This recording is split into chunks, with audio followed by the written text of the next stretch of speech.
will commence around about 12:30, 1 o'clock.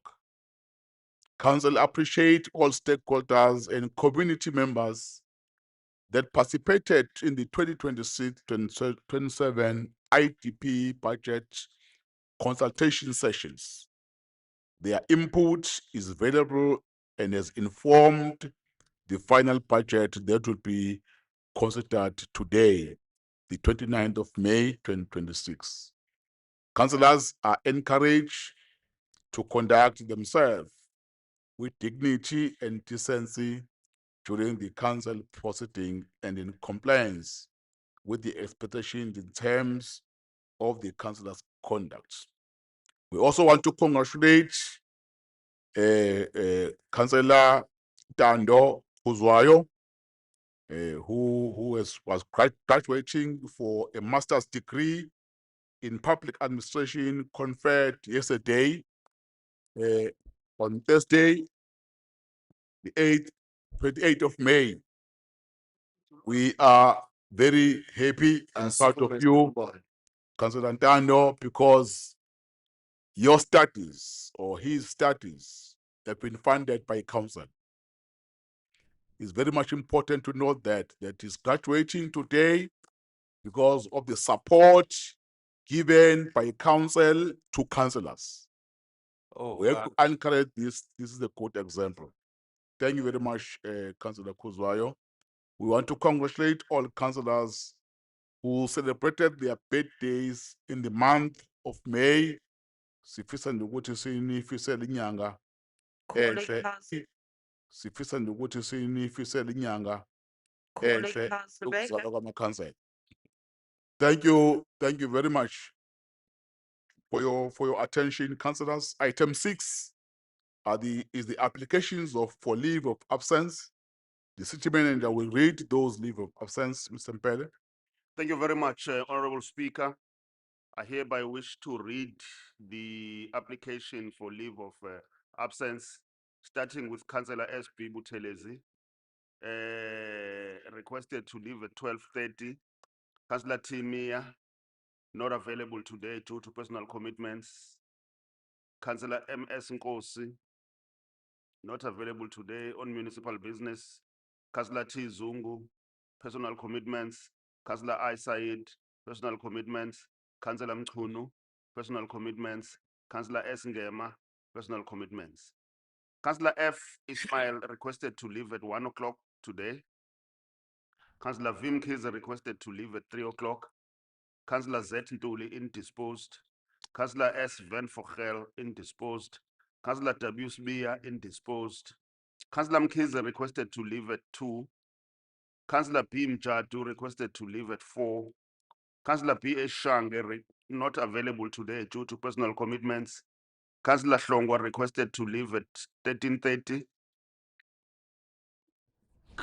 Councillor Ernest Tole requested to leave at 13:30 as well. And finally, Councillor M.H. Khan requested to leave at 12. I thank you, Honorable Speaker.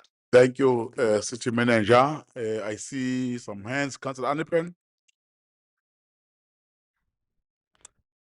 Oh, no, it's not Anipen.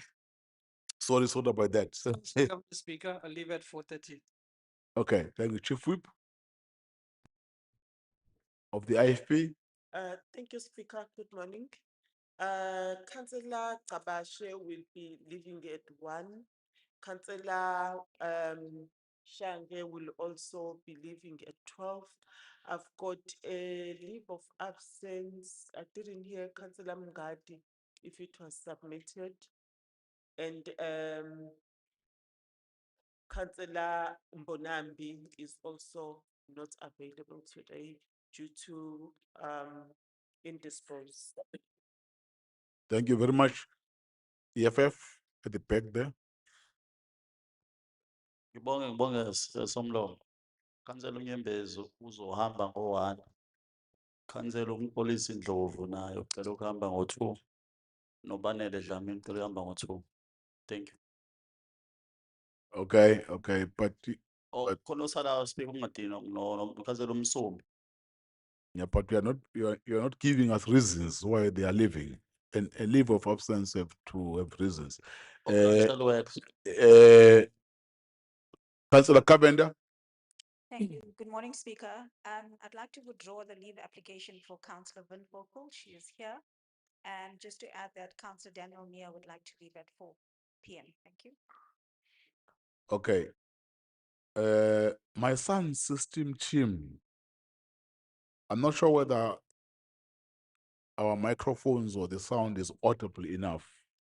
Can you please look at that? When councillors are speaking, I pick up something, but check whether the sound is good.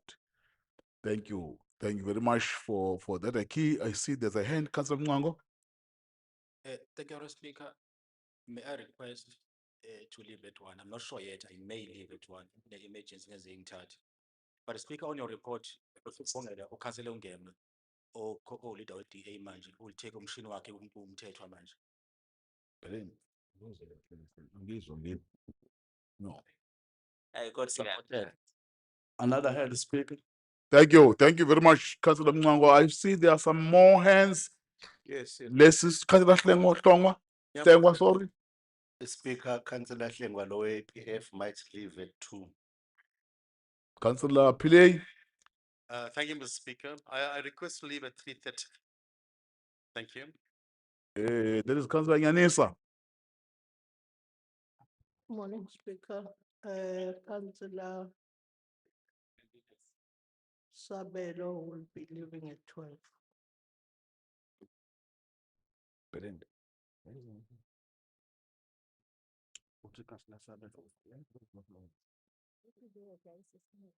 Oh, okay. Yeah, there is another hand. Okay. Those were the hands. Thank you, councillors, for that. Are all the leave of absence with some amendments agreed? Thank you very much. Now we are on item 7. Declaration of interest. Any councillor to declare interest? Any councillor to declare interest? Just give us an indication. Okay, thank you. Thank you very much. Item 8 are the reports of the executive committee, which is on page 5. His Worship the Mayor will present the report of council. I will invite him. I will invite the mayor to table the report. Then after that, I will then invite him to the podium to present the budget. His Worship. Ngiyabonga Somlomo, ngibingelele isekela likameya, sothe kwethu amalunga executive committee akhona la. Na wonke amakhansela abasendlu enkulu, ngiyakhuleka kubona umphakathi wonke othamele kwethula kwesabelo mali. This is the first report of the executive committee from its special meeting held on the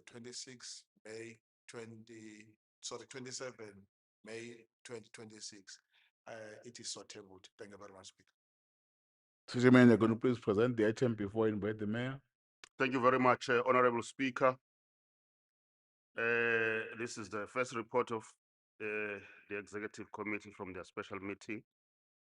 Item number 1, it's approval of EThekwini Municipalities Budget 2026, 2027, 2028, 2029, medium-term revenue and expenditure framework and related plans and policies.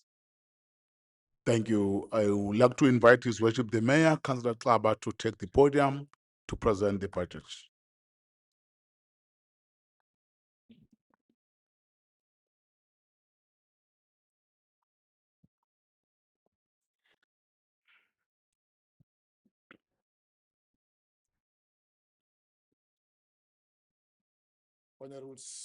Honorable Speaker, Councillor Thabani Nyawose, ngiyakhuleka futhi wonke amakhosi esendlu enkulu sengibambengelele ozakwethu ngibingelele no city manager, Mr. Musampele, abasisi bakhe bonke, kakhulukazi uDr. Sandile Mnguni,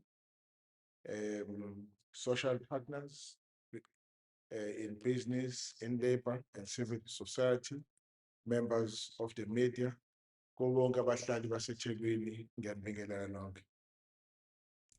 I have the distinct honor as a mayor of this great municipality to table the budget policy statement for the 26-27 financial year. While this is the final budget for the current 5-year local government term, it also marks a defining moment to reflect on the progress we have made, the challenges we have overcome, and the foundation we have laid for the future. Before I turn to the numbers, let us remind ourselves of who we are.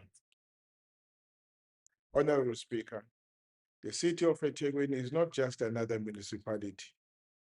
We are host to the Port of Durban, the busiest port, most strategic port on the African continent, handling 60% of South Africa's container traffic. We are the mainstay of the KwaZulu-Natal economy, contributing 60% of the KZN, of the province's GDP. We are the undisputed hub of tourism, manufacturing, logistics, and the automotive sector in this region. The city will soon host a 50 billion rand AI data center that will power the rest of the continent. In the coming months, I will stand on this podium to announce the investor. When Prikstika Isaga Seme, a son of our soul, born near Inanda, delivered his seminal speech as a student in the in the USA, open quote, the generation of Africa, on the 5th of April, 1906. A little over 120 years ago, he spoke of a continent awakening to its commercial potential.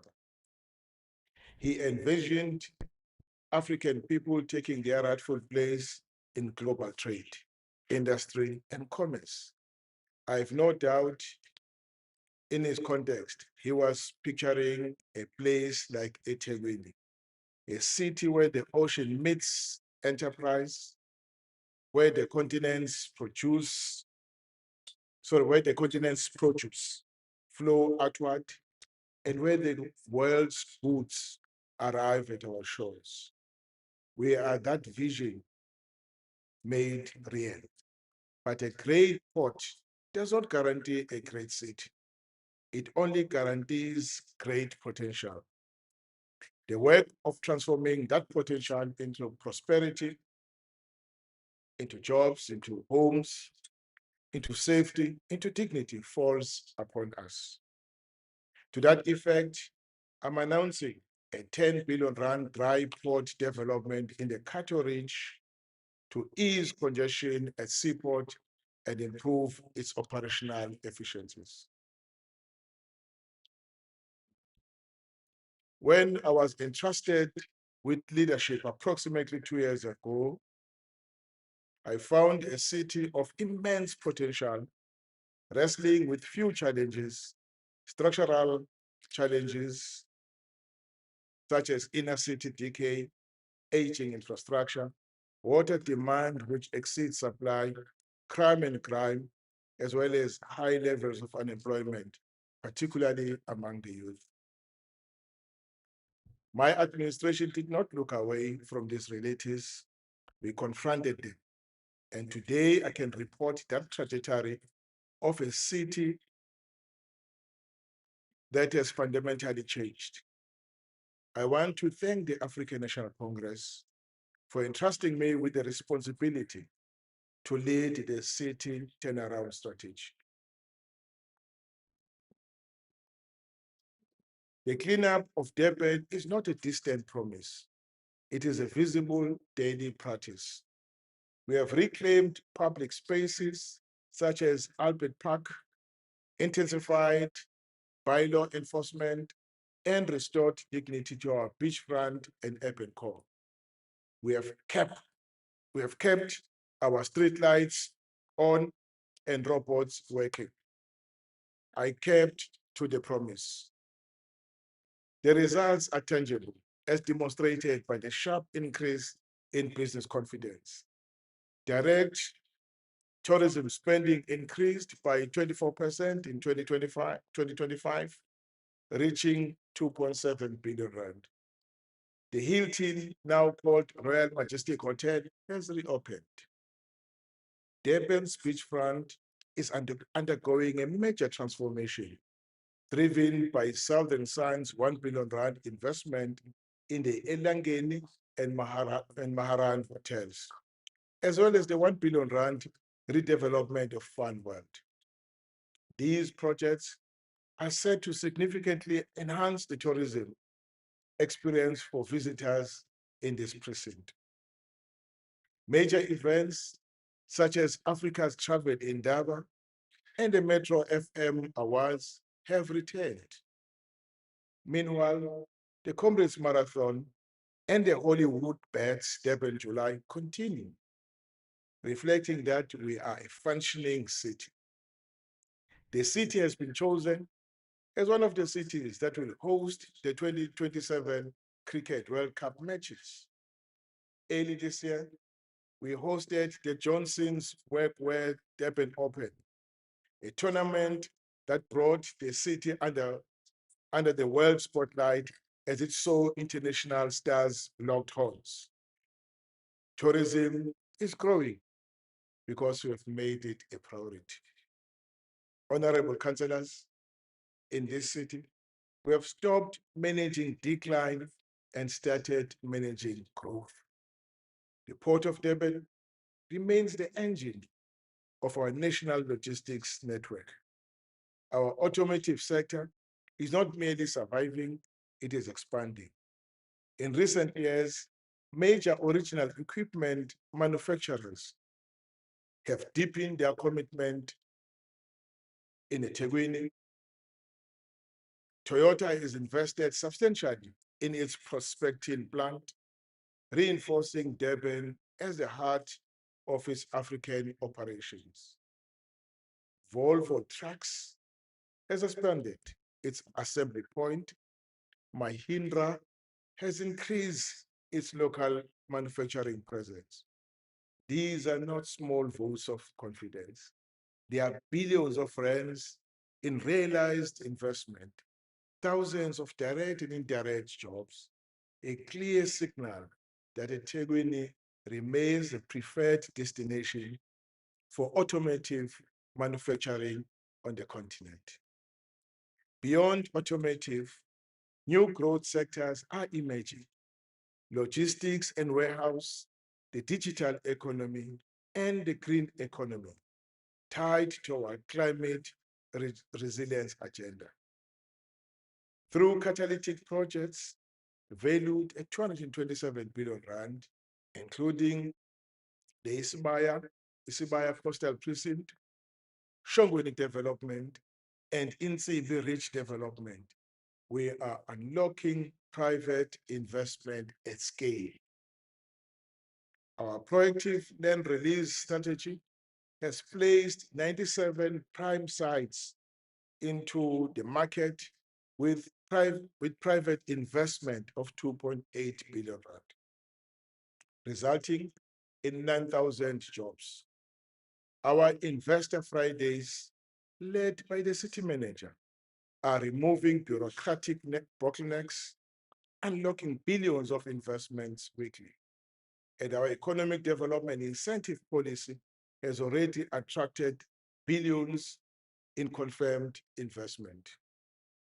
This is not recovery, it is resurgence in motion.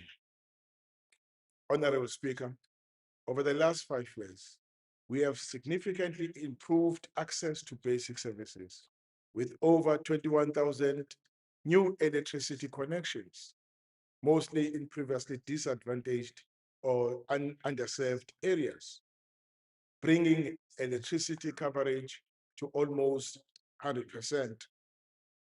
Due to rapid urbanization, however, this remains a moving target. Regarding access to housing, we are pleased that during this period, we have built 7,910 housing units and issued 3,200 title deeds, restoring dignity and providing security of tenure to families who previously had no shelter. To improve mobility, particularly in township and rural areas, we have upgraded 48 kilometers of gravel roads to tarred roads. In line with our commitment to bury potholes, we have rehabilitated over 500 kilometers of roads, as evidenced by the number of streets that have been resurfaced throughout the city, including the M4 South, KE Masenga Road, Julius Nyerere Road, Soldiers Way, and Market Road. Currently, we are rehabilitating Prixligaseme Street, formerly known as West Street. These projects are key to our strategy of rejuvenating the inner city. Honorable councillors, this administration has recruited 751 additional Metro Police officers with a goal of reaching a total of 5,000 to increase visibility. It has also procured 300 high-performance vehicles and is implementing a smart policing system to help prevent crime. In addition, we've established specialized units to strengthen the safety of both residents and visitors. We have secured an unqualified audit opinion for 5 consecutive years. We have aligned the IDP, the budget, and the service delivery and budget implementation plan to ensure effective governance and service delivery. Consequence management is being implemented against individuals involved in corruption and maladministration. We are also among the few municipalities that are not in arrears with ESCOM and Umgeni Uthukela Water for bulk electricity and water purchases. Furthermore, the Presidential EThekwini Working Group has institutionalized a new era of collaborative governance. Let me be clear, we have not solved every problem. We continue to face a significant housing backlog, as evidenced by more than 600 informal settlements and over 40 transit camps resulting from ongoing rural to urban migration. Water supply challenges also persist, while infrastructure theft and vandalism remain stubborn. Climate-related floods have repeatedly tested our resilience, but we have shifted from reactive disaster management to proactive build back better engineering. Flood lines are being redrawn. Stormwater capacity is being expanded. Community-based early warning systems are being rolled out. Honorable Speaker, we cannot speak honestly about this city without addressing the rising tide of public protest. Our communities are angry, rightly so, about crime that goes sometimes unpunished, about jobs that are scarce, and basic cost of living that outpaces many households' incomes. We must listen to hear them and respond correctly and tangibly. We have seen this legitimate discontent at times channeled into protest, specifically targeting illegal foreign nationals living in our midst. Let me be unequivocal. The people of EThekwini are not xenophobic, but there is an understanding sense of anxiety and impatience. And these discontents, when left unaddressed, can be weaponized by those seeking to repeat the 2021 Luthuli. We recognize that the presence of illegal foreign nationals, often undocumented, operating outside the formal economy, and in some cases linked to criminal networks, has become a flashpoint of broader frustrations. Our approach is twofold. First, we are working with national and provincial government, the Department of Home Affairs, civil society, and law enforcement to enforce immigration laws rigorously, close down illicit businesses, and remove those who are in the country unlawfully. Second, and more importantly, we are addressing the root causes of the discontent, unemployment, housing, and safety as the only sustainable cure for this unrest. This budget prioritizes job creation, skills development for young people, and visible policing precisely because a city that delivers for its lawful residents is a city that remains stable. Honorable Speaker, we tabled this budget for 26-27 financial year at a favorable national moment. President Matamela Cyril Ramaphosa, in his 26-27 State of the Nation address, declared that South Africa has turned the economic corner. For the first time in 17 years, national debt is stabilizing. Our economy has been removed, our country has been removed from the gray listing. We secured our first credit rating upgrade in 16 years. Load shedding is no longer a feature of our daily lives. Minister Enoch Godongwane, in his 26-27 budget speech, affirmed that fiscal discipline, infrastructure investment, and municipal support are the pillars of the next phase. EThekwini is the living proof of that national vision. Having laid out the strategic direction and the progress of the last 5 years in the context of the term that is about to end, I now turn to the substance of how this city will allocate resources for the coming financial year. This budget, 26-27, is not an aspirational document. It is a funded, credible, and sustainable plan assessed as such by National Treasury. It prioritizes the acceleration of repairs, the upgrading of bulk infrastructure, and the full implementation of our trading services turnaround strategies. Following the tabling of the draft budget in March 2026, it was subjected to 12 budget hearings held across the city between 13 April and 11 May.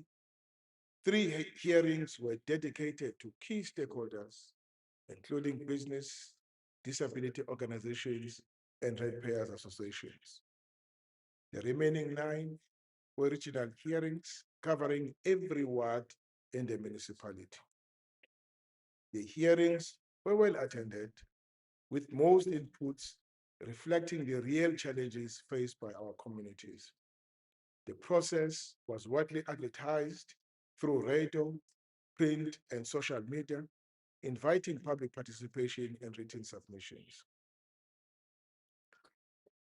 Issues raised by stakeholders and communities are now 10. The public participation process was constructive and appreciated by residents. We listened carefully and incorporated a number of inputs into the final budget. We have heard our people, Honorable Speaker. We understand their frustrations, particularly in these difficult economic times. As a result, we've made meaningful adjustment to the draft budget. However, not all requests, councillors, can be accommodated due to the financial envelope. This budget, therefore, balances service delivery, infrastructure renewal, job creation, affordability, and financial sustainability. Let me turn to the tariff increases. Residents vehemently complained that the tariff increases are too high and unaffordable.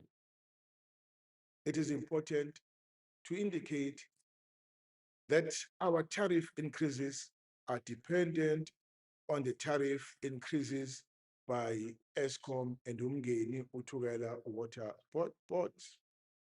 Accordingly, I wrote to the two ministers, Honorable Pemi Majudina and Honorable Josienso Ramahuba, Water and Sanitation and Energy, respectively, to express my outrage at the proposed tariffs and to implore them to ensure that in future, these increases are inflation related over the next 3 years so that we can keep our tariff increases to the minimum.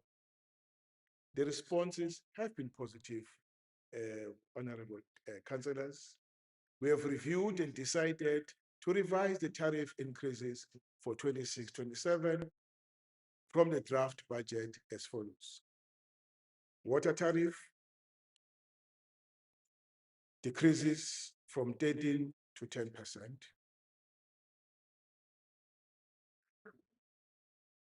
As per the decision of the minister. Accordingly, the proposed domestic water tariff increase has been reduced by 3% from what we published, from the 15% that we published in the draft budget to 12% that we are putting on the table. The proposed water tariff increase for business has also been reduced by 3% from the proposed 16% to 13% that I'm putting on the table. Sanitation, the proposed domestic sanitation increase has been reduced by 5% from 13% to 8%. The proposed sanitation tariff increase for business has also been reduced by 5% from 14% to 9%.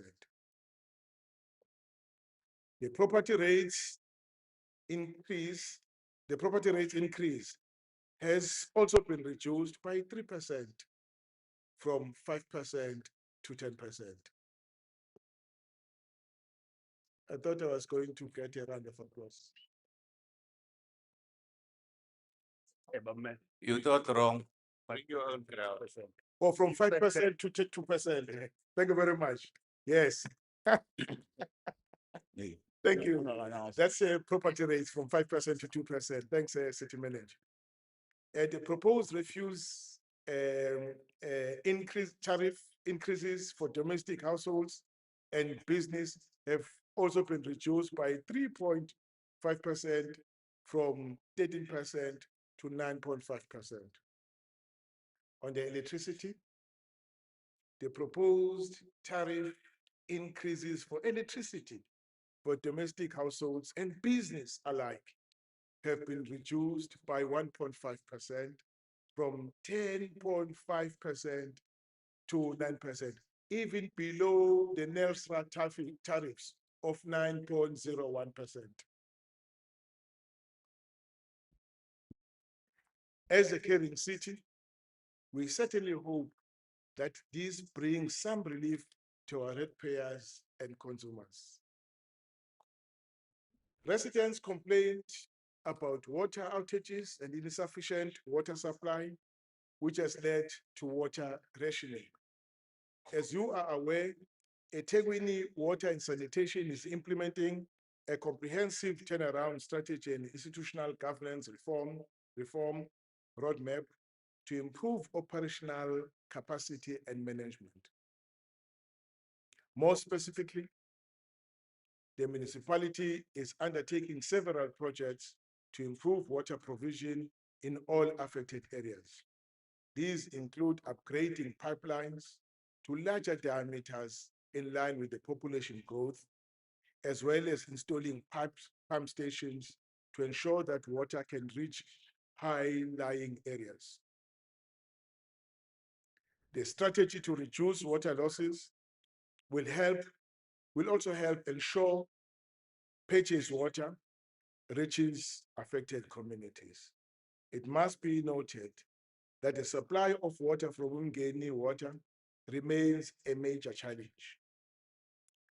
Teams are actively repairing air valves, monitoring control valves, and installing restrictor meters in areas with high water losses.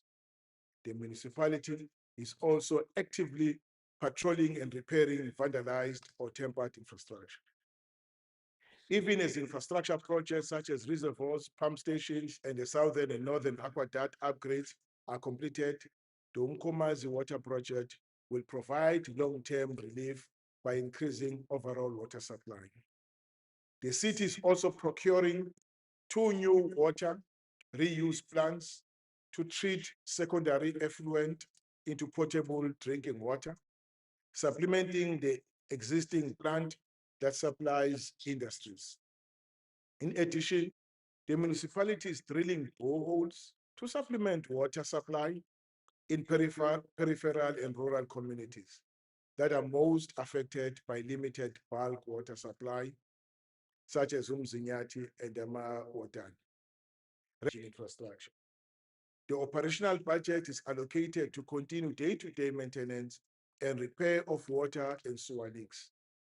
Key interventions include the rollout of digital leak detection sensors, installation of household water restrictors to manage pressure, replacement of aging pipeline, and insourcing additional plumbers to speed up repair turnaround time. Regarding streetlights and the replacement of electricity meters, the municipality has set aside a budget to repair and replace streetlight bulbs in the affected wards. Provision has also been made for 172 million in operating budget for meter replacement in 26-27 financial year and 543 million across the MTREF. In the operating budget, 1.3 billion rand has been proposed for electricity repairs and maintenance across the city in this financial year, and 4.1 billion over the MTREF. In addition, the capital budget allocates 753 million for ongoing network extensions, substations, upgrades, and broader grid reinforcement to improve water and lighting reliability in this financial year, and 2.6 billion rand over the MTF. Sazizwa nezikhalo eziphathelene nokwakhiwa kwemigaqo bakwethu. Angisho ukuthi sinohlelo oluhle kakhulu lokuthuthukisa imigaqo ewububu siyenze ibe yitiyela ikakhulukazi ezindaweni ezisemakhaya nasemalokishini. Sibe nomhlangano namakhosi ngalolu hlelo la ngalithula kubona. Emva kwalokho emva kwalokho sabe sesijuba abasebenzi ukuba baxhumane nenkosi ngayinye ukubheka imigwaqo edinga ukulungiswa ngokusheshsha ezindaweni zawo. Ngakho-ke ngifisa ukusho ukuthi yonke imigaqo ekhonjwa amakhosi ukuthi ayilungiswe sizoyenza, ikakhulukazi leyo ehamba izimoto zethu ezihambisa amanzi. Olunye udaba olwavela kakhulu ngesikhathi sezithangani kwaba yinkinga yokwakhiwa kwezindlu ezindaweni eziningi akusheshi ngendlela efanelekile. Abantu baphinda babuza ngodaba lokwakhelwa kwabantu abadilikelwe izindlu ngesikhathi ezikhukhula. Ngifisa ukusho ukuthi sesiqalile ukufaka abantu endlini ezithi bona eConopia. Lo msebenzi siwuqale ngesonto eledlule njengoba sesiphothule izindlu ezingu-113, lena ingxenye yezindlu ezingu-1200 esizakhele izisulu zezikhukhula lapha eThekwini. Sifuna ukuthi kushaya uJuni ngonyaka ozayo sibe sesibakhiphile bonke abahlala kulezi zindawo esibaqashele zona zisikhashana. Sizothi uma sesiqedile ngalaba besikhukhula silandelise ngalaba abahlezi kuma-transit camps, siphinde futhi sibheke laba abakhosele noma bakhoseliswe zihlobo zabo kakhulu ngesikhathi bedilikelwe imizi yabo. Zonke lezi zindlu sizimisele sizimisele ngokuthi sizakhe eConopia ngoba leyo ndawo kufanele isinikeze izindlu masezizonke ezingaphezu kwa-17,000. Residents also raise concerns that the indigent policy needs to be revised and improved, as some individuals who are not deserving may be benefiting from free basic services. It was further noted that property values alone do not necessarily indicate whether a household is indigent. To address this issue, we have reviewed the indigent policy and tariffs. Going forward, a more targeted application-based approach is being implemented. A digital application system is currently being developed to assess whether households meet the indigency criteria set out in the policy. Qualifying households will then receive appropriate assistance. In addition, roadshows will be conducted to improve awareness and access. Concerns were raised at the hearing that the rebate thresholds were outdated and excluded some vulnerable households and pensioners from financial relief. Councillors, honorable speakers, in response to this, the threshold for exemption from property rates for indigent households will be increased in 26-27 to 400,000 from 350,000. The residential households with a property market value above 750 up to $1 million, where special circumstances exist, shall also be eligible under the indigent support policy, subject to a detailed assessment. In addition, the threshold value for pensioners to qualify for a rate rebate has been increased to 2.750,000 from 2.500,000. There were other issues raised, however, these were the main ones. Honorable Speaker, following the changes emanating from the budget hearings, the total budget amounts to 75.3 billion rand, comprising an operating budget of 69 billion and a capital budget of 6.3 billion. The main source of funding for the operating budget are service charges, 54.2%, property rates, 22.1%, and grants and levies, 16%. The major items of operating expenditure include bulk purchases at 38%, salaries and allowances at 24.4%, and contracted services and operational cost, at 17%. The main focus of the budget is to ensure efficient and effective service delivery to our residents in order to uplift their quality of life. The budget therefore allocates significant resources to accelerating service delivery upgrading aging infrastructure, and implementing spatial transformation. Accordingly, substantial investment is earmarked to improve the efficiency and reliability of water, sanitation, and energy services. Honorable councillors, this budget, the capital budget, amounts to 6.3 billion rand, representing 8.4% of the budget. The capital budget has allocated significant funding towards the renewal and upgrading of infrastructure assets, with 52.4% of the capital budget directed to infrastructure renewal and upgrading.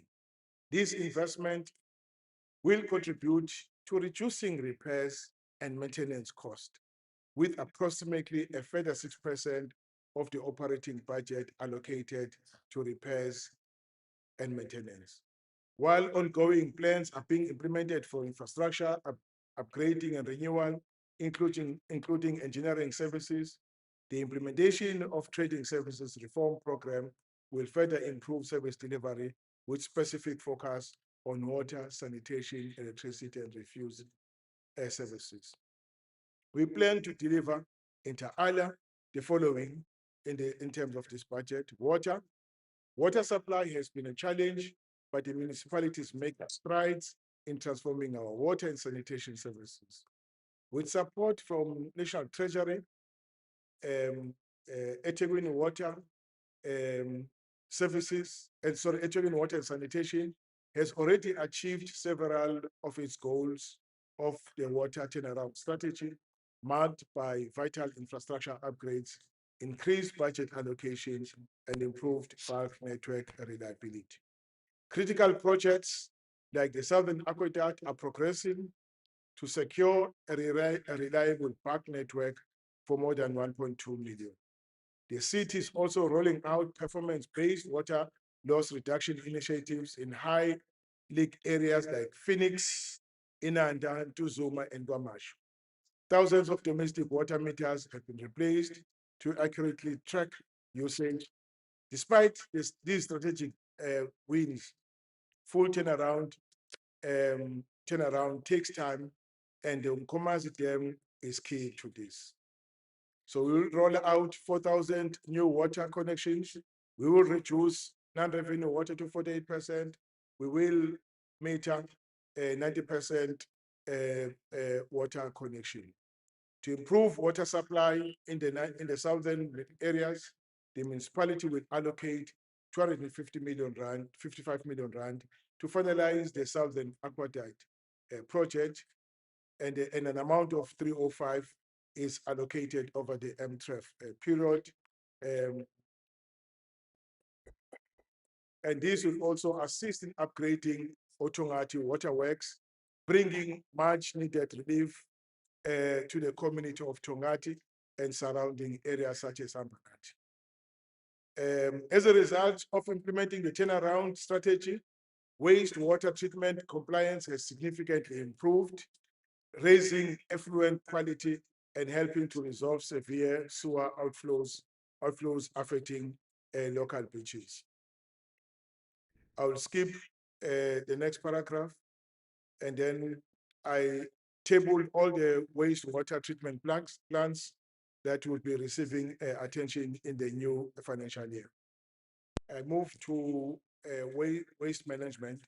As part of our efforts to keep the city clean, the municipality will utilize substantial budget within the Waste Management Directorate to provide weekly refuse removal services to its 1.8 million households in the city. We'll modernize waste fleet and equipment to improve collection efficiency, upgrade 4 landfill sites, and expand separation and source programs and strengthen public awareness initiatives on waste reduction. On engineering, road infrastructure continues to be the backbone of economic growth. In this regard, for the 26-27 financial year, the municipality will convert 17.6 kilometers of gravel road to surface, convert 10 kilometers of rural unsurfaced roads to surface roads, and blade 100% of unsurfaced rural roads.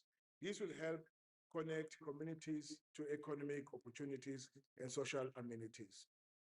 On the housing, is key to restoring dignity. In this financial year, we'll focus on constructing 1,661 new subsidized housing.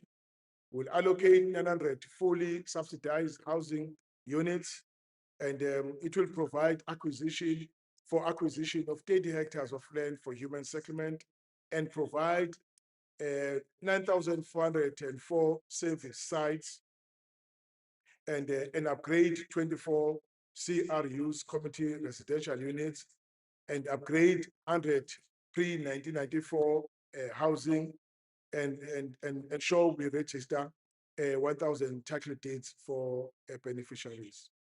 Sports and culture are foundational to a thriving sector or society. Together, they drive economic growth through tourism and job creation, while fostering social cohesion and bridging social divide. It is within this context that the municipality will continue to repair, build, and upgrade sporting facilities across the city, not only to encourage mass participation in sports, but also to attract major sporting facilities. We are pleased that these efforts are yielding positive results. As one of the host cities for 27 Cricket World Cup, we want to assure the residents that we are fully committed to delivering a successful tournament, building on our proven track record of hosting major international events. For the city's economy to thrive, we must invest in bulk infrastructure and increase environment that promotes ease of doing business. For 26-27 financial year, the municipality will allocate 503 million rand for the implementation of catalytic projects.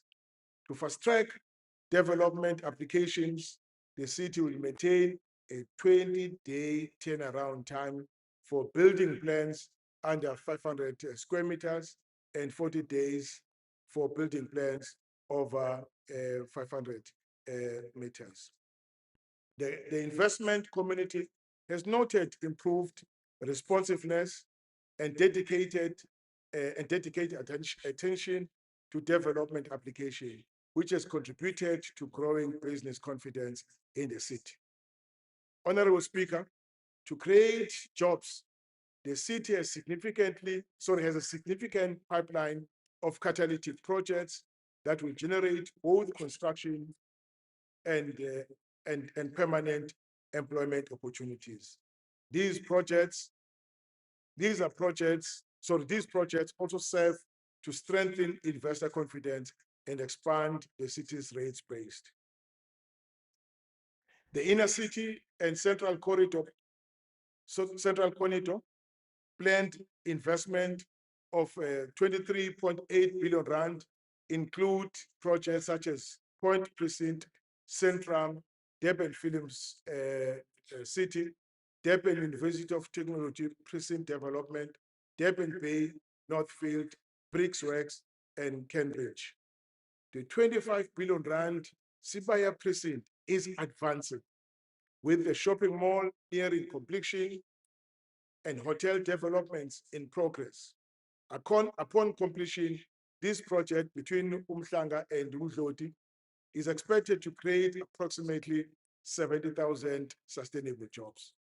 In the Aerotropolis North Corridor, investment of 54 billion rand includes projects such as King Estate, DPT, and Westone. In the N3 West Corridor, investment of 34.4 billion rand includes Keystones, Cato Ridge, and Jongweni, and Giba Business Estate.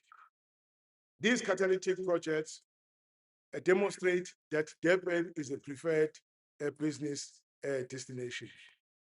The city's long-term strategy is centered on job creation, inclusive economic participation, and reducing dependency through entrepreneurship and local business. Honorable Speaker, To restore the inner city to its former glory, we are accelerating the implementation of the inner city regeneration program, driven by the establishment of an independent inner city development company to manage properties and catalytic projects.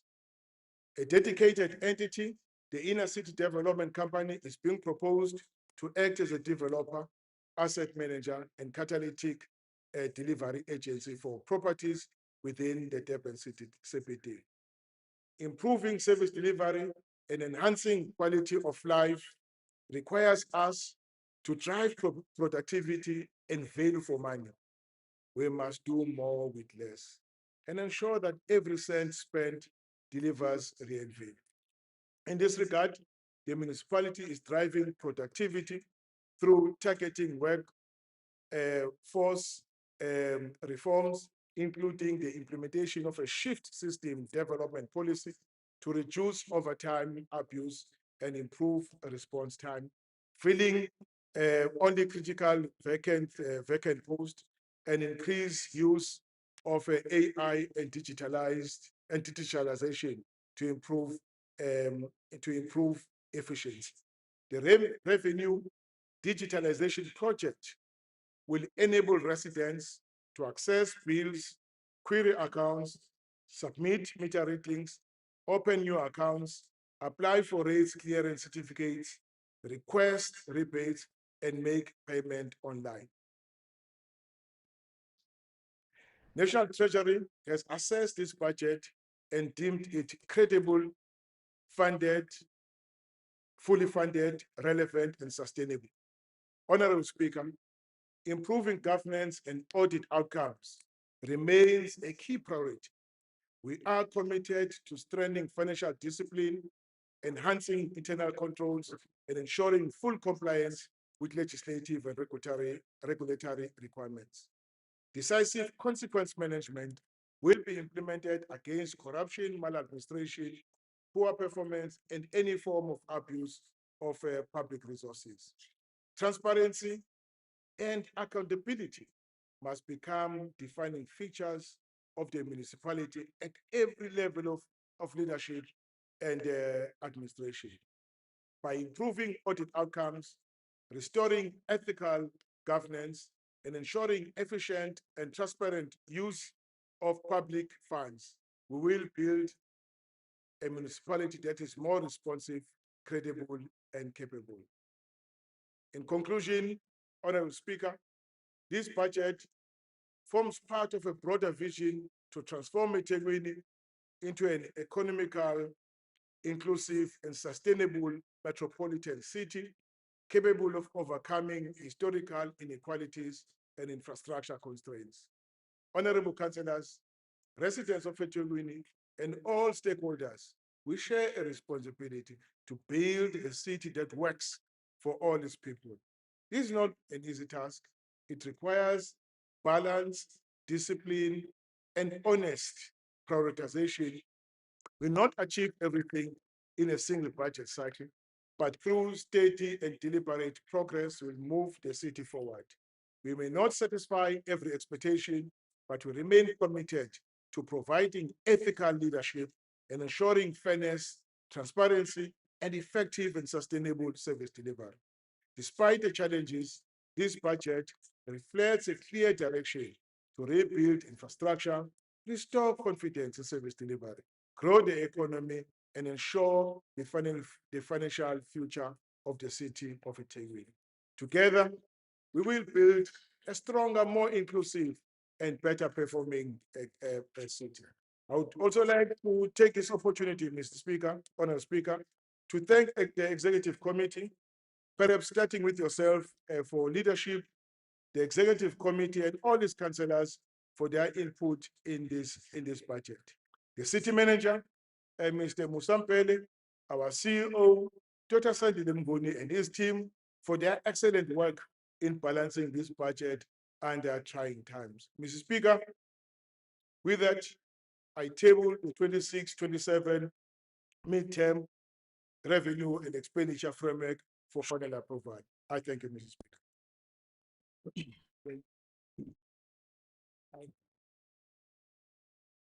Siyafa amakhaza speaker. Siyafa amakhaza speaker ngeke.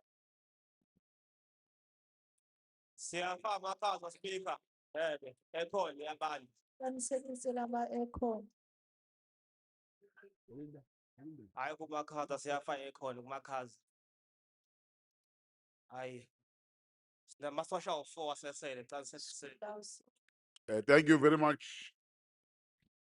Where are my times? You can't, yeah. Thank you very much, His Worship, the Mayor, Councillor Cyril Kaba. Without wasting any time, councillors, it's Friday today. We still have to prepare for our ordinary council meeting later in the day. We are going to allow councillors to engage or to debate the budget as presented by His Worship the Mayor. In our meeting with the whips of parties, we've explained how we're going to manage this session. Normally, during this time, we allocate more minutes to parties to engage or debate the budget. All political parties are aware of the time allocated to their parties. I do have a list of speakers submitted. I will call speakers to start debating the budget. The first speaker will be Councillor Z. Sokabase from the ANC, will be followed by Councillor A. Berthe from the DA. In that order. Ngiyabonga, Honorable Speaker. Let me stand on the greetings protocol that you have been done.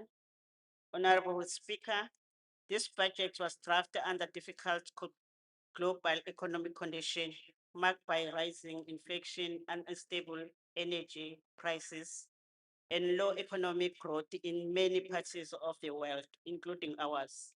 These international challenges have placed significant pressure on national economies, affecting government revenues, public spending, and the overall cost of living for citizens.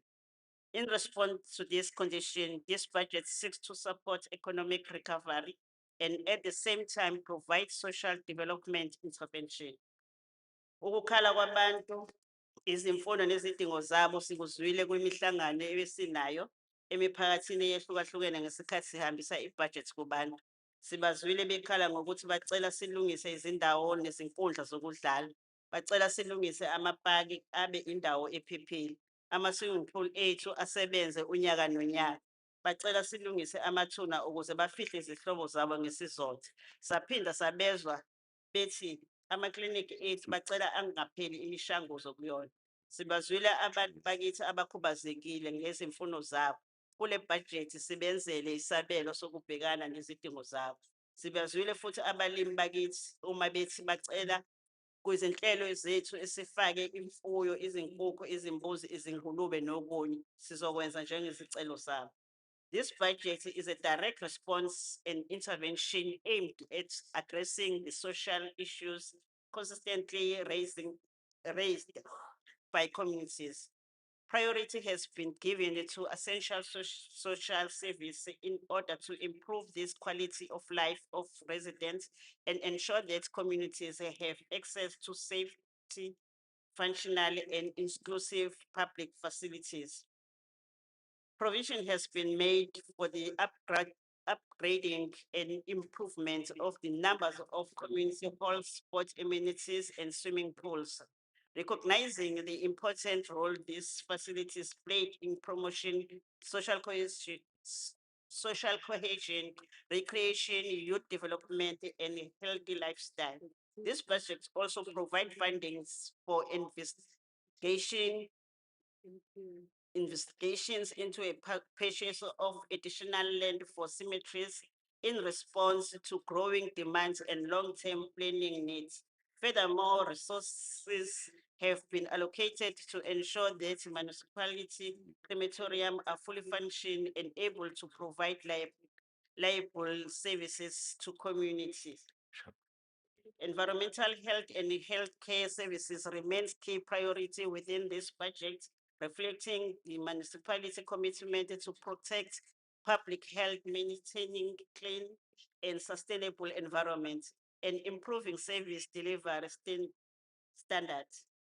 Despite ongoing financial constraint and border economic pressure, the budget demonstrated the government commitment to maintaining critical public service, responding to the immediate needs of communities and laying the foundation for sustainable social and economic growth in the future. The ANC support this budget. Thank you.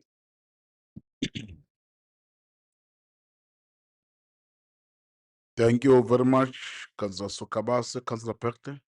Speaker, apologies, I've submitted the speaker's list in the order of preference and I'm supposed to speak next. Councillor Bianca follows myself. No problem.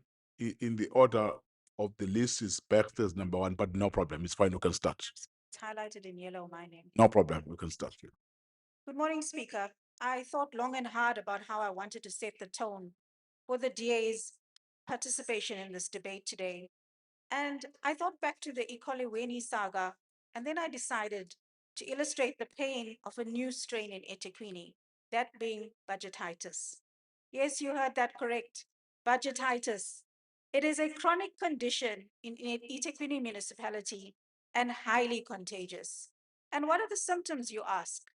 Symptoms of the host are unstable funding syndrome, seeing billions in the ledger that vanish, yet projects never complete.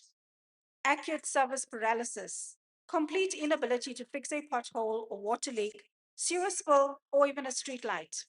Involuntary tariff spikes, sudden painful twitching or tweaking that raises your electricity and water bills, which induces shock and anxiety. Chronic amnesia, forgetting where the infrastructure maintenance fund was actually parked.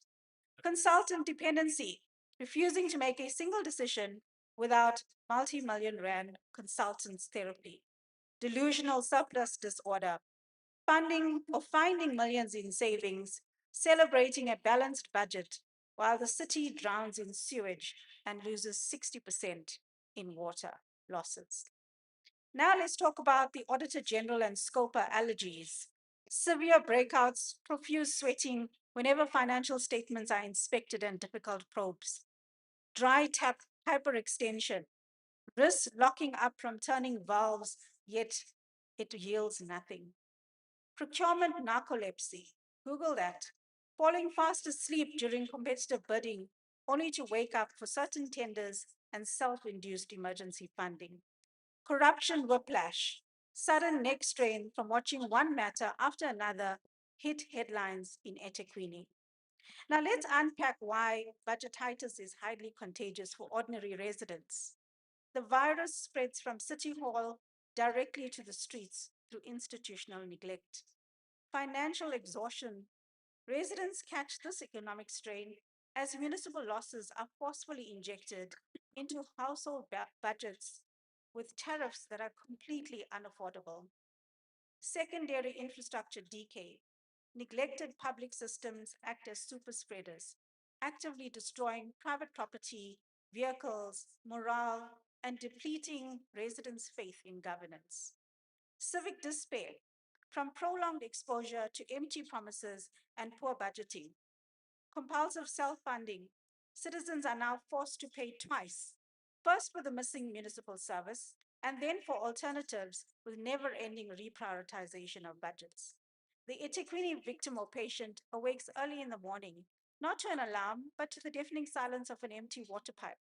There is no water for a shower because the main line has burst yet again. Backs bent as the patient makes their way to the buckets and bottles, a daily ritual for some. Now stepping into the kitchen, they flick the light switch. But guess what? Nothing, because yet another local uncommunicated municipal cable theft or grid failure, a system of the city's lack of preventative maintenance. Now, let's move further on into the day of this victim, where the commute begins. The victim navigates a vehicle through a literal minefield of potholes, swerving to miss near accidents, swerving to miss sewer spillages. But I must digress here. I drove down the Esplanade last week and I dodged a pothole. I drove smack into a pool of sewage, which splashed high up, enough to give me whiplash as I tried to hide from the splatters across my screen. The host city says insufficient budget. Severe deficits in Durban's broken wastewater network, a serious condition which requires an estimated 20 billion rand to fix. Now, where is my patient? Let's find them. Their office run is delayed further because the traffic lights don't work. By evening, this victim returns to a dark home, navigates around uncollected refuse bags, and falls asleep to the distant sound of breaking glass and sirens, praying that the water tanker does not run dry before the morning. This miserable daily reality makes the city's recently tabled draft budget feel like pure science fiction. The municipality claims that this is a balanced roadmap to make Durban's Africa's most caring and livable city. In reality, it is a rinse and repeat in financial smoke and mirrors, designed to extract more blood from an already sick patient in ICU for years. Now, while municipal leadership executes fancy footwork, trying to spin a heavily opposed tariff reduction, seen as a concession, a victory, residents are highly aware that they still asked to pay a lot more for services they don't get. As the DA, we have been the first to vote against the budget, even going out for public participation in that form. And my colleague will unpack further details later as to why the DA can never support such a budget. Thank you.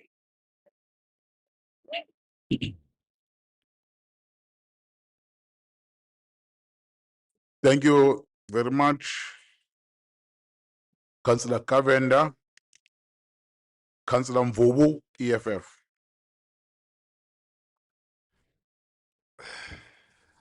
Thank you, Speaker.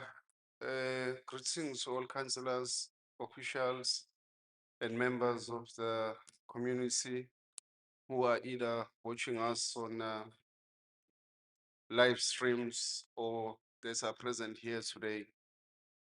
Speaker, we must state it from the onset that we have absolute clarity of thoughts about who are our motive forces. Our motive forces are those who stand to benefit from our struggle.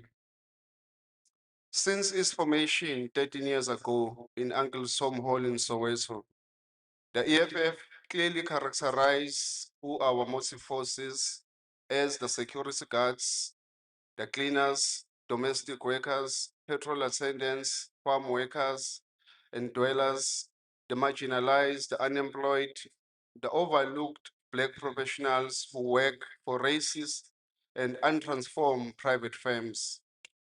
These are the people who send us here so that we can raise their issues and highlight their plights. Now, let's go back to what was just tabled before us by the mayor on rates. In March this year, when a draft budget was presented so that it can be approved as to go out for public consultation, the proposed rates were sitting at 5%. We just received the reports now that they have been reduced to 2%.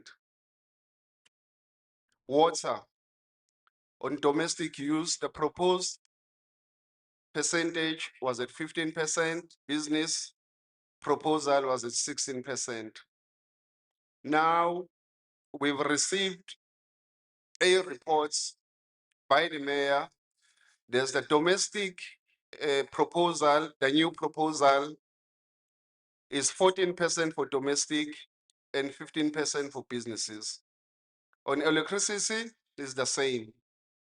In March, it was proposed that the increase should be 10.5%. Now we've just received the reports that they have been reduced to 9%. The same with sanitation. Initially, it was proposed as 30% for business, for domestic, and for business, it was 14%. Now, sanitation for household is reduced to 8%, and sanitation for business is reduced to 9%. We've also made pronouncement as the EFF in March. This will only support this final budgets if insourcing of security guard is considered and implemented. We are delighted and proud to report that there is a resolution in this regard. This will be tabled today and must be supported by council on the budget book, page 32, which speaks to the insourcing of security guard. We also say the household threshold for indigent policy must increase from 350,000 to 400,000. And we are delighted again to learn this. Our call was respected and supported. As the EFF, we note that the lion's share of these budgets will go to the committee, which is currently chaired by the EFF, which is Human Settlement Engineering and Transport Authority. And we can show council and members of community that we will continue to put this money into good use. Under the EFF-led committee, we have ensured that both M19 inbound and outbound is rehabilitated and resurfaced. We, through our internal capacity under roads provision directorates, rehabilitated and resurfaced Alpine Road, Solomon Mahlangu upgrade, rehab on West Street, Soldiers Way, Victoria Embankment, M4 inbound and outbound upgrade. These are notable achievements. These are notable achievements that were achieved under the committee which is led by the EFF. On houses, we can confirm again that we are delighted by the work that have been done under human settlement. The rental stock in Donnelly Road in Bluff, C-section Umlazi, those are just parts, one of many achievements. There's the leadership and the collective under HSS has been able to achieve. On hostel upgrades, we note the upgrade of Kwamakuta and Dalton Hostel to convert those hostels into family-friendly units. And of course, the long-awaited and progressive has to be the handing over of 113 houses to the flood victims in Canopia. Sibonge kakhulu.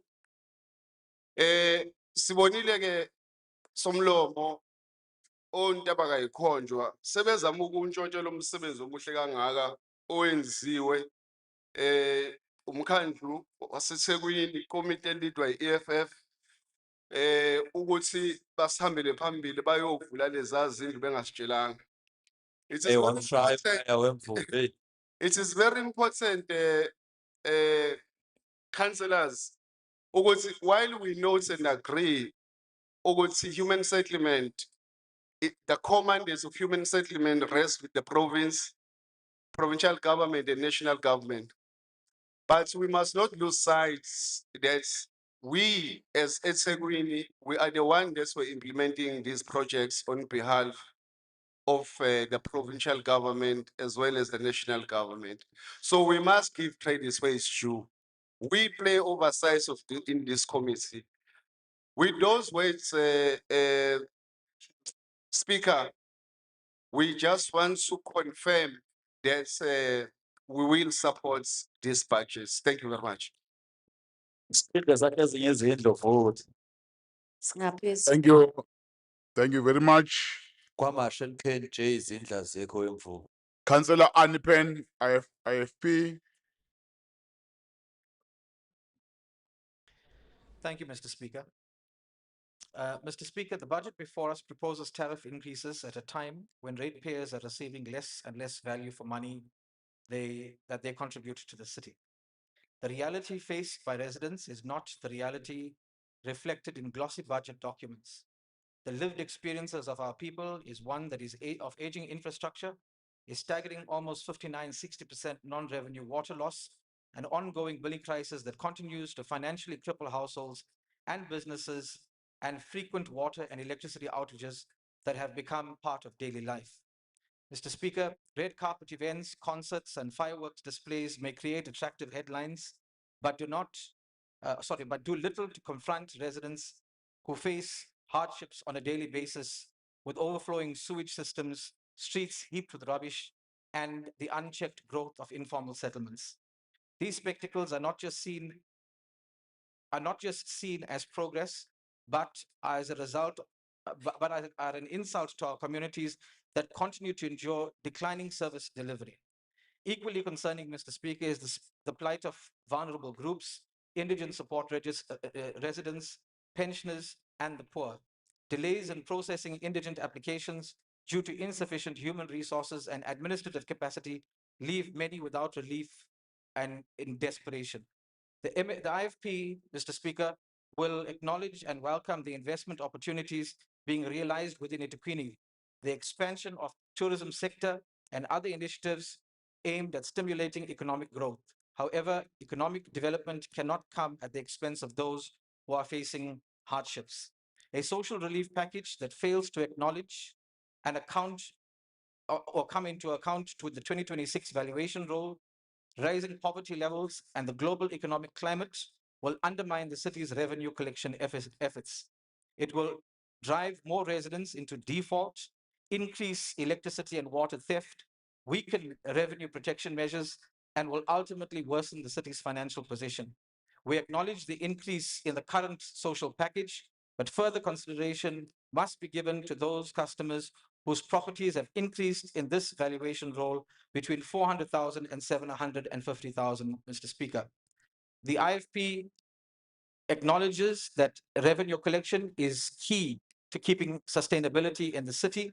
However, like most, if not all of us in this room, we do not believe that tariff increases are something that should be faced by our residents. Mr. Speaker, the speaker after me will speak more clearly and in detail of the budget, but the IFP believes that with the rising cost of living, increasing economic hardship, and all the other difficulties faced by our people in EThekwini, this budget needs much more consideration. I thank you.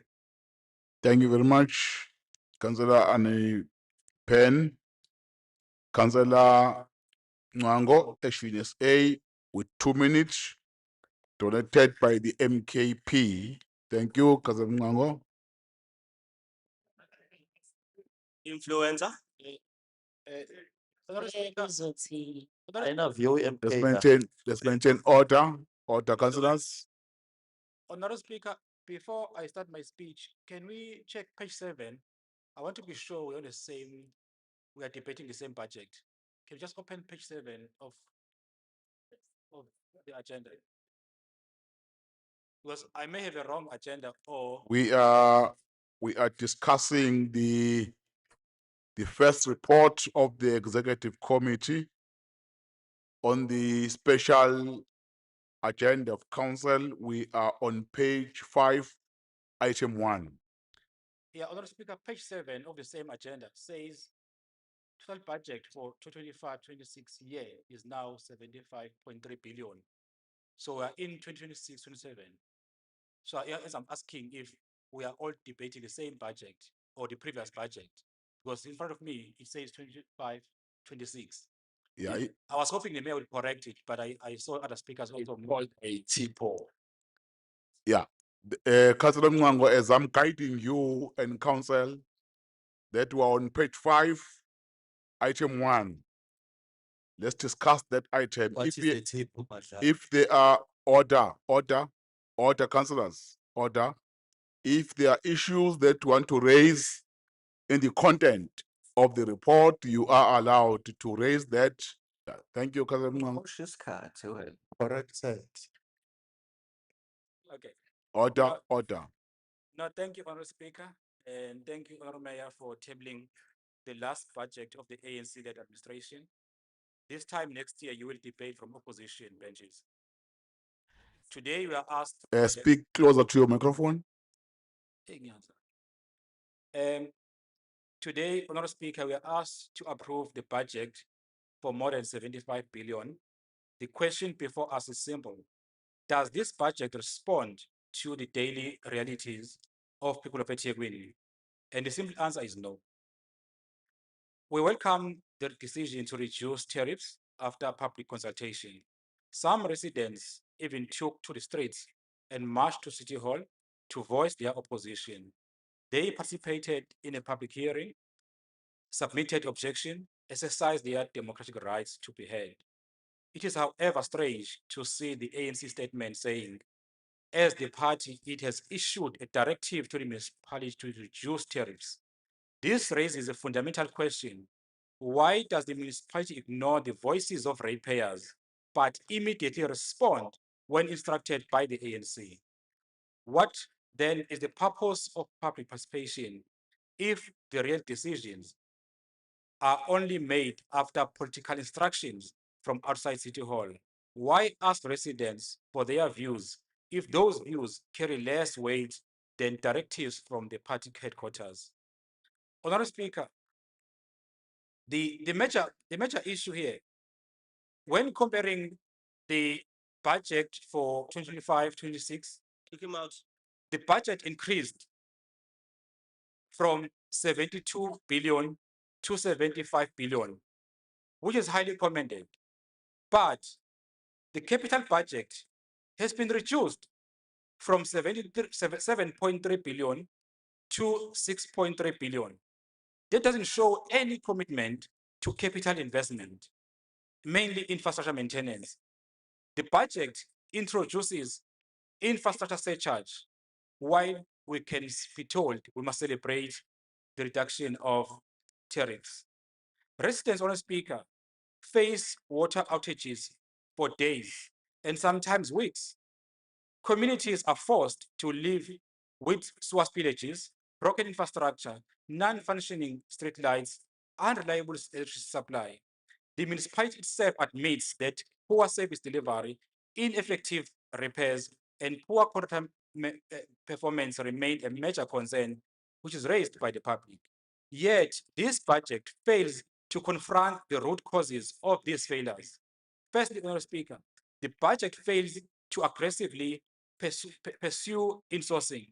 Every year, we spend billions on outsourced services while our own capacity continues to decline. Where is the commitment to employ more plumbers, electricians, artisans, technical personnel who can respond immediately to infrastructure failures? Where is the plan to insource security services and reduce our dependence on contractors?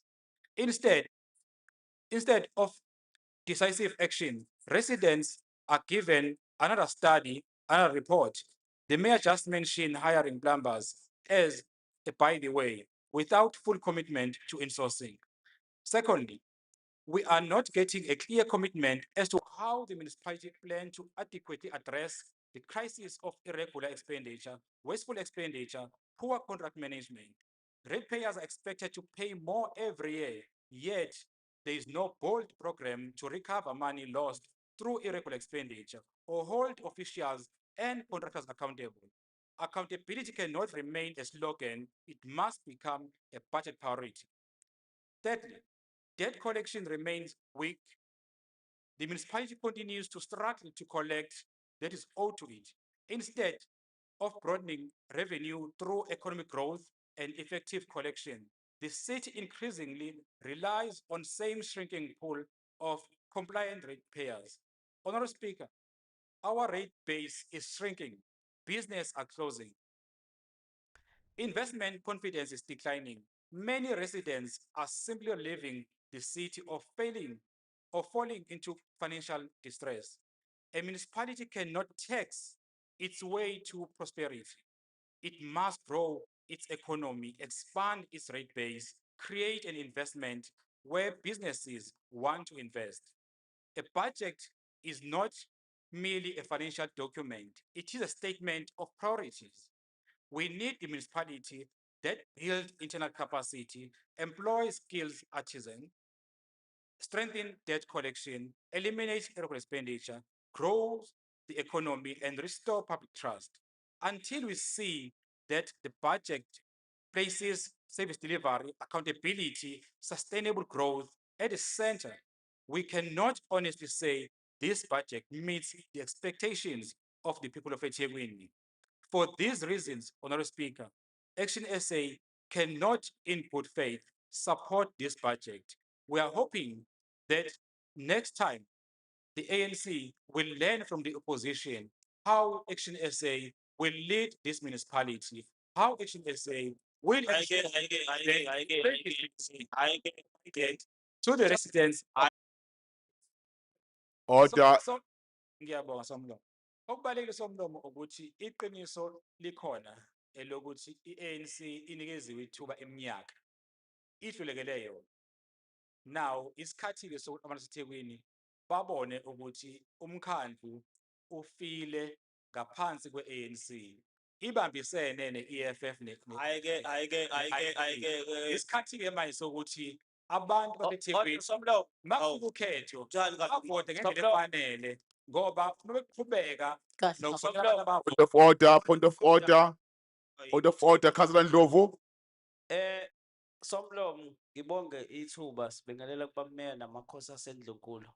Ngicabanga ukuthi ukhansela uMnyango wayisho le nto kuyovotwa ngo-2024 wathi uye ePhalamende wangangena legislator. Councillor Mwango, as you conclude. Shame wakho. ngizophinda futhi ngisho Somlomo. Mantunda I-ANC isihlulekile eThekwini. Abantu eThekwini Ababenethe MK. only Action SA ezokwazi ukushintsha izokwazi ukuletha imfundo eThekwini. Only Action SA that can provide services to communities ngaphandle kokukhetha. Only Action SA Order. eThekwini, only Action SA kwenza insourcing la emkhandlweni eThekwini. Only Action SA kuphela corruption. So Councillors, order. njengeqembu le-Action SA enziwe liphethe umkhandlu ngonyaka ozayo. Asikwazi ukusapota le budget. Ngiyabonga. Point of order, Councillor Hlengwa.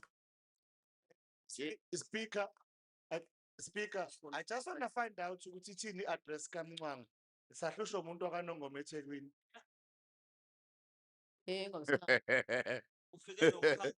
Thank you, Councillor Mwango. The next speaker is from ACDP, Councillor J. Isop, with 2 minutes, donated by the Independent. Thank you. Councillor Isop. Thank you, Speaker. Today, this council is being asked to approve a budget that once again asks the people of EThekwini to pay more, expect less, and remain silent whilst our city continues to decline. The ANC calls this budget pro-poor, but the lived reality of our residents tells a completely different story. There is nothing pro-poor about sewage flowing through communities.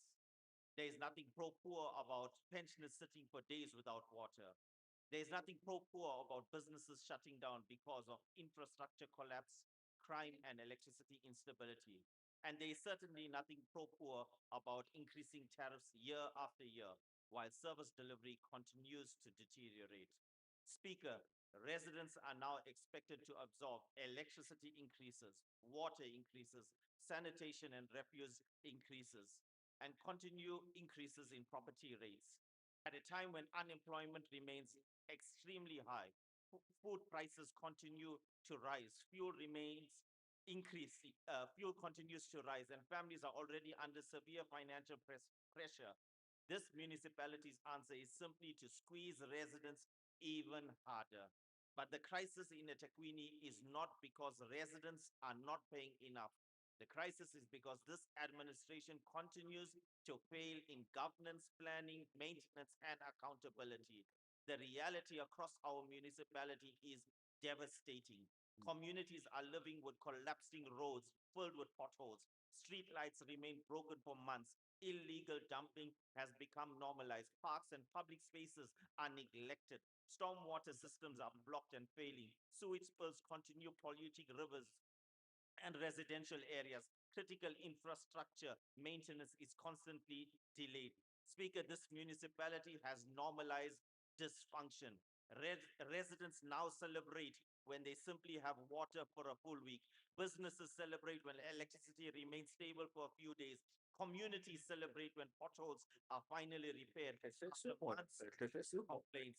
This is what governance should look like in a major, this is not what governance should look like in a major metropolitan municipality.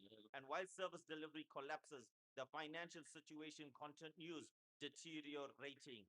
Yet, instead of aggressively cutting waste, strengthening accountability, and prioritizing infrastructure recovery, this municipality chooses the easiest option every year: increase tariffs and pass the burden onto residents. Speaker, perhaps the biggest symbol of this administration is the failure in the water sector. Reports indicate that over 50% of treated water is being lost through leaks, burst pipes, aging infrastructure, illegal connections, and operational failures.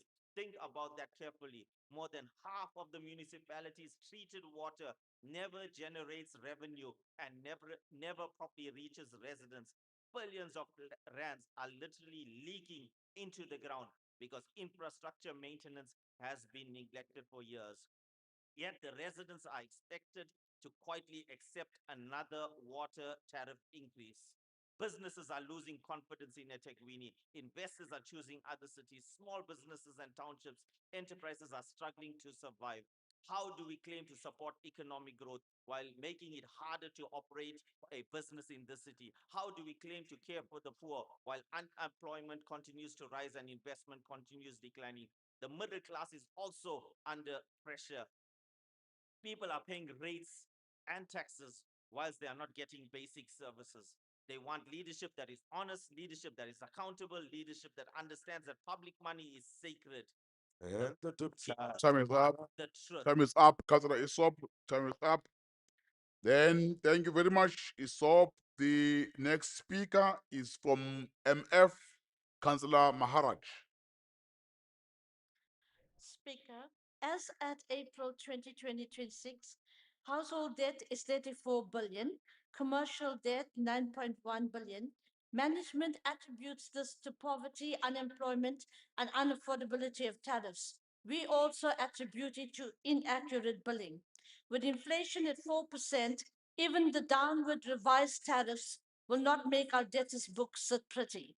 The MF accordingly rejects the tariffs and demands that the city loses the culture of burdening ratepayers and businesses with tariff increases as mitigating factors for the city's financial losses when thousands of people are not paying for rates and municipal services. This shows no accountability, and the PWG must investigate the city's failure. Oh my God. The MF calls upon the city to increase awareness of its social relief programs because there are many more people who are going to need it once the budget is passed.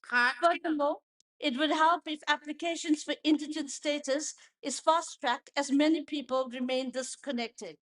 The MF is not convinced the budget will deliver on key service delivery promises because our city has a track record of returning grants due to poor planning. The Tongaat and Mbobeni Heights crematoria are still not functioning. Spatial planning still sparks fears of losing green lung spaces in townships like Phoenix and Chatsworth, which are being reduced to ghettos and overlooked for economic development.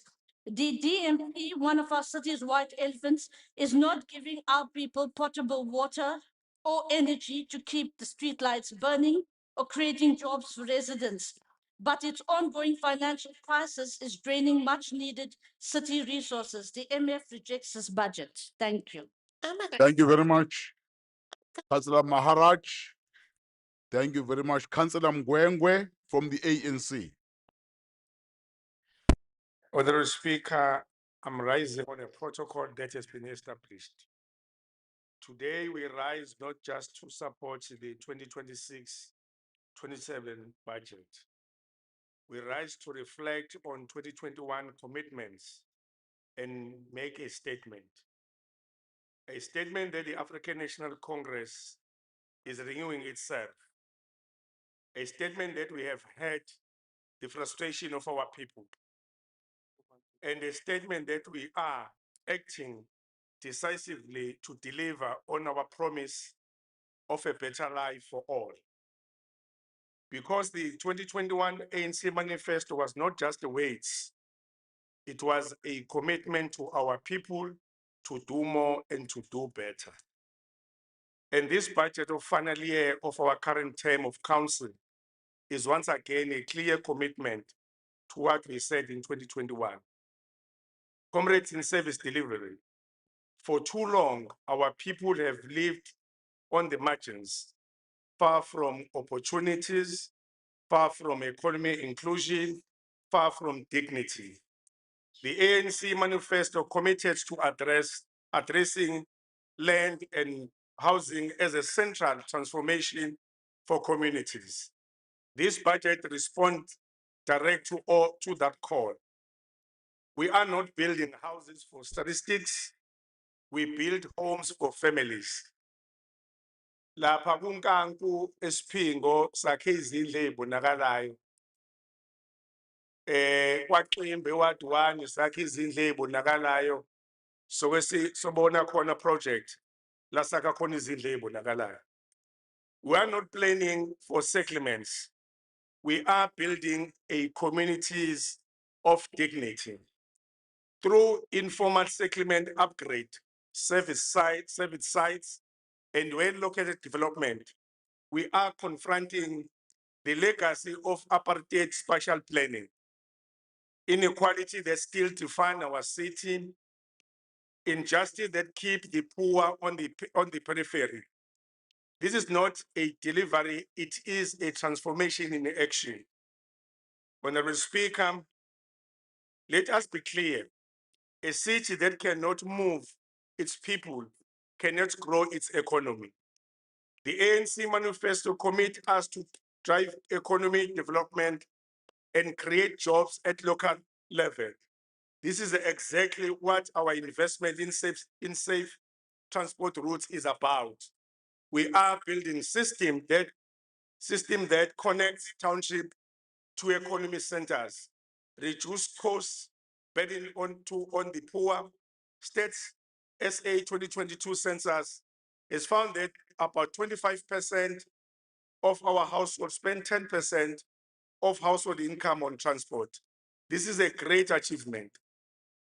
We are addressing this by putting requisite efforts to operationalize our mass moving transport and restore dignity to the daily commute.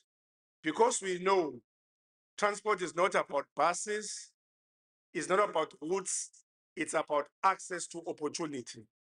And we are investing in transport, we are investing in jobs, growth, and future of our young people. Fellow councillors, our people are not asking miracles, they're asking for basics. The ANC manifesto is clear. We must deliver services consistently and rebuild capable municipalities. This budget says we live up to the communities, to the commitments we made. We are investing heavily in engineering services. We are restoring capacity of a state to deliver. We are doing so with accountability, discipline, and agency. Somlomo, our people judge us not by reports, but what they see every day. The pothole in their streets, the conditions of their roads, the accessibility of their communities. The ANC manifesto prioritizes roads, infrastructure, and basic services to deliver. This budget answers that call. We fix roads, invest in maintenance, and ensuring our infrastructure support both communities and local economy. Because a working road network is not just infrastructure, it is service delivery, economic enablement, and visible governance. Abantu baseThekwini, let us not shy away from the truth. The ANC acknowledge we have not always met the expectation of our people. But what defines a movement is not whether it makes mistakes, it's whether it has the courage to correct them. The 2021 manifesto commit us to fight corruption, appoint capable leaders. Strobata, you have done your work. There is a business, also my business now, they've got a trust in our city. We have restored trust in local government. This budget, therefore, implement zero tolerance for waste and underperformance, zero tolerance for corruption and maladministration, full accountability to the people who elected us. Honorable Speaker, this is not just a budget, it's a program of action to restore dignity through adequate housing, unlock opportunity through transport, through transit-oriented development, deliver services through capable engineer system, and rebuild trust, visible, responsive governance. Njengoba i-ANC ibile ingxenye yokulalela abantu ngokuthumela thina njengamakhansela, ibisisiyalela ukuthi sesibalalelile abantu bese singaqhubeki naloku besikwethula sisahambisa ibudget, kodwa siresponde njengoba umeya eserespondile sekwehlisiwe ukukhuphuka kwamanzi kanjalo nama rates. But let us be clear, a budget alone cannot change lives. Implementation does, leadership does, accountability does. As the ANC to the people of EThekwini, we have heard you. We are correcting our course and we are working day and night to build municipalities that works for you. Let us move forward. Let us rebuild trust. Let us deliver to our mandate. Together, let us build better communities. Together, let us realize a better life for all. Thank you. Thank you very much. Thank you very much. Order. We are trying to manage time. Time is against us. TA, Councillor Shai to 2 minutes from Al Jama. Thank you, Mr. Speaker. This is a budget of substance designed to restore our city. It directly addresses our water crisis by allocating funds to water infrastructure in the Southern Aqueduct. It allocates funds to fix our ailing wastewater works and protects our most vulnerable with free basic services and critical property rates exemptions.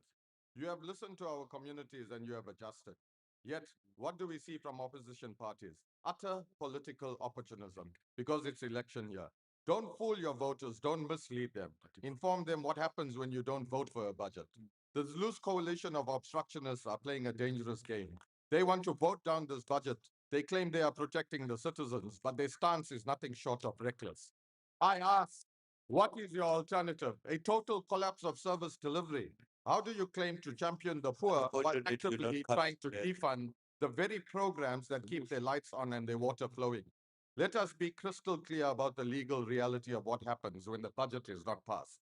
Under Section 139(4) of the Constitution and the MFMA, if this council fails to pass a budget by the start of the financial year, National Treasury will freeze our equitable share. We will face immediate provincial intervention. This council could be dissolved. Administrators will take over and all capital projects, including emergency plumbing, housing and electricity repairs, will ground to a violent halt. Voting down this budget is a vote for municipal bankruptcy and constitutional collapse. We cannot abandon the vast majority of our citizens who are tenants, backroom dwellers and informal renters. We cannot ignore the reality that thousands of renters and ratepayers rely on the municipal services this budget funds. This budget is not only for electricity, water, and sewage. It controls every single entity that deals with running a metro, safety and security, Order, Speaker. fire and metro police. Point of order. No order, no order. Let's listen the point of order. Order. No, Mango. Speaker, I'm just checking which party the councillor come from. It's the first time seeing. Is that an order? No, Councillor Mango. Order, you are being destructive. Proceed, Councillor Shahid. This budget is not only for electricity, Order. Proceed. This budget is not only for electricity, water, and sewage. It controls every single entity that deals with running a metro, safety and security, fire and metro police, parks, cemeteries, recreation, infrastructure, finance, housing, and health. Mr. Speaker, we will not allow cheap politicking to hold our residents ransom. I call on all rational members of this House to reject the grandstanding of those that will object to the budget.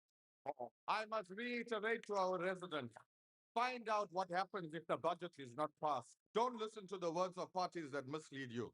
Seek the answers for yourself. Don't complain in the wards that are controlled by parties that vote against the budget. No funding will filter through to those wards because the funding was not approved. When this budget succeeds in getting ratified successfully, remember your ward representative was the one that rejected the budget. Yet this council is still compassionate enough to attend to your complaints. Let us act with maturity, honor the law, and pass the budget for the people Point of of order, EThekwini. Speaker. I thank you. Thank you very much. Thank you. Councillor Perte, DA. Order. Councillor A. Perte, DA. Give the man a bell. Order. Councillors, let's maintain order. Order. Councillor Perte, Thank you DA. very much, Chair. Never knew the TA even had anybody in the room. But today we are debating a budget of approximately 75.3 billion. A budget presented as a people's budget. A budget presented as pro-poor. A budget presented as a roadmap to recovery. But behind the slogans, the speeches, and the political theatre lies a far more uncomfortable truth. EThekwini municipality is facing a deepening governance, infrastructure, financial management, and service delivery crisis. And the residents of the city are again asked, you pay more for less. The Democratic Alliance acknowledges that the ANC has retreated from some of the originally proposed tariff increases. This following widespread public pressure and resistance from residents, businesses, civic organizations, and opposition parties. But let us be clear, these reductions are not an act of generosity. They are an admission that the original process was excessive, unreasonable, and disconnected from the economic realities facing our communities. The people of EThekwini are under immense financial pressure. Unemployment remains devastating high. Food prices continue to rise. Fuel costs continue to increase. Businesses are struggling to survive, and households are cutting back on essentials simply to make ends meet. Yet this municipality continues approaching residents as though they are endless source of revenue to compensate for municipal failure. Speaker, the most alarming in this entire budget is not the tariff increases. It's not even the infrastructure backlog. It is the astonishing growth of the municipality's debtors book. As of April 2026, the debtors book has now grown to an approximate 45.4 billion, equal to exactly 60% of the proposed budget. Even more concerning is that 6.8 billion of this accumulated only in 12 months since April 2025 and April 2026. That figure alone should send shock waves through this council, because it confirms that the municipality is not dealing with a temporary financial challenge. It is facing a systematic revenue collection and governance crisis. A municipality cannot continue functioning sustainably while debt grows at this pace. And the solution cannot simply be continuous forced increased tariffs on the minority of residents and businesses who are paying for services. Speaker, the capital budget has increased by approximately 500 million to around 6.3 billion. The DA welcomes investment into critically infrastructure recovery, particularly roads and stormwater repairs following repeated flood disasters, water and sanitation infrastructure rehabilitation, and the acquisition of additional public transport buses. But we have to place on record that the additional 230 million allocated towards water and sanitation infrastructure did not emerge voluntarily from the administration. It followed legal action brought against the municipality by the Democratic Alliance. The DA was forced to approach the courts because residents could no longer tolerate collapsing sanitation infrastructure, sewage pollution, environmental destruction, and ongoing violations of basic human dignity. The fact that the court order was required to compel infrastructure intervention speaks volumes about the state of governance in this municipality. The proposed acquisition of 53 buses at a cost of approximately 153 million also raises serious concerns. Ironically, these buses are to be operated by Transnet, a service provider that reportedly owes the municipality approximately 1.7 billion rand. How does this administration justify expanding contractual dependence on entities that themselves are owing massive amounts to the city? What risk assessments have been conducted? What accountability measures are in place? And how does this align with responsible financial governance? Speaker, across every portfolio, the same pattern emerges. More expenditure, more promises, more strategies. Yet declining implementation capacity and worsening service delivery outcomes. In governance and human resources, operational expenditure continues to increase by a substantial 2 billion rand. At the same time, consultant dependency continues to grow, operational inefficiencies remain unresolved, vacancies remain unfilled, project management failures persist, and consequence management remains weak or non-existent. Residents are therefore entitled to ask, what is the return on this expenditure? Because communities on the ground are not seeing improved governments.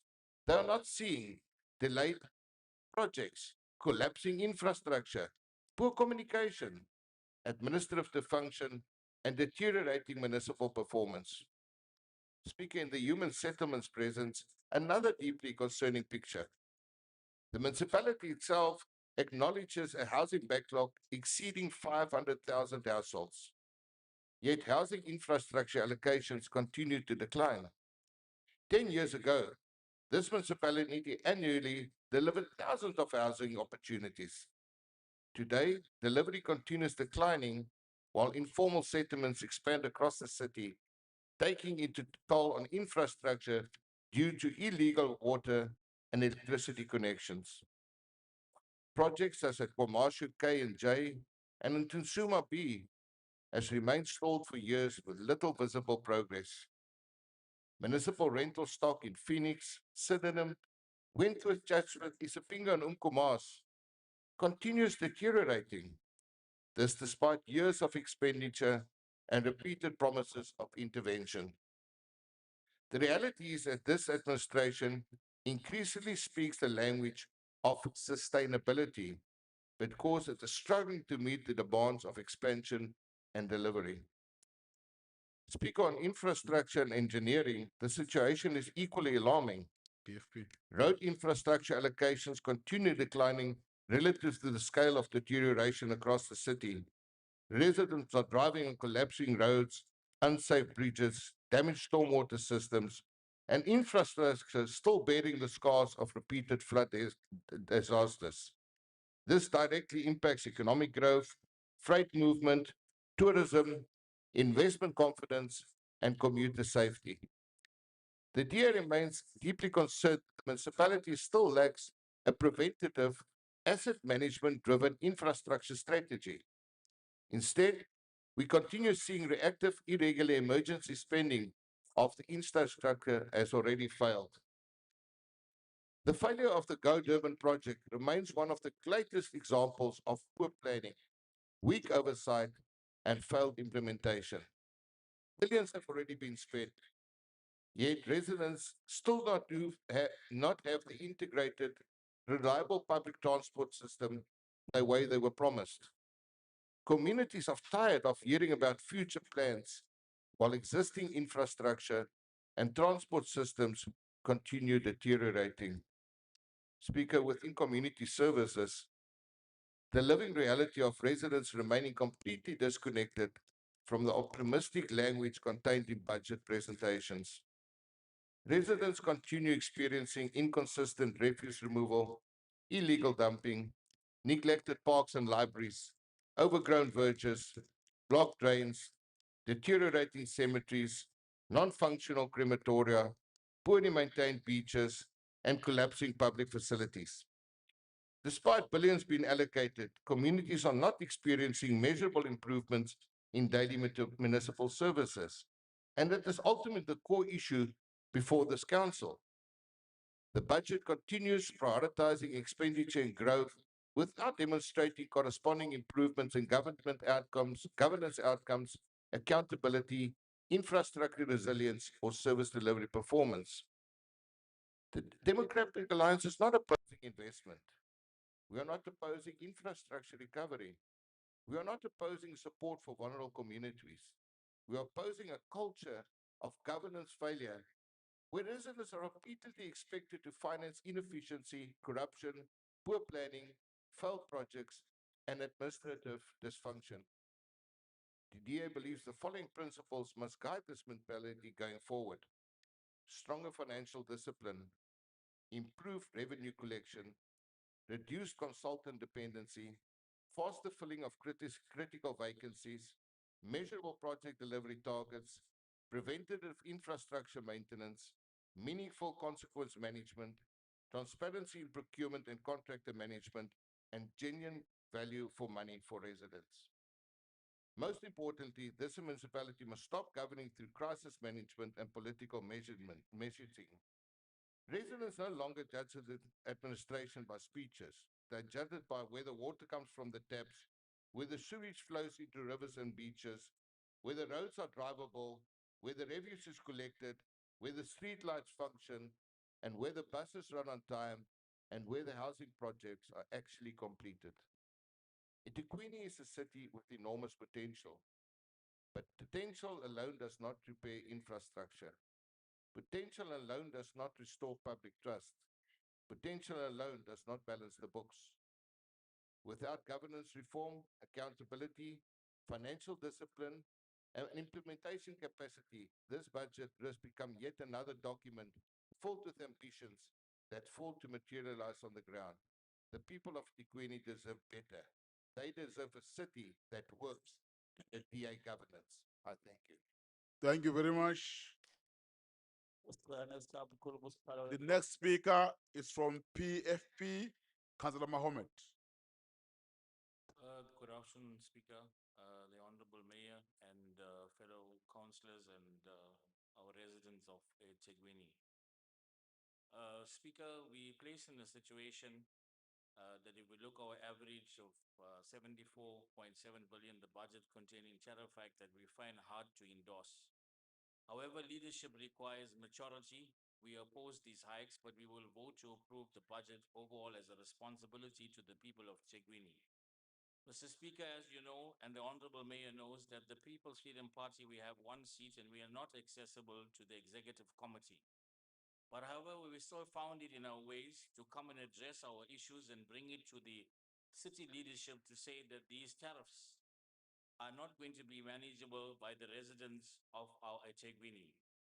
We then, the People's Freedom Party, warned the city that these hikes will trigger an economic debt spiral. Families cannot pay, services are cut off, revenue collapses, debt grows, illegal connection rises, young loss of life, impact more crime, less money wasted, resources on security.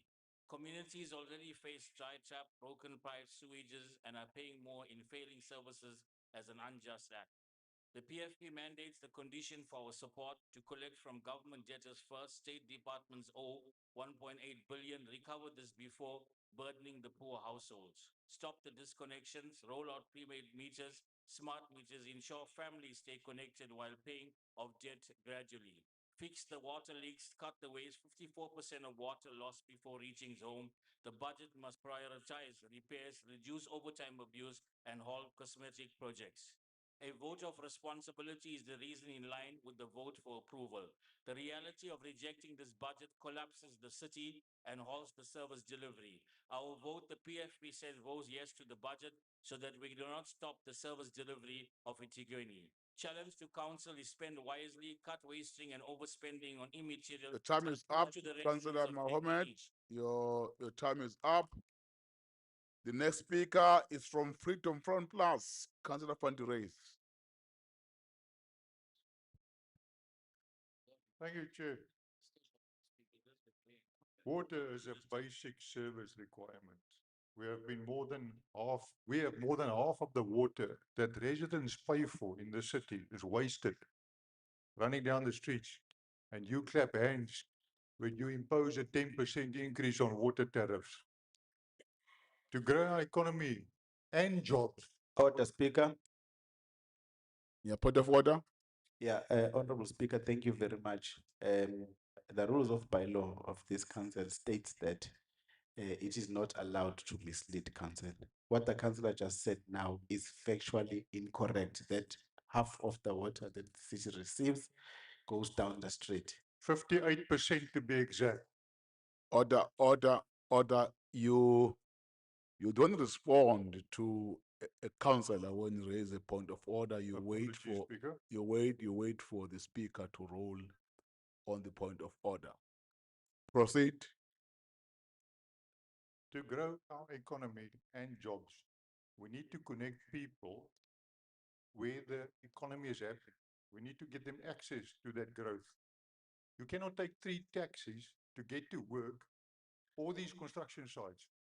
For those that still have work, this Go Durban has been on the books since 2012 with numerous budget adjustments. It's 2026 now. South Africa has more tarred roads than the whole of Africa put together. That is why we have all these migrants flooding here through our open borders created by the ANC. These roads and rails were built by the Boere and the locals working together. Durban Point of converted. order, Speaker. Point of order. Councillor Nkomeni, with the task created by the Boere, by whose money? No, the councillor must withdraw that. Created by the Boere. Councillor from the race, you are inviting unnecessary point of orders. Please choose your words carefully so that you avoid disruption. As you proceed, Councillor, order. Let's allow the councillor to finish his debate. Durban converted only 2 kilometers of tar road last year from asphalt dirt roads to tar roads. Shameful. Maybe that is why we have 750,000 indigent households in Durban, and it's only being supported by 340,000 households. It's unsustainable. It has to crash. Die boere kom, and we will rebuild with or without you. It's our time. We cannot support your B inefficiency and KD enrichment. Build back better, you say. You have been captured by the globalists. I'm still trying to figure out how National Treasury can say we have a budget that is funded if we have 45 billion rand in outstanding debt.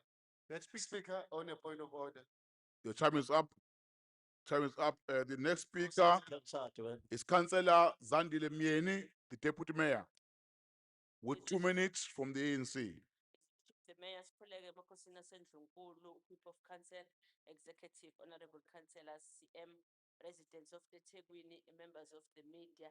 As the National Freedom Party, as we giraffe to this budget in the context of public safety, we believe that this budget prioritizes the safer communities and strengthen the emergency response system and improve the protection of municipal infrastructure. and residents across EThekwini. This budget also therefore reflects not only the financial planning, but it's also the firm that commits to ensuring that the people of EThekwini live in a safer and more responsive and a better protected city. The budget also makes the provision for the continued rollout of smart policing projects to improve the public safety and strengthen crime prevention across EThekwini. It is also important to highlight that this budget also advances the collaboration approach to community safety through partnership between the government law enforcement agencies, business communities. The municipality is also investing in program aimed at addressing the gender-based violence, substance abuse, crime prevention, and school safety. This intervention demonstrates a commitment not only to enforce, but also to prevent through the social cohesion. The fire and emergency service component in this budget further highlight the city's determination to improve the emergency response capacity through the maintenance and procurement of fleet and equipment, as we saw that there is a budget for replacement of the fire station in the city increasingly impacted by fire weather events and urban pressures. These investments are essential in protecting the lives, infrastructure, and the livelihood. This budget therefore sends a strong message to the people of EThekwini on its commitment in creating safer communities, strengthening emergency preparedness, and also ensuring that the resident can have confidence in the municipal ability to respond effectively both everyday incident and major emergencies. Honorable Speaker, this budget reflects a compassion, accountability, and strategic governance. This budget seeks to restore the dignity, rebuilding infrastructure, stimulate economic growth, and provide relief to the resident. Siyakunaka-ke somlomo ukuthi uma sibuka le budget siyababona abahlali baseThekwini bayabazi ozakwethu eselokhu safika kusukela ngo-2021 abangakaze bayisupport ibudget. Kodwa beqhubeka bevotelelwa khona ukuthi uma befika kule ndlu bakwazi ukuthi bakhulume izindaba ezithinta abahlali. Sibabonile-ke futhi bengawahambeli ama-budget hearing. Nonkosi, siyabonga kakhulu umsebenzi owenzile ukuthi uqhubeke nokusilida ise forefront. Udaba lama-tariff siyazi ukuthi kungenzeka ukuthi abahlali bebefisa ukuthi kwenzeke i-decrease enkulu kakhulu kunale yenzekile. Kodwa iqiniso lithi le decrease ekhona yenzekile izokwazi ukuthi isilekelele kakhulu. Sisikhuba Nonkosi umsebenzi owenzayo ne-executive. Uhulumeni-ke wabantu, abantu njengoba kade bekhuluma kuma-budget hearing, bethi udaba lama-tariff udaba abafisa ukuthi lunake, kodwa kubonakala ukuthi ngempela amandla kubantu, abantu bakhulumile, uNonkosi uzwile, i-executive nekhansela izwile. Siyajabula kakhulu ukuthi uma ngabe sibuka udaba lama-tariff siyazi ukuthi umkhandlu uney'nhlelo ezinhle kakhulu. Sibonile South Africa kuwumkhandlu weTheku ohamba phambili odabeni lokuthi uma sikhuluma ukuthi umkhandlu uyadinga ukuthi uzenzele ugesi, sayithola ilayisensi. Lokho kukodwa kuyi-commitment. Councillor Deputy Mayor, your time is up. Your time is up. Councillor Ndlovu, EFF.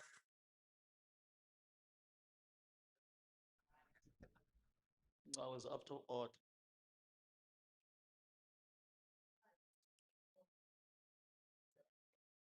It looked like your microphone is not working, eh? Ngiyabonga Somlomo. Asendlunkulu. Somlomo ngicabanga ukuthi wonke umuntu uyazi ukuthi ibudget le yanamhlanje iyakhiwa izinto ezintathu, i-revenue, ama-loans, nama-grants, which ama-tariff are part of it. Ngakho-ke asikwazi ukuba nomasipala if singakwazi ukubheka lezi zinto zama-tariff. Today, Somlomo was still suffering based on socio-economic, psychological, and systematic impact of the historical oppression. Abanye babantu namhlanje abasagxeka izinto ezenzakalayo because there is still that perception, persistent perception that black people are corrupt. Today, we must kill that myth that as abantu abamnyama we're going to stand here and start pointing fingers kwabanye abantu abamnyama ukuthi they cannot govern.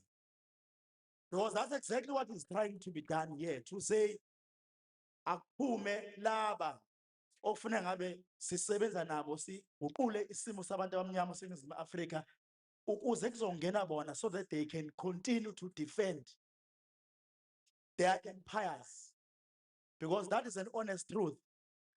Bafuna ukuthi kuphuma abanye kuze kuzongena bona bazoqhubeka nelegacy yabo to protect what they have started to oppress us as black people, and we cannot allow that. Never. Somlomo, in our commitments as the EFF, we want to build a corrupt-free municipalities, and we fully welcome all the initiatives done by this municipality, the MPEC and the Auditor General in dealing with issues of corruption and the recommendations thereof. We welcome that, and we are more than willing to do that. As the EFF, we are no longer going to stand on the fence. We are going to defend what we think will benefit our people on the ground. And if it means that anyone who doesn't pass the budget because our people must suffer, because we are the ones that are suffering the most and not them. Bahlala kamnandi endaweni abahlala kuzona. We are suffering. Le nto abathi bayayijomba, bayaphosisa, abayijombi, ithe siyijombayo. So we cannot stand here and not defend what we are trying to fix as this municipality. Localized passive industrialization, siyayishayela ihlombe leyo, siyayifuna yenzeke. Localized plan to identify land, including grave site somlomo. Izinto lezi esifuna ukuyibona zenzeka kumasipala. We must have a self-reliant municipality. Sikwazi ukugenerate imali yethu. I-unemployment asiyithandi somlomo. Yingakho sifuna ukuthi kube nendlela eziningi, including filling the funded posts. Lokho kufanele kwenzeke ngokungahlonisi. The EFF believes in responsive, effective and Councillor Ndlovu, your time is up.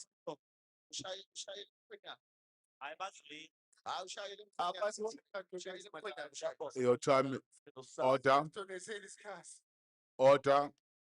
Councillor Pillay, DLC. Mr. Speaker, the DLC noted the mayor's address. Unfortunately, Mr. Speaker, the DLC rejects and will not support the budget tariff increases as expressed in this budget. It is a real pity that the voices of the majority of citizens whom are totally opposed to any tariff increases was never considered. In March 2026, when the draft budget was tabled, the DLC was the only party that called for a 0% tariff. The DLC cited the critical financial crisis ratepayers have to contend with in terms of the rising cost of living, whereby thousands of people, the pensioners and the unemployed, have great difficulty in paying the utility bills and to provide food for their families. All the parties represented in EXCO have missed a great opportunity in bringing tariff relief to our ratepayers. During the budget window period of public participation, the DLC have received hundreds of calls from residents whom have pleaded for a 0% tariff increase.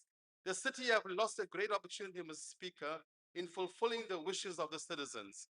This could have been achieved by doing a meticulous balancing act of trimming the fat expenditure cost of the nice to haves, suspending some clearly expensive entertainment and event funding sectors of the budget, and rooting out corruption and malfeasance.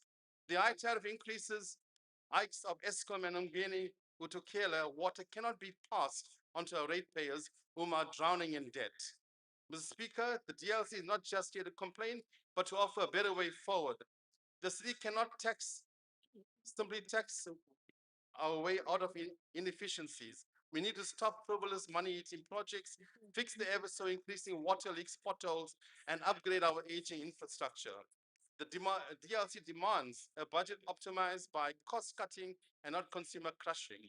The DLC will not support this budget because of tariff increases. Thank you. Time. Thank you, Councillor Pillay. The next speaker will be Councillor R. McPherson from the DA. Thank you, Speaker. You know, the mayor was right when he said is the last budget of this term. What he failed to mention is this is the last budget that the ANC will ever be tabling in this chamber. Let me just on a point of correction. You know that he makes mention proudly of Durban as being the busiest port, a very busy port. Do you know, Mr. Mayor, out of 403 ports in the world, we came last. We're the 403rd worst performing port in the world under the ANC. The undisputed hub of tourism, Mr. Mayor, is the DA City run of Cape Town, both national and international tourism. Google it, you're welcome to. We have a declining manufacturing industry, not a growing manufacturing industry. Google it, and it's all down to high costs, high rates, crime, security, non-availability of water, and the rest. You mentioned that this budget reflects a functioning city.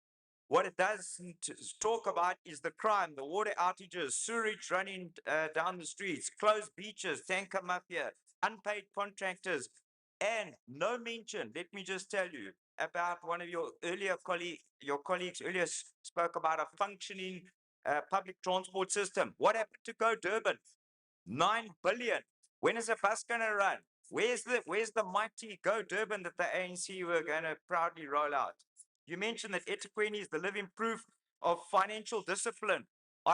If I'd have been drinking, my water would have choked. Fiscal discipline, 45.5 billion uncollected debt under your watch, sir. Unpaid contractors that are just in the north, there's 3,000, a backlog of 3,000 water leaks running into hundreds of millions, far more than what's owed to the contractors.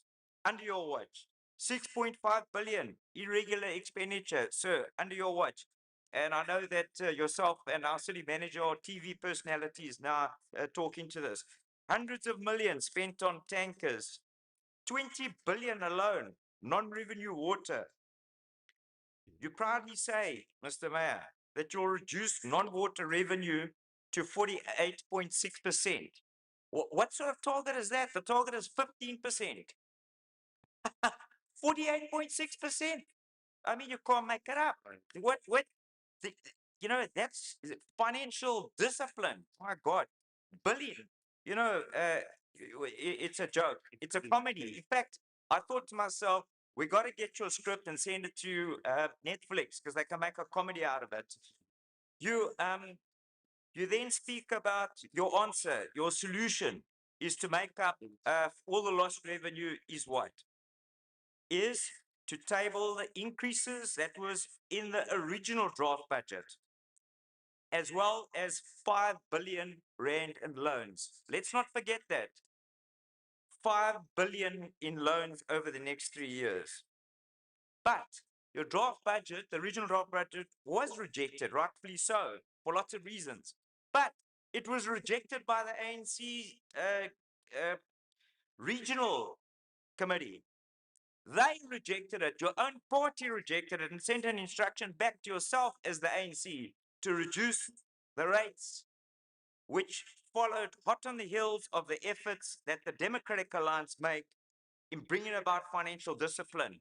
I saw very little about accountability. There's no prospect of the DA support in the budget that is littered with inaccuracies, and that you're going to nail the minority ratepayers who are seen as nothing other than ATMs. Thank you. Thank you. ANC Councillor Sabelo. Thank you very much, Honorable Speaker.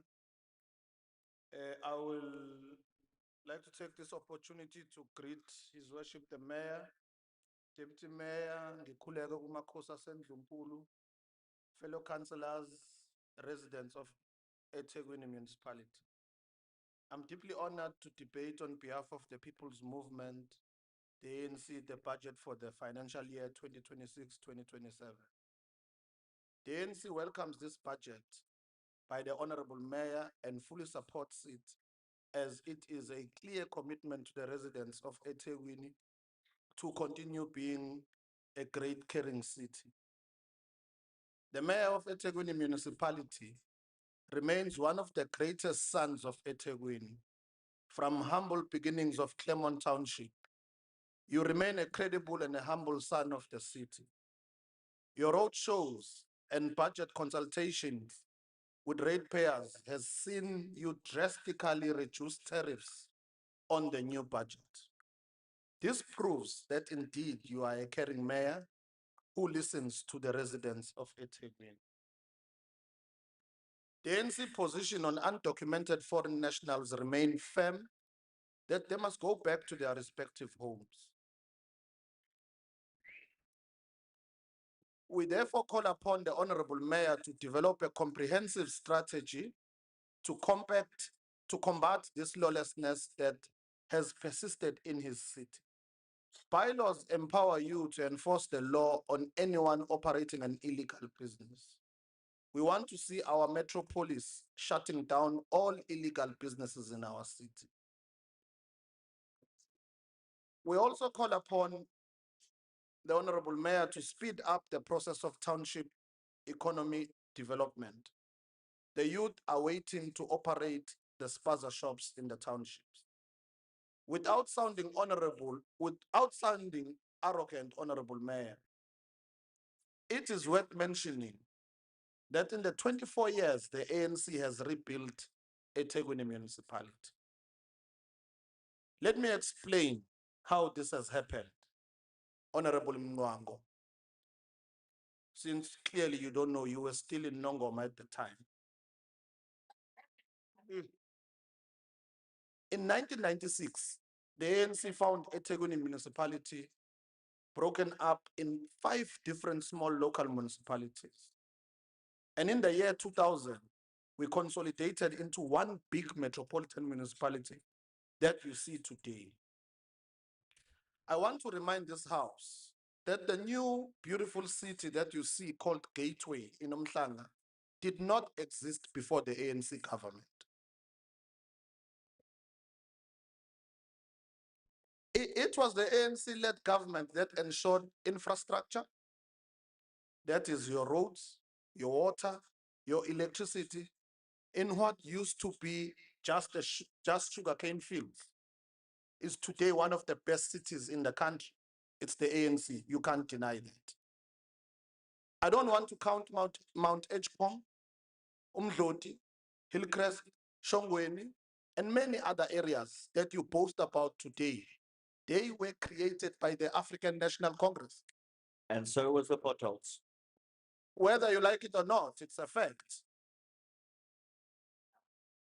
It is with these reasons mentioned above that we believe you, Honorable Mayor, when you say you are building a new city in the west town of our city that will be supported by a huge dry port that will create jobs for our people. It is because we have seen this municipality build new cities. That is why we believe that the west town city is also going to be built. Your city has continued to ensure economic development and job creation through strategic partnerships that you have highlighted worth billions of rands. Yet again, this is a clear indication of the ANC-led municipality prioritizing economic development and job creation. And failing water pipes too. Honorable Mayor and Honorable Speaker, I just want to highlight a few things that the ANC has done to bring dignity to people who live in rural areas and in townships. Firstly, I want to speak about the alternative sanitation program. Let me explain this because DA councillors don't go to rural areas. To rural areas such as Gwaklimba, rural areas such as Umbumbulu, Kababa, and many other rural areas. And I must remind you that EThekwini is 60% rural. Where the Are you in the DA caucus that you can say that? Where the apartheid government did not build sanitation for our people, the ANC has made sure that there is flushable toilets in rural areas, something that has never been seen. Where the apartheid government did not build roads for our people, today you find tarred roads honorable councillor from the Freedom Front Plus, Fred Front Plus. Honorable Mayor, second, Skatsa Madlala la. Honorable Mayor, we must congratulate you for reclaiming the Durban CBD. We must say that in the Durban CBD, it's indeed true that for a protected period of time, there was a problem with waste. We can today claim that the city is in a much better state. The DA can't even grandstand anymore and say the city is dead because the CBD is being cleaned on a daily basis. A mayor that listens to our people. I want to also make an example with one area of the city, Albert Park. The reality of the matter is that for some time, Albert Park had been a problematic area.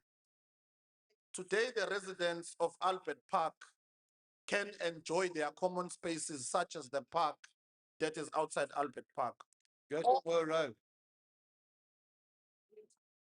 That is all thanks to the ANC councillor, Councillor Mngonyama, and the mayor of the EThekwini municipality.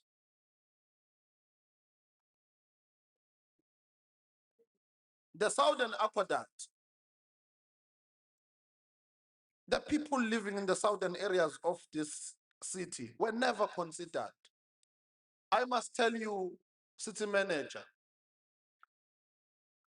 there is something that was created by the apartheid government that was called a developmental line in our municipality, where people who were living in the southern parts of our city were considered to be people who, because they argued that they don't benefit to the rate, they don't contribute to the rate base of our municipality, therefore development must not go to those areas.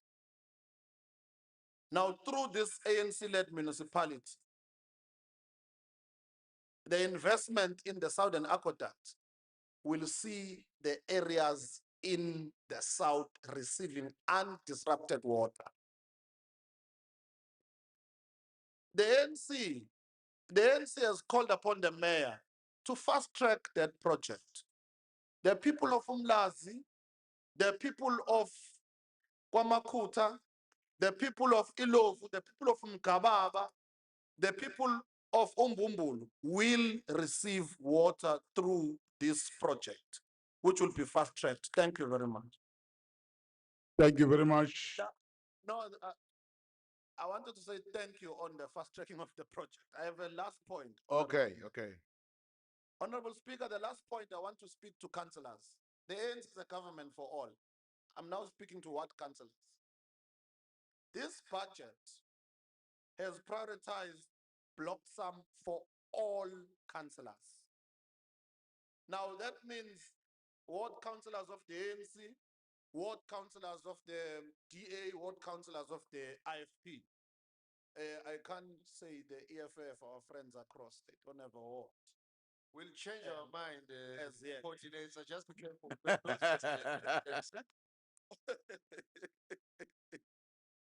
So this budget ensures that each and every ward has at least 3 million, which a ward councillor can prioritize to fix service delivery in their ward.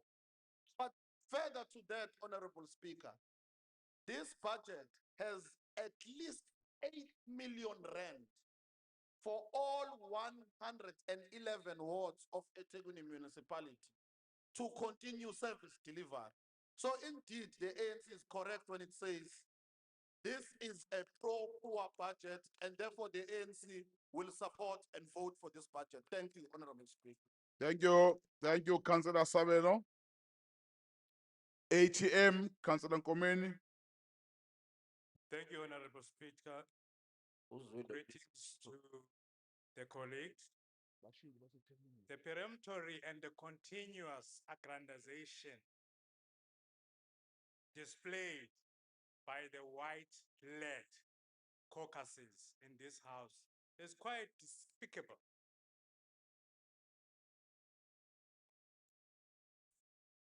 Iakasu.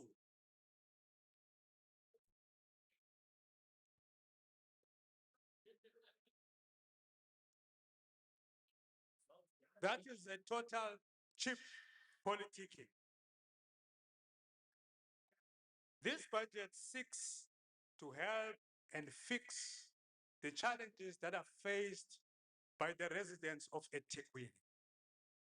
But how are they going to be assisted if we are not going to pass the budget and be stuck on the things that were done by the Buremach, by my friend behind me here? Shut up.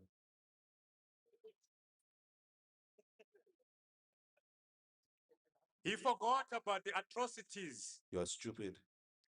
of, he forgot about the atrocities of the past. Order. Point of order. Point of order. There's a councillor there by the DA, they say rubbish. The one they wearing black and stripes shirts. They say stupid. The one they wearing black shirts, the one they turning around breaking there. It's the one they say like that. Order. Order. Order. Order. Order. Order. Order. May I request the councillor to withdraw that?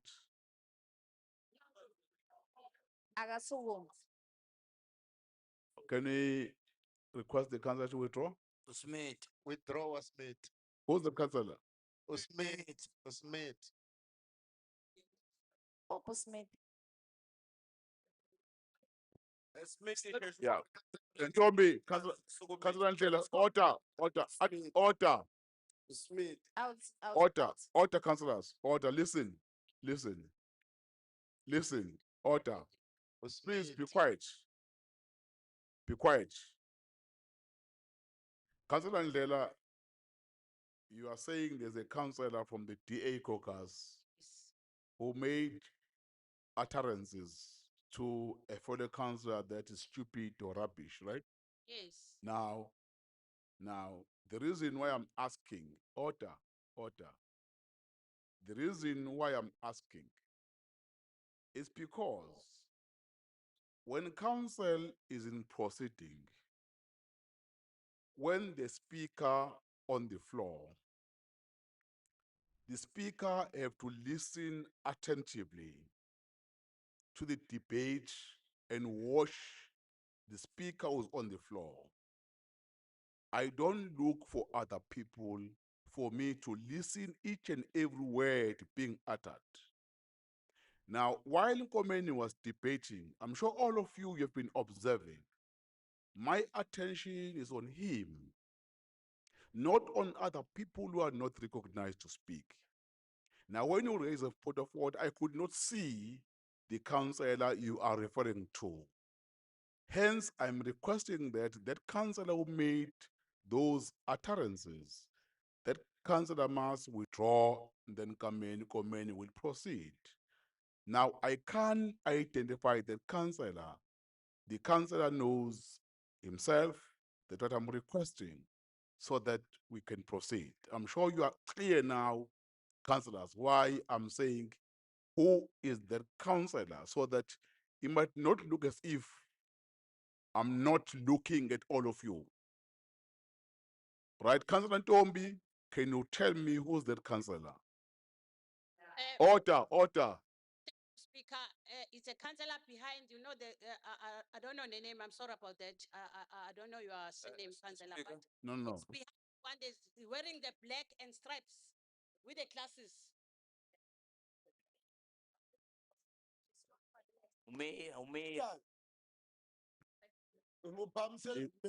He's wearing a coat. Yeah, he's wearing a coat. Let me tell you. Speaker. Let me tell you. And the episode. Speaker. Order. Speaker. Kick him out. Order. There is Councillor Smith from Ward 27.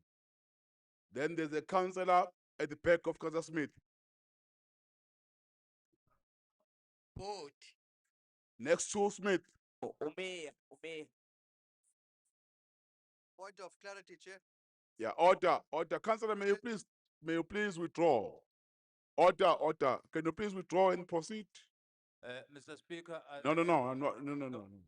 I withdraw. Order. No, I withdraw. I'm requesting something simple. I withdraw. I requesting something simple. May you please cancel that withdraw? Yes, I withdraw. No, it's not true. Order. Councillors, may you please maintain order? I'm requesting. No. I'm not taking hands. We are debating. Councillor, can you please withdraw? Then we proceed. She misunderstood. I withdraw. Speaker. She misunderstood. I withdraw. Can you please, Councillor, withdraw? I withdraw. Yeah, must No, I'm talking to you. Next to Smith. Yes, withdraw. I withdraw. Speaker. Councillor Kabet is not recognized. Thank you, Speaker. Speaker. No, we are not recognized. I'm saying that Councillor must withdraw, then we proceed to the debate. It didn't say anything. Can you please, Councillor, withdraw? It didn't say anything, Speaker. Speaker. It's Councillor Mie. Speaker. You see now, you see, order. Councillor Kabet, please, order. Speaker. Order, Councillor Kabet, order. Speaker. Councillor Kabet, order. I want to talk to the councillor. Order, councillor. Councillor Mie. Listen, councillors. We are in the middle. Order, EFF, order. Councillors, we are in the middle of a very important debate. There are members of the public here who are here for this discussion. There are members of the public who are viewing us in our social media platforms. Now, the time now we are wasting, we are losing their attention because of unnecessary comment and disruption we normally make in council. But I'm requesting something simple. That Councillor Mie, may you please withdraw your utterance? Speaker. May you please withdraw, Councillor Mie? Speaker. No, Kabenda, you are not recognized. Councillor Mie? I'll assist you here. No, I don't need your assistance. Councillor Mie, please withdraw. But you never heard anything. Please withdraw. Simple thing, withdraw. I was I'm requesting. You see, Councillor Mie. Speaker. Councillor Mie, I'm very nice on you. Speaker. I'm requesting something simple to withdraw only. Speaker. Speaker, how do I withdraw something that I didn't do? It was not Councillor Mie. You don't want to withdraw.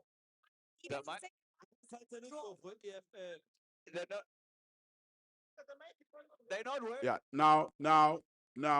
Kick him out, Speaker. Order.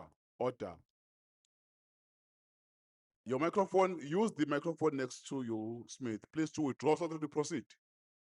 Speaker, firstly, my mic is not even working. Second of all, how do I withdraw for something that I didn't do? Because now you are basically passing an allegation upon me, which you have no proof on. Okay. Okay, thank you. I hear you. I suggest that I deal with this matter with the whip of the party after the session, because I can't rule because I did not see him while he was making those statements. Proceed, Komeni. Thank you, Speaker. As I conclude, order. You can Smith. Kaza Smith.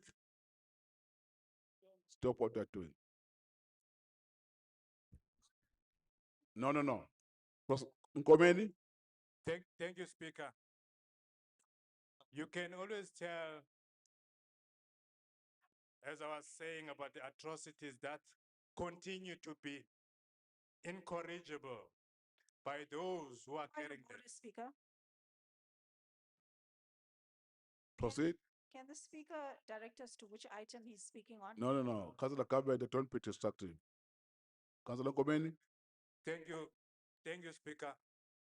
As the ATM, therefore, we want to make sure that the budget goes on passing, and we pass it and ensure that this House adopts the budget and absorb and support it, except for the DA and the VF plus.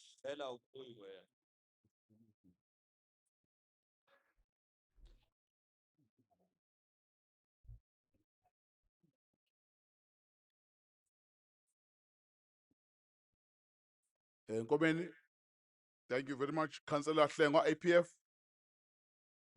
Thank you, Speaker. Ngiyafisa nje ukwehlisa umoya noma khona sengiphazamisekile. Speaker, ngiqale ngokubonga ubaba umeya ngokuthi akwazi ukukhumbula abantu bakithi abamukelwa izindlu zabo ngesikhathi seflood. Aphinda akhumbule nabanye abantu bakithi abanganazo izindlu zokuphila. Uma umuntu omnyama kala eSouth Africa siyazi ukuthi kunzima. Uswele indawo yokuhlala uphila, uphinde uswele indawo yokulala usushonile njengoba singenamathuna nje eThekwini. So ezamele siyabonga kakhulu lo akwenzile. African People First siyafisa ukuthi sisho ukuthi le budget le siyayisupport ngenxa yokuthi izokwazi ukuxazulula inkinga esazi inheritha kubantu abasinikeza zona over 400 years ago. Mhlawumbe bakhumbuza nje abantu baseThekwini namanye amakhansela engicabanga ukuthi aseqala ukuba delusional esinawo la ngaphakathi emkhandlweni. Mina ngihlala kaMashu. Kwa-early kwaMashu bekunesihlahla esiphakathi nomgwaqo. Kwathi wangaleso sikhathi umama uDube wanikela ngebudget yewadi yakhe ukuze kuyokwakhiwa umgwaqo lapha kwa-early kwaMashu owawunesihlahla phakathi nendawo. Leso sihlahla sasingesabo-ke oBurema laba ababona namhlanje engazuthi okwenziwe bona bangcono.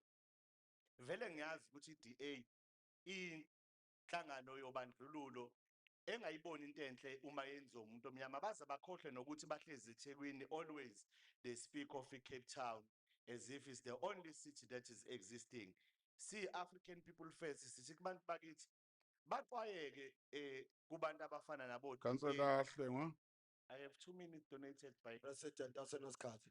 your time is up. I have 2 minutes, Speaker, donated by KZNI. From KZNI? Yes. Okay, let me check. She's here. Let me check. Yeah, basuke bangawubhala bafake i-email eceleni confirmed, yeah. Thank you, Speaker. Ngiyafisa ukuthi abantu bakithi njoba vele yonke le grandstanding imalana nevote. Asikhumbule ukuthi ubani owabiza abantu ababulala abantu ePhoenix ngama-hero ngesikhathi sama-elections. That was DA. Asiphinde sikhumbule ukuthi ubani othi njalo makune program ebhekene nabantu abamnyama.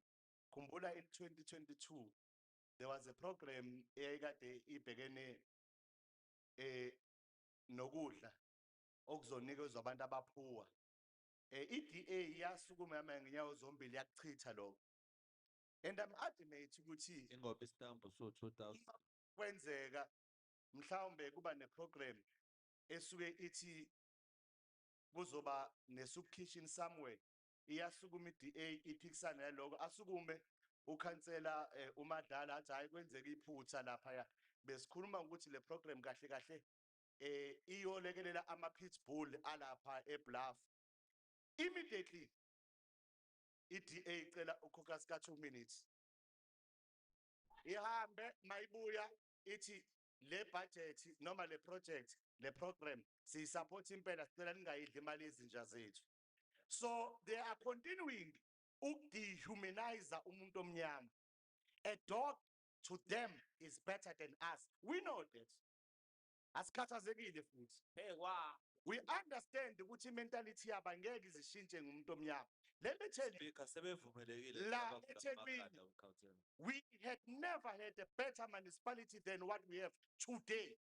I have water, I have electricity, I have the road that takes me to my house because of this government. Your time is up, right? Your time is up. IFP, order councillors, IFP, Councillor Kuala. Sibonga somlomo. Sikhuleke emakhosini asendlunkulu, sibingelele meya namakhansela nawo wonke ke abantu abakhona. Mhlambe sekukhulunywe kakhulu ngale ndaba yebudget nokunye. Kodwa thina ke IFP as much as sivumelana nebudget establishiwe, but kusekhona izinkinga esizibuka zidingakala ukuthi ihlalelwe phansi. One, social package is one of them. Because le tariffs kuyakhomba ukuthi meya uyilalelile la kuma platform consultation. So siya appreciate ukuthi okunye umkhandlu uyakwazi ukulalela abantu ngoba iqiniso yonke lento esiyenza la siyenza through ukuthi abantu they need service delivery. Zikhona ke ingqinamba esinazo mhlambe njengo indigent policy o property rate noma contract angakhokhelwe kuningi, but okudingayo ukuthi sihlale njengobuholi siyilungisa inkinga ezikhona. Kodwa uma singakabi nayo consequence management policy njengalomkhandlu sizazogcina sithuka njoba leadership as a leadership of eThekwini siyoquestiona ngezinto oyibonayo ukuthi ezinye nje negligent because asinayo consequence management policy. Siyacela ke Mayor IFP the consequence management policy ake sibe nayo ukuze le budget ezoyikhuluma manje noma esi-approve manje sikwazi ukudlala i-oversight up until isikhathi sethu sika November sokuphela kwe-term of office ukuze abayofika bekwazi nabo ukuthi bathathe somewhere bamuve nento ephelele because leyo kukhombana ngeminwe political ayisilekeleli because wonke umuntu la is representing ama-messes akhona ngokwamawadi. Abantu mabengenayo i-service delivery, that's where they get frustrated. Ubone sekunamamashi, asikho isidingo saleya lokhuzana. Sokuthi kuthiwa kuyamashwa ku-service delivery. I-service delivery standard sayo saseThekwini siqonde nje simple straight. iTheku has a vision of 2030 whereby city it will be a livable city for all citizens living in harmony. But uma ubuka siku-2026 and sisalwa ukuya khona kuleyo lokhuzana kuleyo vision. So siyacela ke meya kulesikhathi esikhona ukuthi ake siqinisekise ukuthi le consequence management policy ake siyibeke eqhulwini. Sikhuluma ukuthi nje mhlambe next council izothebulishwa sikwazi ukuyibona nathi ukuthi iyini kahle kahle consequence management i-implementwa kanjani ngoba even uMPEC is playing i-role yakhe but some officials are not pitching ukusubmit ama-reports akhuluma ngama-irregularities and lama irregularities iwona lawa enihlalise eCape Town kwi-scope of which you have no oversight kulama lokhuzana noma ungenayo. Councillor Ayanda Ndlovu, ANC.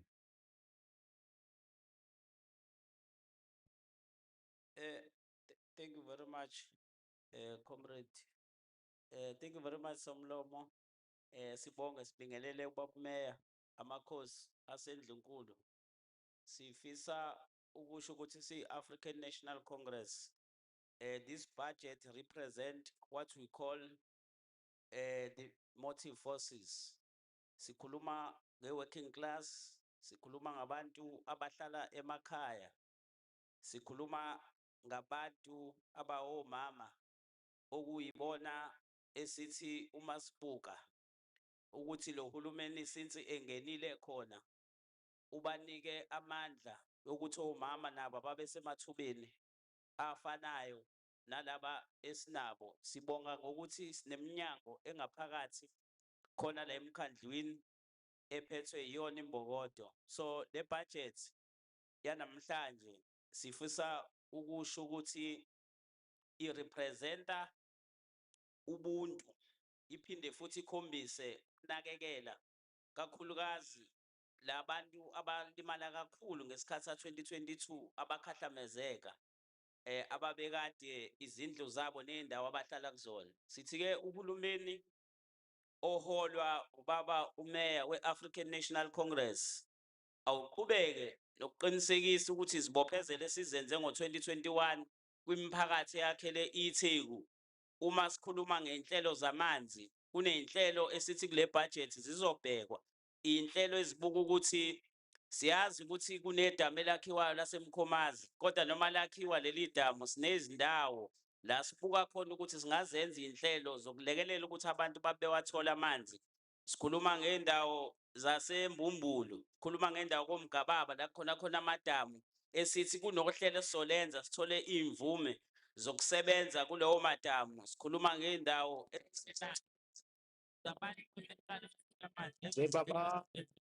is a bit killer. ezibizwa ngama-package plant. Sifisa-ke ukusho ukuthi le budget sifisa uma iphasa iqhubeke nokuqikelela nokubeka eqhulwini izinto zokuhanjiswa nokulekelela ukuthi uhlelo lwendle ey'ndaweni ey'semakhaya. Sikhuluma technology okuwuhlelo la khona sishintsha uhlobo lama-toilet emgodi obekuwukuthi njalo kufanele uma ukuthi asegcwele kube khona uhlelo lenziwayo. Sesifaka-ke i-alternative technology okuwuhlelo-ke olusha olujabulelwayo. Le budget sicela iqinisekise ukuthi iyaqhubeka siyi-African National Congress yenza uhlelo esizibophezele kulona lokushintsha ama-toilet ama-container abe yi-brick and mortar ukuthi la ma-toilet asey'ndaweni ey'ndaweni ezima-informal settlement nasemalokishini ama-container siyawashintsha siwenze i-brick and mortar ukuze uhlelo lokwazi ukuthi imiphakathi ibe nama-toilet anesithunzi ahloniphekile ngoba uhlelo lama-container luke lahamba lwanesikhathi la khona abanye bese befuna ukulenza lube uhlelo olusetshenziswa abantu abathile benza imisebenzi bengazange banikwe. So siyi-ANC-ke si-instructe umkhandlu ukuthi awuqhubeke wenza i-brick and mortar ukuze iy'ndawo eziningi zikwazi ukuthi libe permanent futhi lihlonipheke kungasetshenziswa iy'mali kaningi kulokuphindaphindwa kwenziwa ama-toilet uhlelo olulodwa. Sase sithi-ke emakhaya siyaqhubeka nohlelo lokufaka inkwali sibiza nge-low volume project nokunyusa isinyuse iy'ndawo kube khona imigwaqo esithi black topping. La khona-ke emakhaya sithi kuney'ndawo engahambeki kuzona kodwa uhlelo lethu le-regraveling amakhilomitha siyoqonda umkhandlu sina 1700 kilometer network i-road network yemigwaqo e-rural. Kodwa njalo ngonyaka sithi yonke le miphakathi yasemakhaya abantu abakwazi ukuhamba bakwazi ukufinyelela basondele emakhaya ngokuthi uhlelo le-graveling luqhubeke nohlelo le-black top. So-ke le budget siyayisupporta si-ANC because ngale kokusupporta i-budget abakhulumayo abathi khona okungenzakalile ngeke size sikwazi ukwenza lokho enithi asikwenzile i-budget singayisupportile. So njengoba sila sizokwenza lokho esithi kuyinselelo ukuze sikwazi ukuqhubeka sikwenze kufanele sibe ne-budget ngoba nani uma i-budget siyiphasisiwe nabanye babantu abahlomulayo anikaze niyibuyise imiholo yenu niyayithatha iphuma kuyona le budget le miholo. So ngiyabonga si-ANC sayisupport i-budget ngiyabonga. Thank you, Councillor Ndlovu. Councillor Thabani Mthethwa, the DA.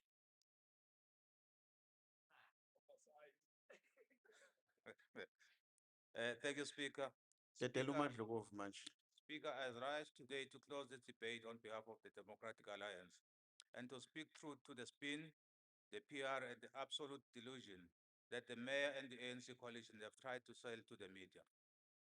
The mayor stood before the press and proudly declared this 75 billion budget a blueprint for hope. But let us look at the cold hard facts of what this budget actually delivers to the people of EThekwini. It does not deliver hope. It delivers false hope that a turnaround is imminent. We are expected to trust a party that treats the highest office in the city like a revolving door. The ANC recalls EThekwini mayors like it's a fashion trend.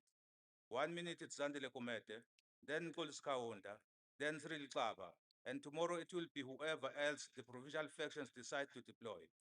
This city is trapped in perpetual chaos because of the ruling party cares more about internal politics, musical chairs, than stable governance? How can you draft a sustainable long-term budget when you change your leadership faster than residents change their light bulbs? The media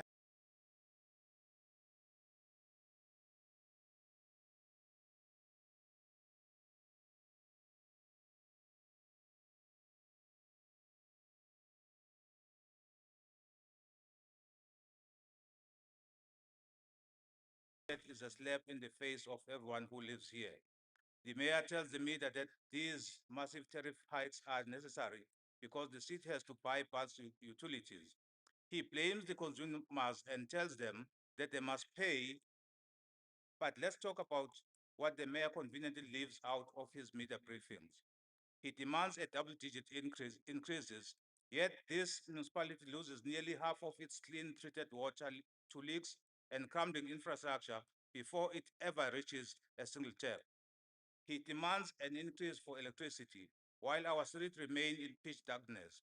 He demands more for sanitation while our rivers and streets run thick with raw sewage and our beaches are repeatedly closed because 40% of our pump stations are broken. The ANC boasts in press that National Treasury gave the budget the green light.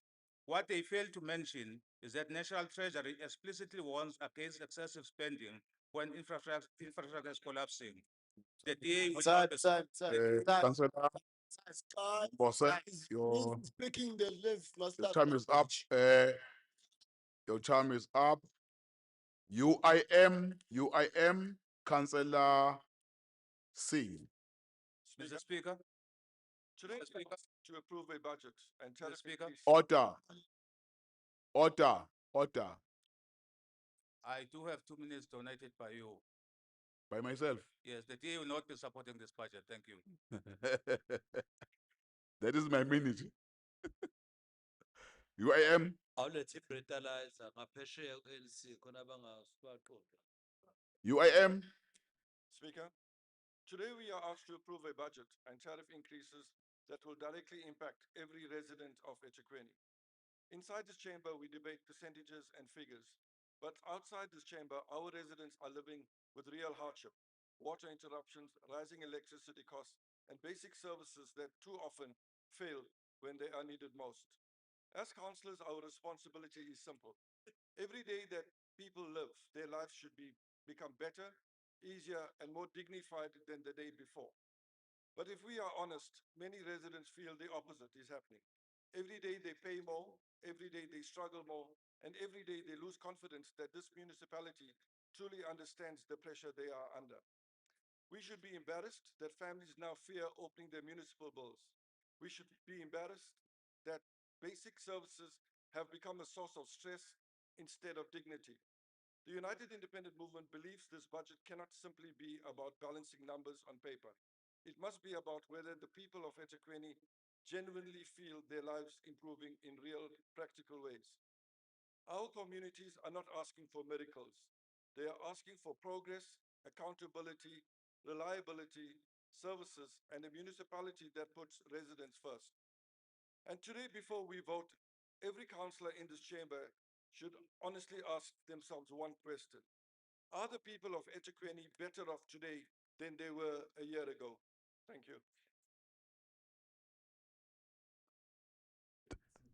you. Thank you very much, Councillor Singh. Councillor Luthuli, Tembo, ANC.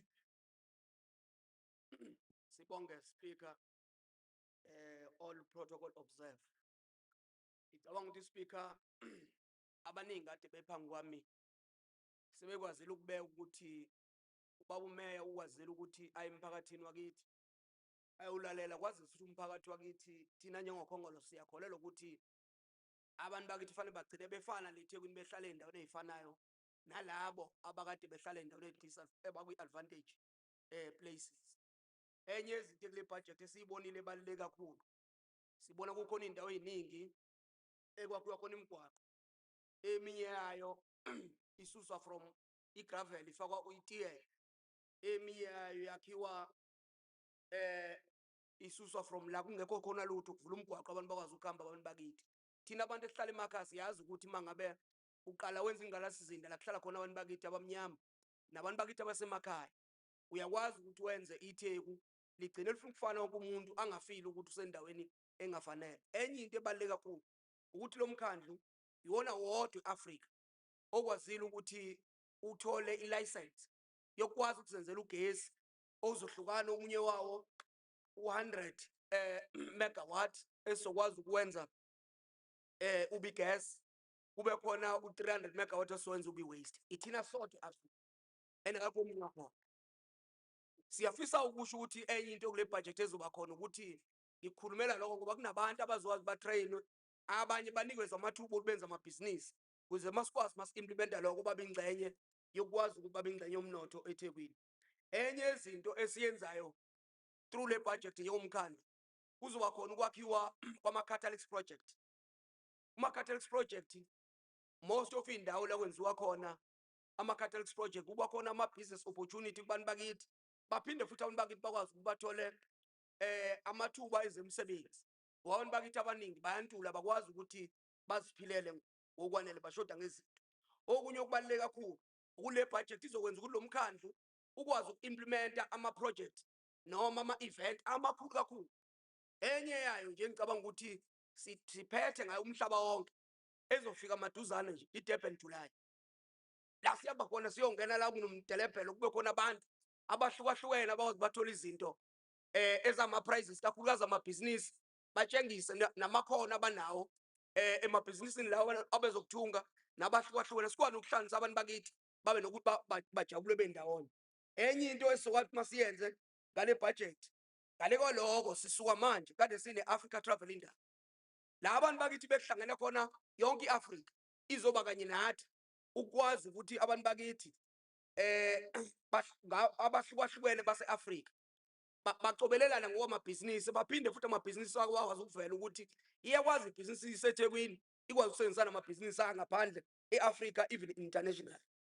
Okunye okubaluleke kakhulu ngale budget ukuthi bameya moya kubantu abantu bakithi bakhalile. Enye izinto ade bekhala ngawo ukuthi imali ebonakala izofunakala kubona ngaba kuma-rate nasendaweni ezihlukene inkulu.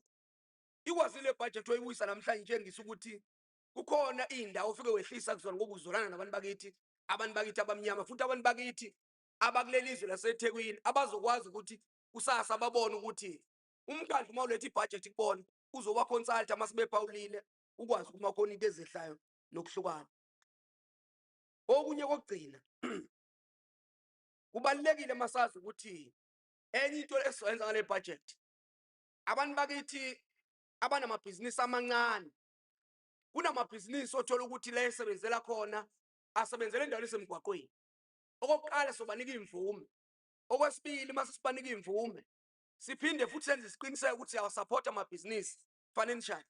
Bese kwesithathu senze isiqiniseko lawo mabhizinisi eswalekelele financially siphinde siwalekelele ukuthi indawo zokuhweba nendawo abasebenzela kuzona sizakhe zikwazi ukuba sesimweni sokuthi mawuya khona ufice indawo ekwazi ukuthi eyihloniphekile abantu bakithi abantu befika kuzona babe nokujabula. Ngifuna ukugcina ngokuthi siyabonga kakhulu njenge-African National Congress siyakholelwa ukuthi uningi umonakalo owenzeka kuleli izwe lakithi nowenzeka kule sithi singakafiki silide njenge-African National Congress. So ukuhlethisa leyo nto siyibuyisele emuva akuzosithatha izinsuku ezimbili akuzosithatha izinsuku ezintathu. Abantu bakithi faye babekezele ngoba lo monakalo owenziwa abantu bengcindezela abashintshile namhlanje abayingxenye yabantu abathi abayi-approve ibudget but at the same time baphawula ngayo every day masifika la i-DA ke le engalungile. Ngiyabonga. Councillor, thank you. Councillor Nkosi Madlala. Ngiyabonga kakhulu mhlonipheki owusomlomo ngicela ukuma phezulu kweprotocol ebese establishiwe. Ngicela ukudabukela kakhulukazi abantu bakithi abahlala emawadini awu-31 avotela i-Democratic Alliance.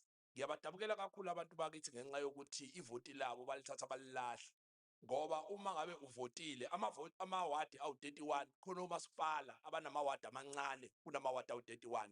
I-Democratic Alliance inamawadi awu-31 eThekwini yet i-behavior as if ayinayo akekho abantu ene-responsibility over bona.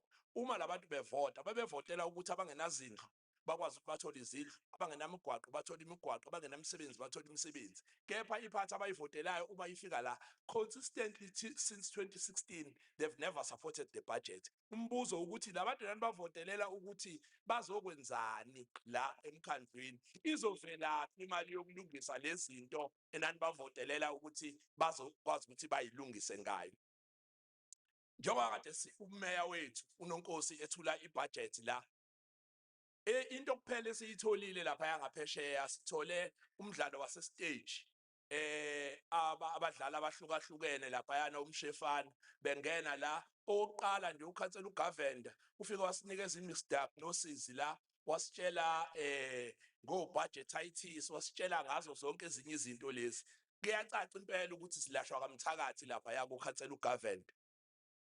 Into yesibili, ukhansela uMcPherson benokhansela uBietre. Kumnandi ukuthi bakhulume babale zonke izinto abathi azenzeke eThekwini. Umbuzo nje ngase bangiphendule wona ngingabaxolela ukuthi yini bangazi bangayibuza ukuthi yini eyenza ukuthi kube njalo abantu abamnyama ikakhulukazi abadinga usizo lukahulumeni. Abantu abamnyama badinga izindlu kuhulumeni, abantu abamnyama badinga ukuthi indawo zabo ifakwe imigwaqo kuhulumeni, abantu abamnyama. Uma kufanele ngabe baphendula leyo mbuzo ukuthi kungani, basitshela ngelinye idolobha elile ekudeni eliney'nkinga zalo nawo. Uma ngase uyobheka abantu abamnyama balo ungabafica befana nabantu abamnyama bahlala emawadini abo benganakiwe, behlele emjondolo. Mebefika la bafike balobe bekhuluma ezinye izinto ezingekho related kulento kukhulunywa ngayo. I-DA ayizange i-engage ibudget ethuliwe umeya la, bazenzela ama-theatrics nje laba bebewenza. Kepha-ke sizodlula lapho ngenxa yokuthi iphathi engayithathi i-power seriously. They have 3 executive committee members in the EXCO ekufanele ngabe bayalekelela ukuthi badrive ama-changes abawafunayo. Uzowadrive kanjani ama-changes ungayisupport imali yokwenza lezo zinto okhala ngazo? Ukhansela kubuka ngoke idabulise kakhulu into yokuthi ubona iphutha elincane nje kwibudget lokuthi sibhaleke idate wrong. Ucelebrate wazi waphumela eminyango impela wayokhuluma nemedia lapho. Waze wahluleka na ukusho ukuthi lento yokuthi kukhona into ye-consequence management asiyenzi, ayilona iqiniso. Kwesinye isikhathi kuthiwa amanga amephindwa kaningi agcina sekungathi ayiqiniso. Iqiniso limi kanje, report esiyithola njalo ngekota la esuke iqhamuka kwi-Financial Misconduct Disciplinary Board esho ukuthi bangaka abantu abadisciplinwayo bedisciplinelwe i-UIFW. Report esiyithola ku-city manager njalo ngekota echaza ngabo bonke abasebenzi bakamasipala ababhekene namacala nokuthi asekuphi aseyisikhathi esingakanani. I-DA nawo wonke ama-parties esihlala nawo kwi-executive committee kanye nama-parties ala kwi-council kufanele adrive leyo nto ukwenza isiqiniseko sokuthi consequence management iyenzeka. Kepha-ke ngenxa yokuthi kumnandi ukukhuluma nje kuphela kulula ukuthi i-DA ifike la izokwenza sengathi akwenzeki. Ngicela ukuthatha leli thuba-ke ngibonge ama-parties ayisupportile le budget. Hayi ukuthi bayisupporta ngenxa yokuthi siyavumelana ngayo yonke into. Kepha kunento esivumelana ngayo sisonke eyokuthi uma ngabe singayi-approve imali yokulungisa iy'nkinga esiyibonayo esikhala ngazo, ngisho ngabe sithi zibangele ubani, sizobuye sikhale ngobani. Ngicabanga ukuthi-ke ikhava kahle kakhulu lento engiyishoyo ubonga lama-parties by one of the sons of the soil, a rapper named Young Nations. Uthi Young Nations bekhuluma ngathi nalama parties esupportene now in supporting the budget. Uthi we seek shelter from the same rain, blood from the same vein. Yithi-ke labo nalabantu esupporte nabo i-budget ngenxa yokuthi bayazazi lezi mvula lezi. An example of that is that we all suffered regardless of race and financial status. We all suffered in terms of the floods. Kodwa it's only a particular demographic that went to live in the community halls. Where were the others?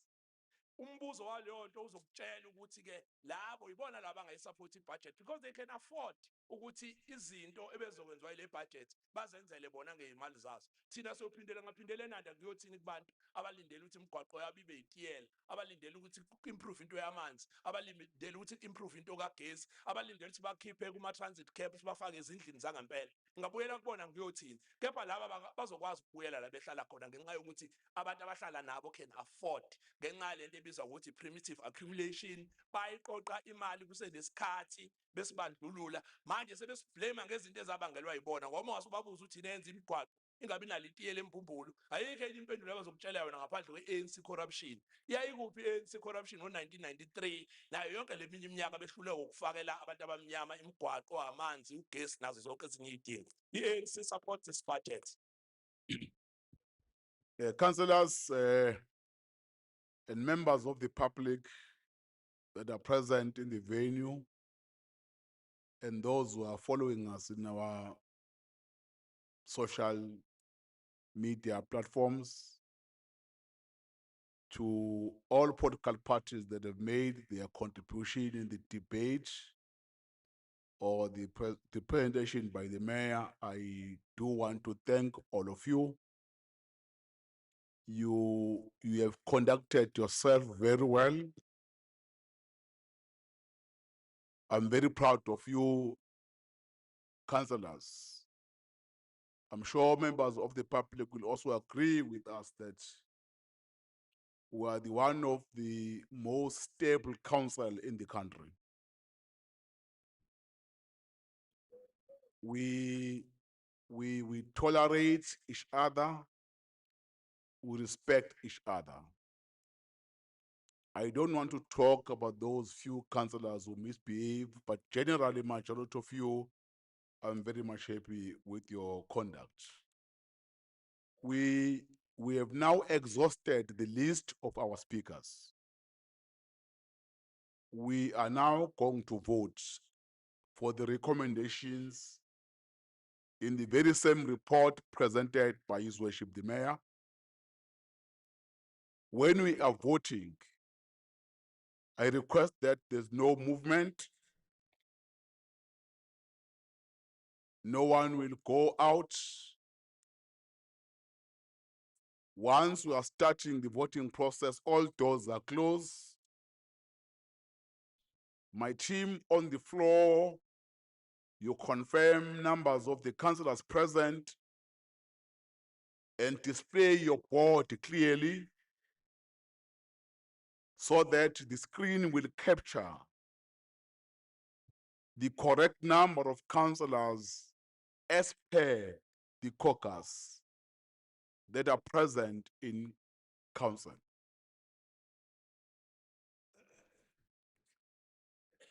We have seen the recommendations are on page 38 in our report that has been presented earlier.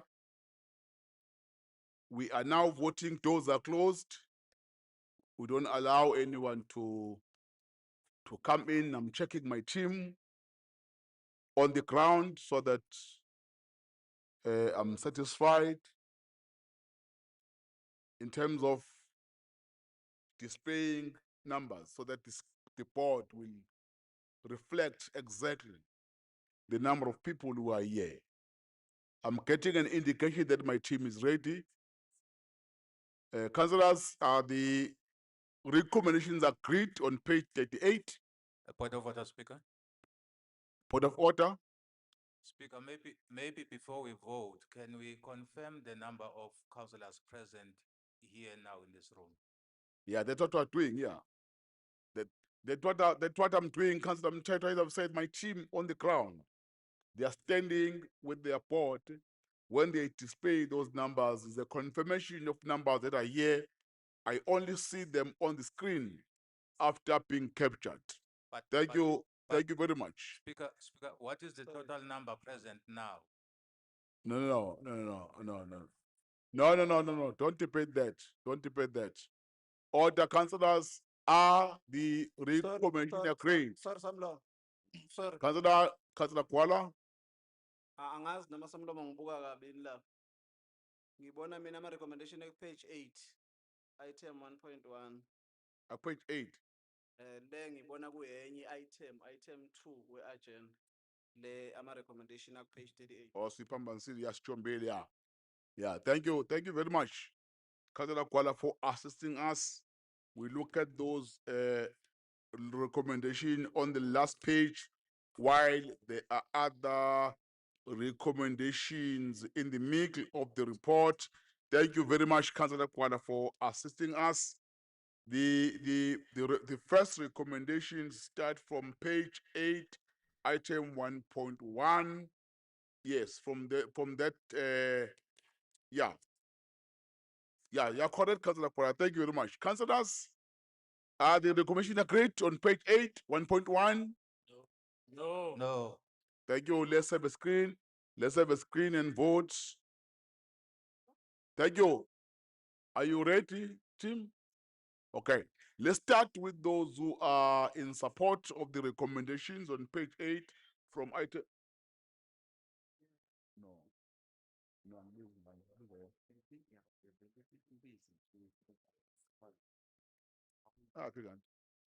One point one, 1.2, 1.3.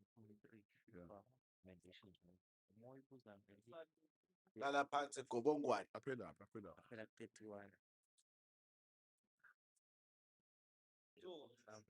Page 4. I'm going to choose 32 before failure. For numbers and 32.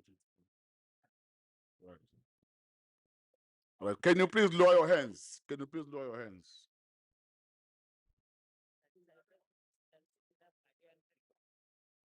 Right.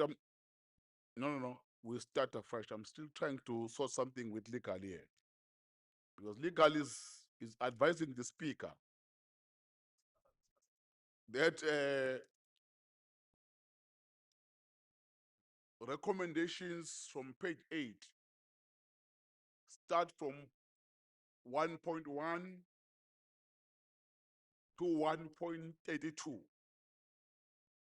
so that we are clear and it's being recorded correctly. From page 8, 1.1 to page 34, 1.2. Those are the recommendations that council is considering at this time. Now you can be ready now to raise your hands. Are the recommendations agreed as appeared from page 8, item 1.1 to 1.32? Please raise your hands if you are in support of the recommendations.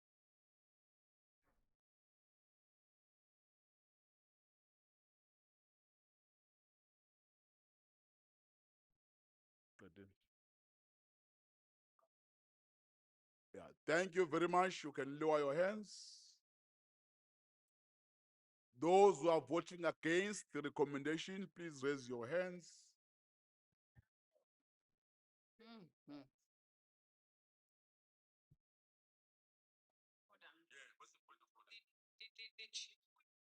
Stood up in their house. That's what we start.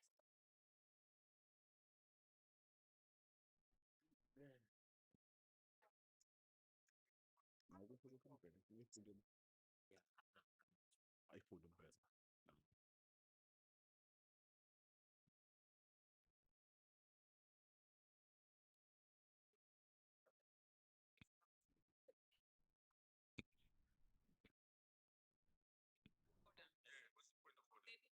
The chief whip of the DA stood up in their house. Thank you very much. You can lower your hands. Thank you. Those who abstain, please raise your hands. Those who abstain. Okay, thank you. Yeah, UIM, your vote have not been captured. UIM against? UIM is against, okay.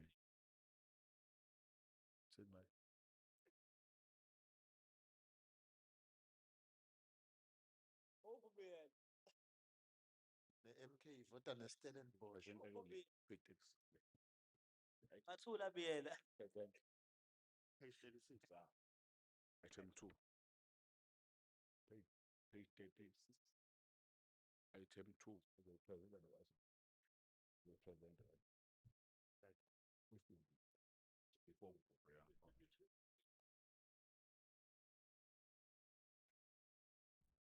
Thank you very much, councillors.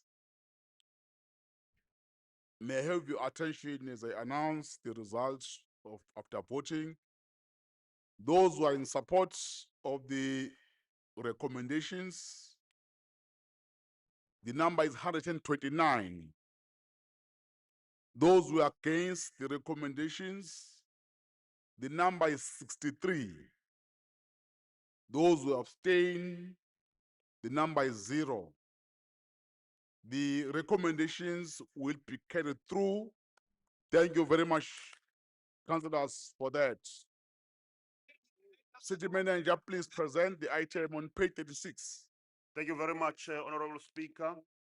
Next item is item number 2, approval of EThekwini Municipalities 2026-2027 Final Integrated Development Plan Committee recommends. Thank you very much. Yes, legal want to guide us on some of the things. Legal. Thank you, Babu Speaker.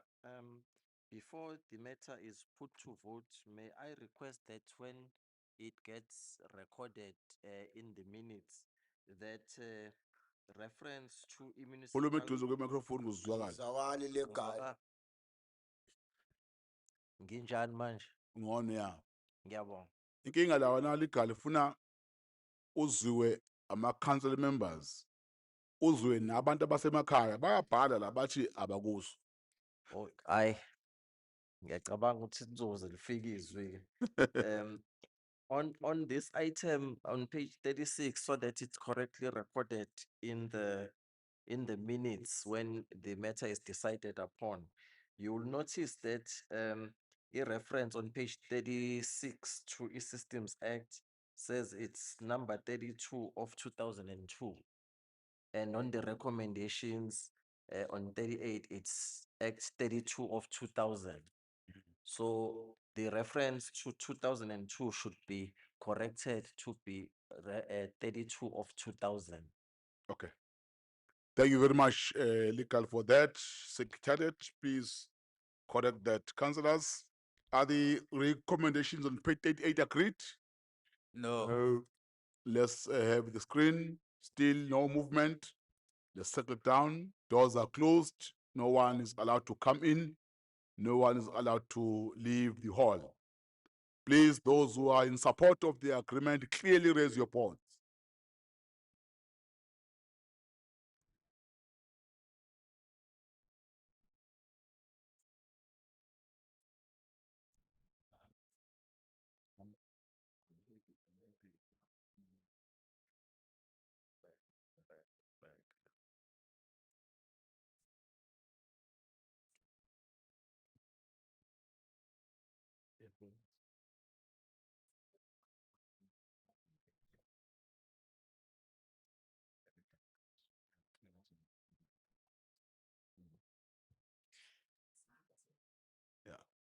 Thank you very much, Nashis Zandla.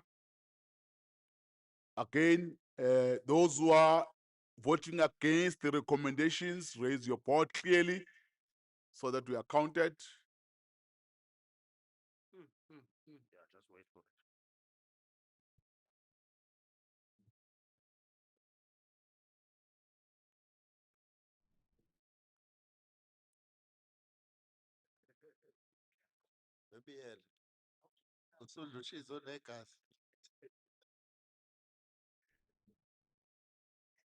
Does the MK understand what?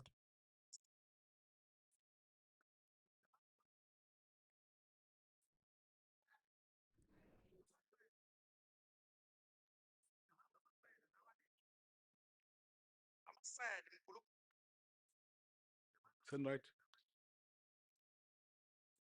Thank you very much. Those who abstain, please raise your board. Those who abstain.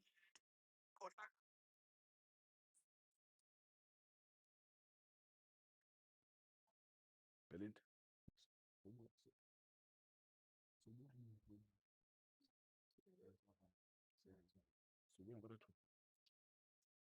Thank you very much.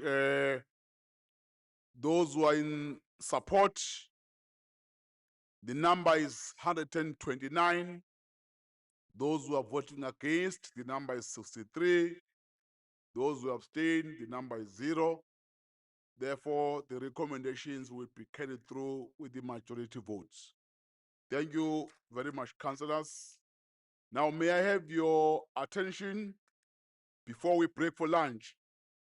Before we break for lunch, please, may I have your attention?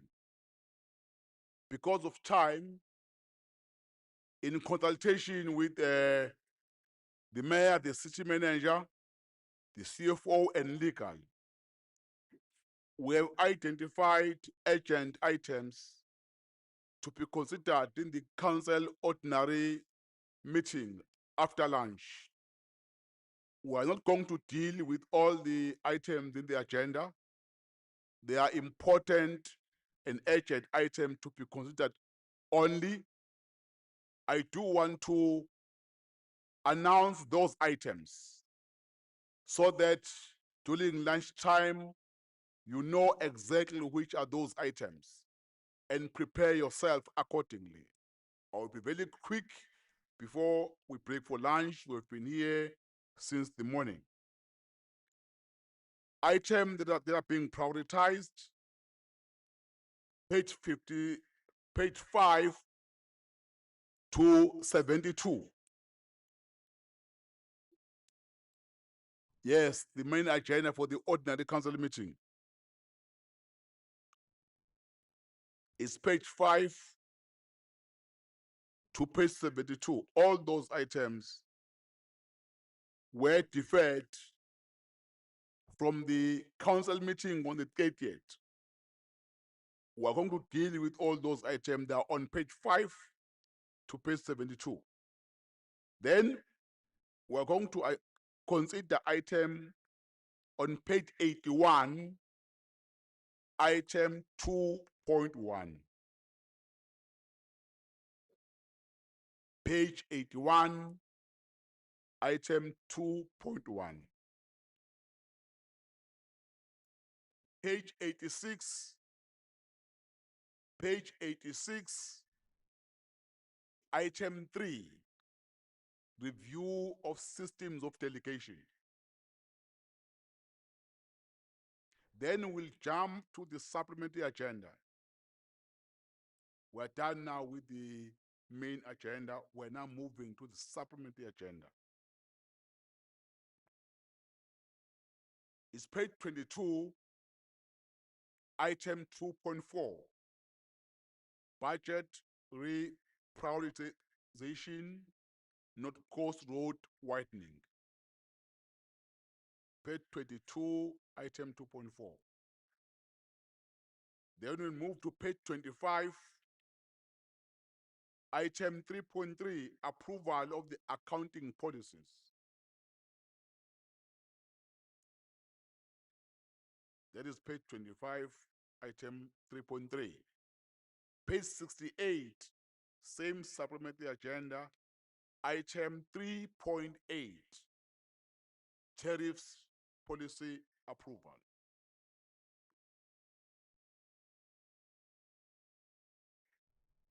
Then on page 69,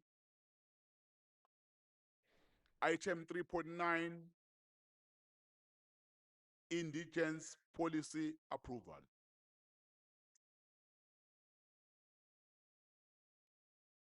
Page 71,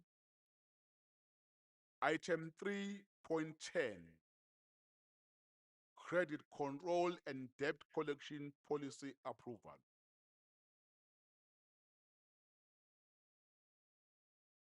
Page 75, item 3.12,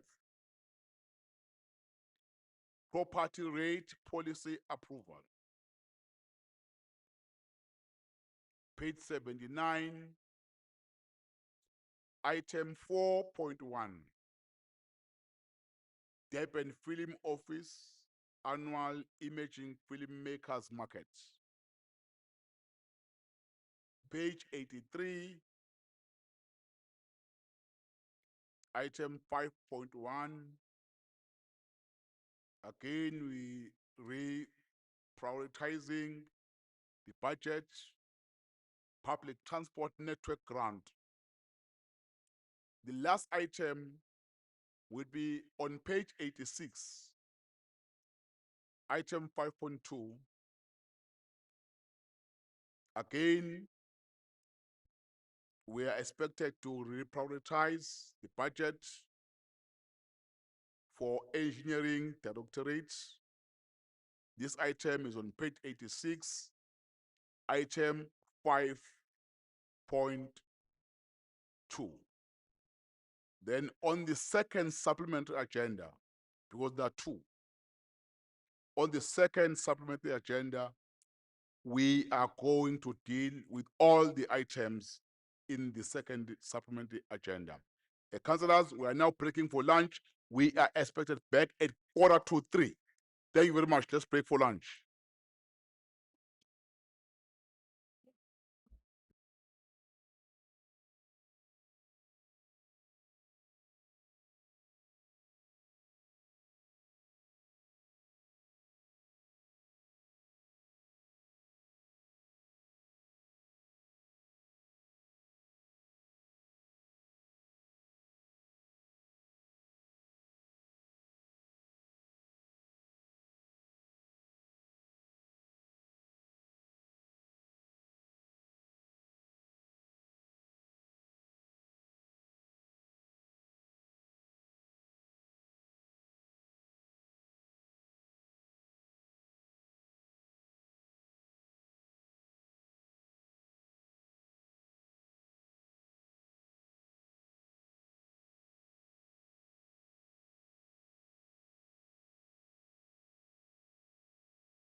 Friday, 29 May 2026. To amend the time now, Speaker. Yeah. At about 15:25, Inkosi Luthuli, International Convention Center, 45 Bremfisher Road, Durban. Thank you, Speaker. Yeah, thank you. Thank you very much.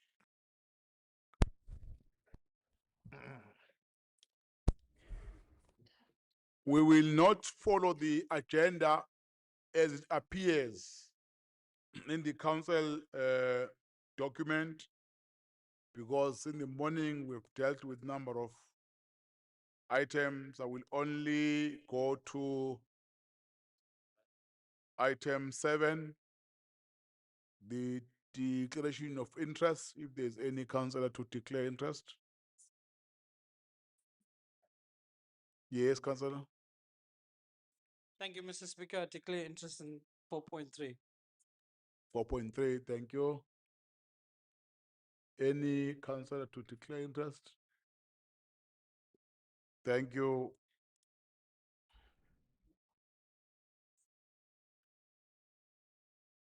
Then item 9, these are minutes of the council meeting that was on the 30th of April 2026. We'll deal with only the ordinary minutes of the ordinary meeting, not the in committee.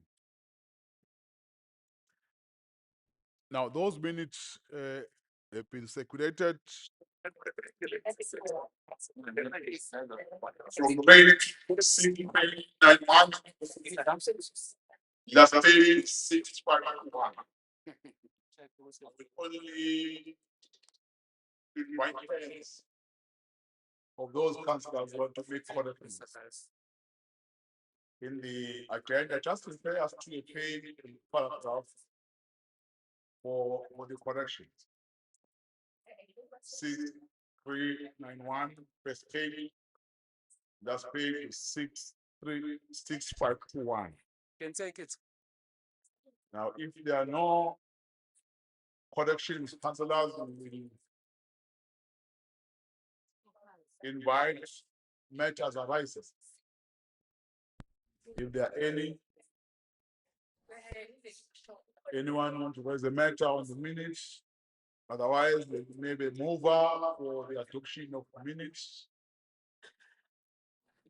Maybe the mover. Councillor Quayle.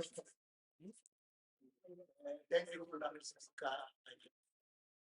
Councillor Quayle move for the adoption in the second. Councillor Luthuli.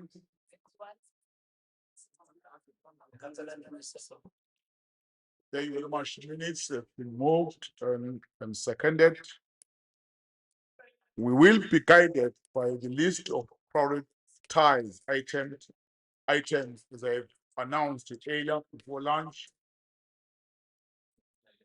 It means we will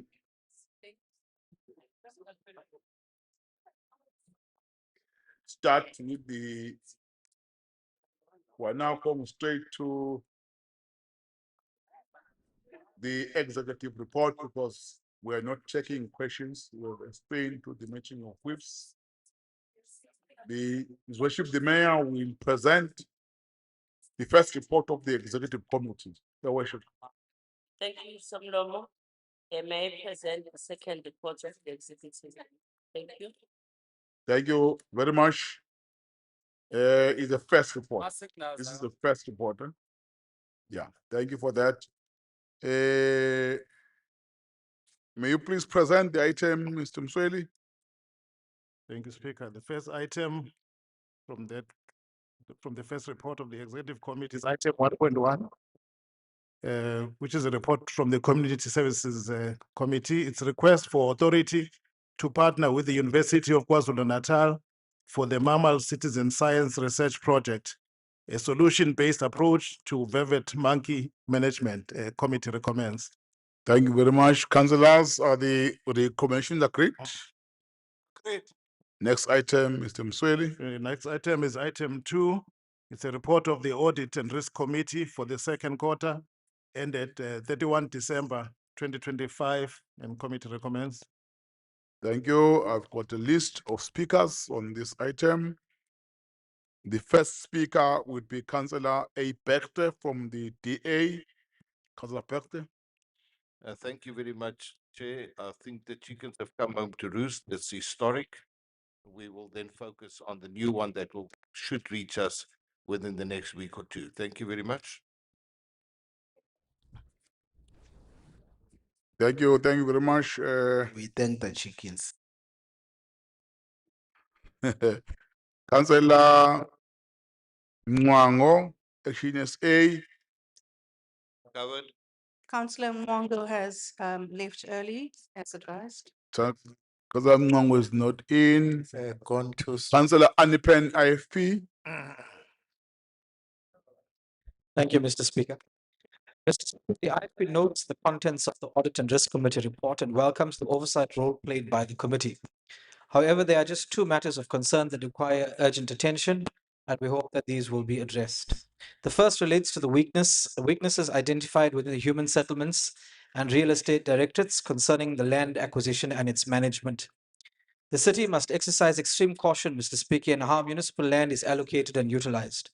Across EThekwini, communities are increasingly raising concerns about the disposal of public land to private developers and the conversion of open spaces, sports fields and playlots for infill housing developments. While the need for housing is undeniable, it cannot come at the expense of community amenities and recreational facilities that contribute to the quality of life of our residents. The city must remain alive to the cries of ratepayers and residents who feel excluded from these decisions, and the failure to adequately consult and engage communities risk reputational damage and public embarrassment, as was evident during the SCOPA hearings which were held last week in Cape Town. Secondly, the report highlights ongoing weaknesses relating to the provision of electricity meters. The non-compliance and installation of prepaid meters, coupled with the ineffective controls over meter applications, are deeply concerning.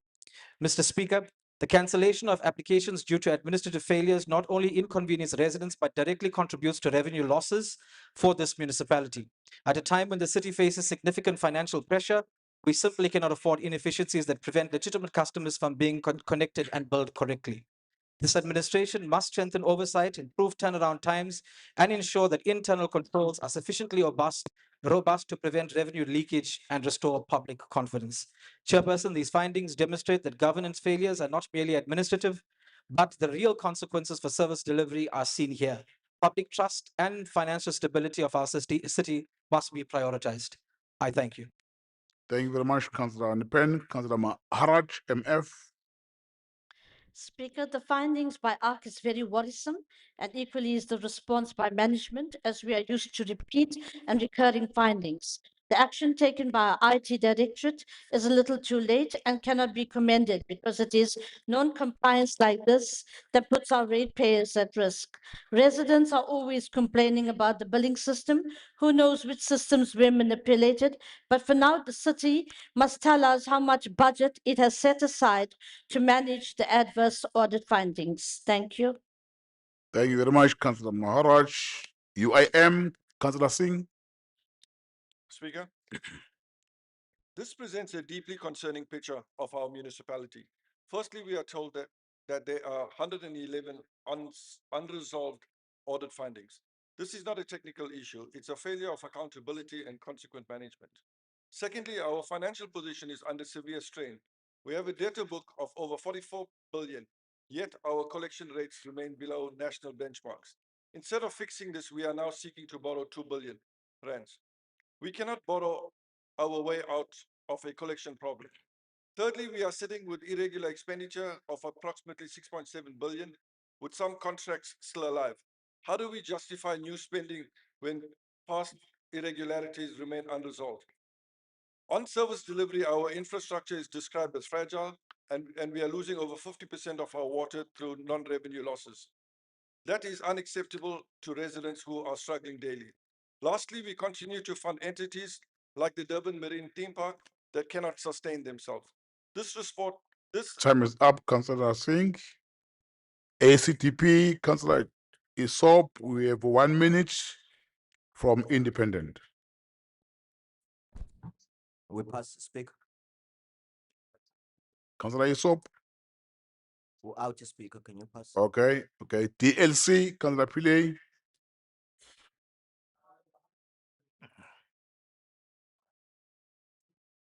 ANC, Councillor Madlala. Thank you very much, Honorable Speaker. I think I'll join my ex-colleague Councillor Pietre. I'll speak on the latest audit report. And when I speak there, I think I will cover everything, even including what has been said by other parties in this one. Thank you. Thank you very much. After school.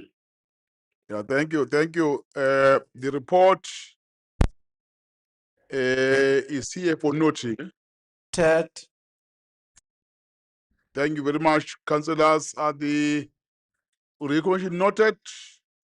Yes. Ongalo? Second. Oh, the second report, yes. Your worship, on page 14 is the second report of the executive committee. May you please table the report? Yes, Speaker, greetings once again for the leadership, Inkosi and the public. It is my pleasure to introduce the second report of the executive committee. May I add, Speaker, that most of the finance matters that are in this report are now overtaken because in the next 2 weeks, we'll be presenting a new set of reports and that spending time on this when we are going to get new reports in The the new next report, week yeah. may actually serve our time very well. I think Councillor Madlala and Councillor Berge are in agreement. I also support them. So you can look at those that keep coming up. Yeah. Check whether we need to spend time debating them. When in 2 weeks time we'll get new reports updated with fresh information. Thank you very much. Yeah, no, thank you, worship, for that, so that council is aware that this report has been overtaken by events. A new report will come in the next few weeks where you'll be expected to debate those. Thank you very much, your worship. Nongalo? Thank you, Speaker. The first item here is item 1.1, which is a public tender awards of EThekwini municipality for the month ended 31st of March 2026. Committee recommends. Thank you very much. The recommendation noted. Item 1.2 is a procurement plan for the top 400 capital projects. Committee recommends. 1.2, the recommendation noted, councillors. Thank you. I think the next item, unless I missed something, is on page 53. Sorry? 21. It's page 21, yeah. Okay. Yeah, item 1.3 on page 21 is a status report on remaining local content, non-compliant contracts as at the 1st of April 2026. Committee recommends. Thank you. The report is here for noting. The noted. Thank you. Next item is item 1.4, which is a quarterly report on withdrawals from municipal bank Order, account. Nongalo, your hand is up, Councillor McPherson. Yes, my name should be down to speak. Oh, we are speaking on page 21.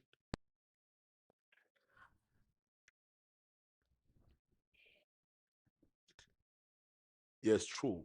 Apologies for that, Councillor McPherson. It's true that there are speakers on this item. I've got 4 speakers. Apologies, Councillor McPherson. You're number 1. Thank you. Thank you, Speaker. Holly. Now, I'm not going to talk to the technical issues that are often forwarded under this item. What I want to talk about is the practical reality. And that is where. Sorry, Speaker. Yes. Sacela usilekelela ngendaba yesikhathi ukuze soshesha. Oh, isikhathi asiveli isikhathi kuvela iy'namba zokuvota.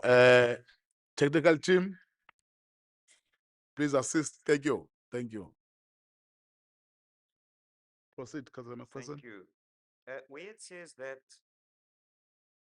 the preferential procurement regulations of 2017 were repealed on the 15th of Jan, and they were replaced, and this is the important part, by the preferential procurement regulation of 2022, which gives state organs discretion to decide on how they're going to comply with the issue of, and now listen to this importantly, promotion of local production and compliance with local content.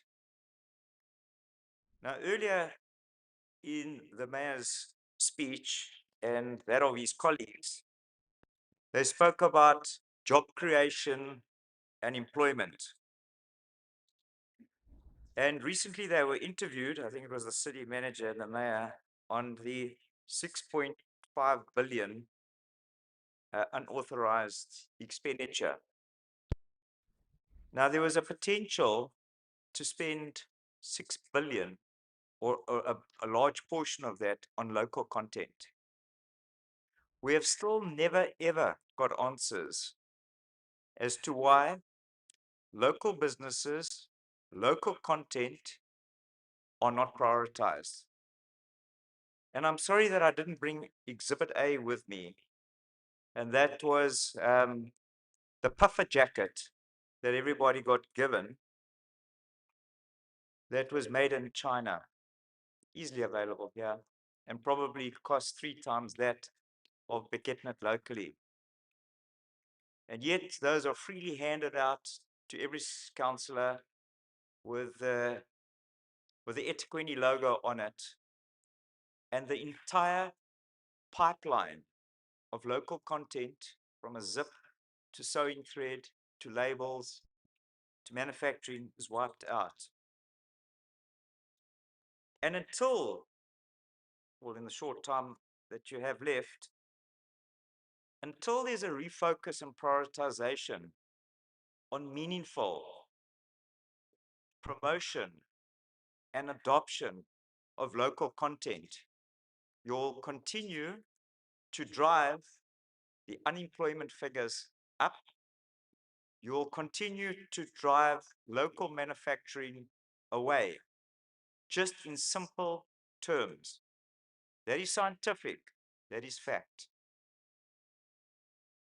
The second part that I want to focus on is on page 23, kind of the second last paragraph, and it said, emphasis made that 80% of the regular expenditure were attributed to the non-compliance of the local content. Where's the 20% that's not made up? Where are we talking about accountability? Where are we talking about those numbers? How come that's not in the detail? And that's the issue. That is the ugly underbelly of the administration. Is hiding what needs to be brought out to the front. Where's that 20%? And so when it says it's to be noted, which I know there's the uncomfortable hope and silence that we don't talk about job creation. It's only the DA, let me say to my colleagues across there, that really are invested in manufacturing, employment, despite the riots and the floods that many have had to endure, and still no apology today. That remains the focus. And this is why this is a shame that this appears on our agenda and will keep appearing on our agenda for time to come. Thank you.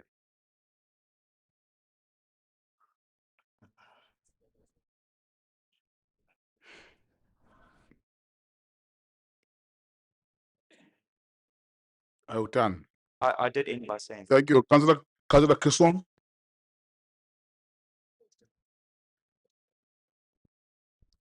Thank you, Speaker. I just want to note that the timer was running. Councillor had finished, but I'm sure I'll finish before then. Thank you. Speaker and fellow councillors, it's leading on from what was said about those puffer jackets, just maybe about a few decades ago, this city had one of the largest amounts of industry in terms of the sewing industry, and hundreds and thousands of women lost their jobs. They were supporting families. So I'm just thinking about that. But we have now 6 billion incurred in contracts. And how is it possible that a project intended for infrastructure development, like on these annexures, the very backbone of our economic activity, fails to meet local content requirements? I think that we're supposed to be leveraging public funds to stimulate our local economy, support our small businesses, and create jobs for our residents. But we presented with a pattern where our own procurement patterns effectively sideline the very people that we are elected to uplift. If we continue to sign off on these irregularities without consequence, we are effectively signaling that our local content policies are merely suggestions and not necessarily requirements. We cannot claim to build an economy when we cannot even ensure that our own capital projects in our city are being delivered by the local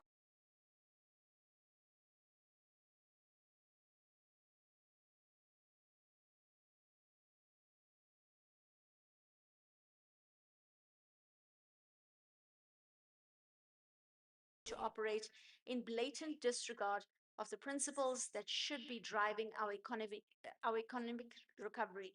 We must do better for the citizens of EThekwini. Thank you very much. Thank you very much. Councillor Anipen, IFP. Thank you, Mr. Speaker. Mr. Speaker, the IFP notes the contents of this report, welcomes the progress made by this administration in addressing outstanding matters of local content non-compliance.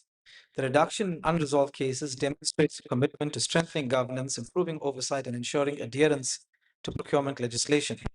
However, Mr. Speaker, while we acknowledge these improvements, we must also appreciate the seriousness of local content non-compliance and the direct impact it has in service delivery. Local content requirements are not merely administrative obligations. They are intended to stimulate local economic development, create jobs, support local industries, and ensure public funds are contributed to the growth of our communities. When contractors fail to comply, it is the residents of EThekwini that ultimately pay the price. In the human settlement sector, for example, non-compliance can delay housing projects, increase project costs, and undermine government's efforts to provide dignified accommodation to families who need it the most. When engineering projects are non-complied with, they can affect delivery in critical infrastructure such as roads, bridges, stormwater systems, and public facilities. The impact is even more concerning in the area of water and sanitation. Any disruption in delay in these projects that are aimed to repair, upgrade, and expand water infrastructure directly affects residents and their access to clean water and sanitation. Mr. Speaker, while the IFP will note the report, we call for further introspection and clear guidelines in order to monitor these processes in the future. I thank you. Thank you very much, His Worship, the Mayor. Thank you very much, Honorable Speaker.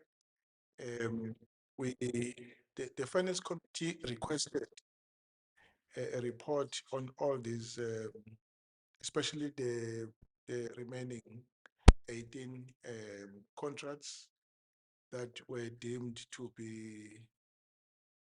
not to be in compliance with the preferential procurement regulations of 2017. And what you see is 18 of those contracts that are still active. You can see the current value. What is consoling, Speaker, is the fact that most of these what you call contracts, if not all, will expire in 2027. From upon the expiry of this contract, Mr. Speaker, that will be the end of an irregular expenditure that has been dogging our books since these contracts were made. So we, in the spirit of openness, transparency, we felt that we must bring them up so that we can monitor these contracts. So I just need to explain that there is a process that MPEC must still follow. The matter, those that have been presented here, regularized, must still be investigated.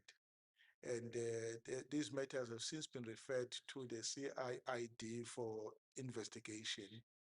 Upon upon the conclusion of that investigation and the recommendations made, only then would be in a position to know how to deal with the issues of consequence management that arise therefrom. So it's still too early for us to assume that there was any wrongdoing, and it may be that there was none of these items available in the local market, and that even if we tried to onboard local content, we still have not gotten local content. But that is not for us to make that determination, Chief Whip, colleagues. Let's leave the investigation to take its place and then make the necessary recommendation. And those recommendations would eventually come to this house for deliberations. And for now, it's for us to note that there are 18 currently active contracts. They are recorded there. We have the value, and the expiry date is 2027. What is also pleasing is that even as AG reports on irregular expenditure, the bulk of this irregular expenditure pertains to the to this non-compliance with the Preferential Procurement Act, which therefore means that even though we have reported in the media that the city incurred so many billions of irregular expenditure, but we have not been candid enough or honest enough, those who were putting that out to the media, to tell the media that in actual fact, these are known contracts, that for as long as these contracts subsist, AG would be reporting on them until the date of expiry. So these are non-contracts. There was value for money. I think we must impress on that. There was value for money. And in most cases, they were regularized. It's just that they will they remain on our books, and they will continue to be reported on and make headlines as if it's new irregular expenditures. Not new irregular expenditure, is a continuation of the same contract. Let's wait until we have the findings of the CID that will explain what happened and whether there is any capability, and then we'll take it up from there. I want to leave it at that. Thank you so much. Thank you very much, Your Worship. Councillors, the recommendations noted. Ungalo. Thank you, Speaker. The next item is item 1.4, which is a quarterly report on withdrawals from municipal bank account in terms of the Local Governance Municipal Finance Management Act number 56 of 2003. Committee recommends. Thank you very much. The recommendation noted. Okay. Next item. Item 1.5, it's an investment report for the month ended 31st of March 2026. Committee recommends. Thank you. We're noting. Is the committee noted, councillors? Next item. Item 1.6 is a debt collection report for the month ended 31st of March 2026. Committee recommends. So page 25, right? That's page 25. Page 25. Yeah. Yeah, page 25. There are speakers here. Okay. Page 25.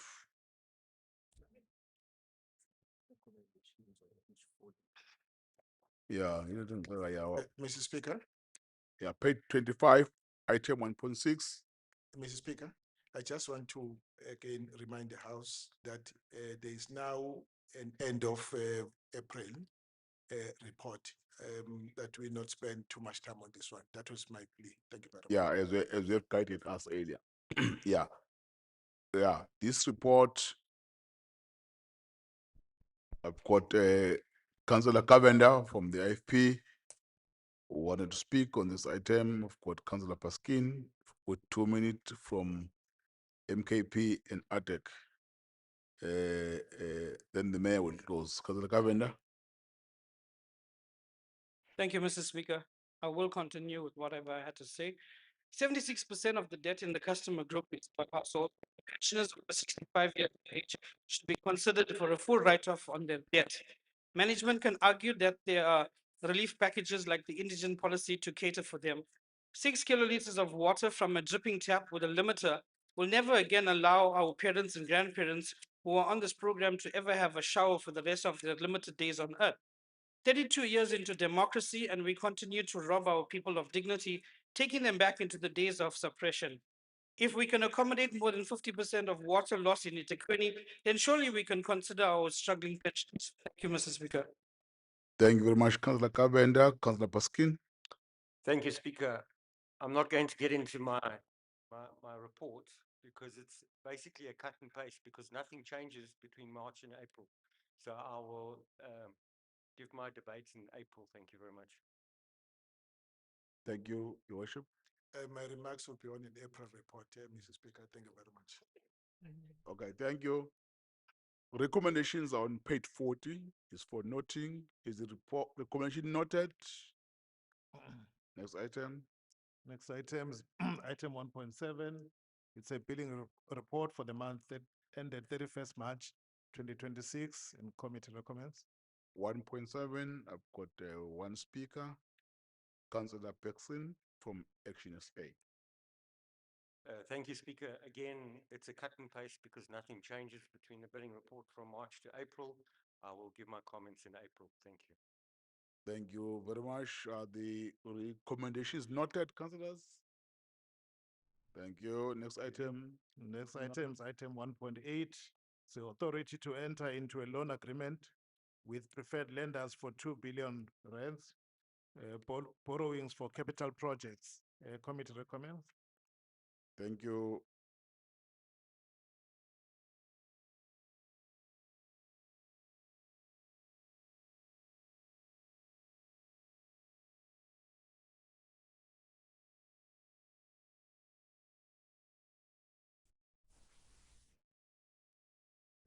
Number 2 is not yet back.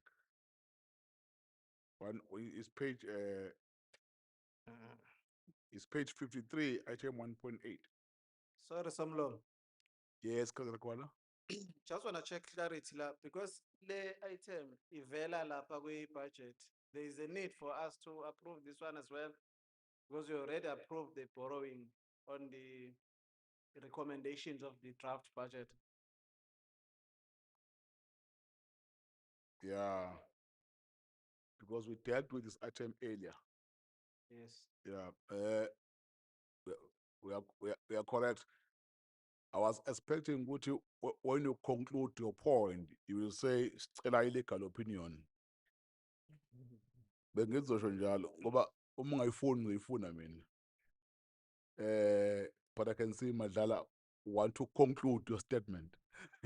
So. Yeah, no, thank you very much, Honorable Speaker. I think Councillor Ugola is correct. Yeah. In that it's a sequencing problem. Yeah. Because these matters was stood over in the last meeting. We could have passed this item before this budget meeting. Now that we have done the budget, we really do need legal opinion to clarify whether we still need to pass this item independently and in a way sort of posthumous. Yeah, correct, Councillor Madlala. Even the item that we've been debating earlier, we should have identified that and set them apart. I see that when I was working on this with my team, we should have considered that. Thank you very much. Yeah, legal, can you please guide council on this? Not only this one, and other items that are in the agenda that have been impacted by the debate and the discussion we had earlier. Thank you, our speaker. Unfortunately, I have a different view because I believe that what was approved earlier on was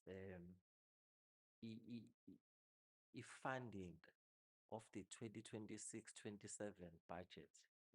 So if part of the revenue that will fund the budget comes from e-loan, that would have been what was approved. But what is being approved here is the processing of the loan that was approved with the 25-26 budget.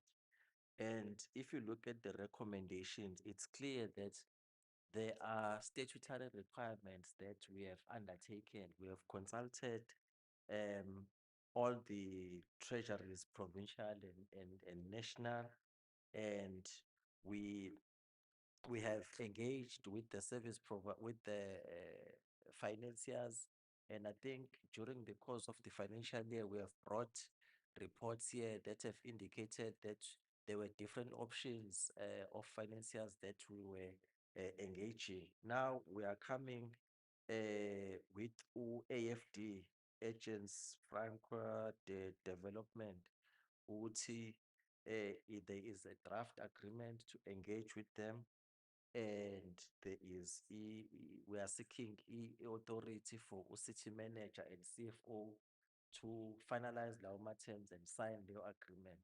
I think what we were dealing with earlier on was for 26-27. We are just concluding what was approved with 25-26. Thank you.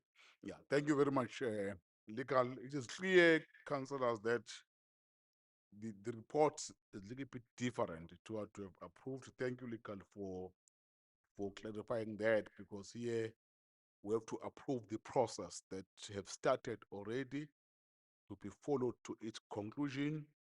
We have also to deal with some requirement that are statutory, and also to give the CFO and the city manager to sign that contract or to enter in that contract on behalf of council, as we have already approved this loan in the budget. I got you, legal. Thank you for that. Therefore, councillors, we have to consider the item. Thank you very much for that. I will continue with the speakers on the list after we have ruled that the item have to be considered.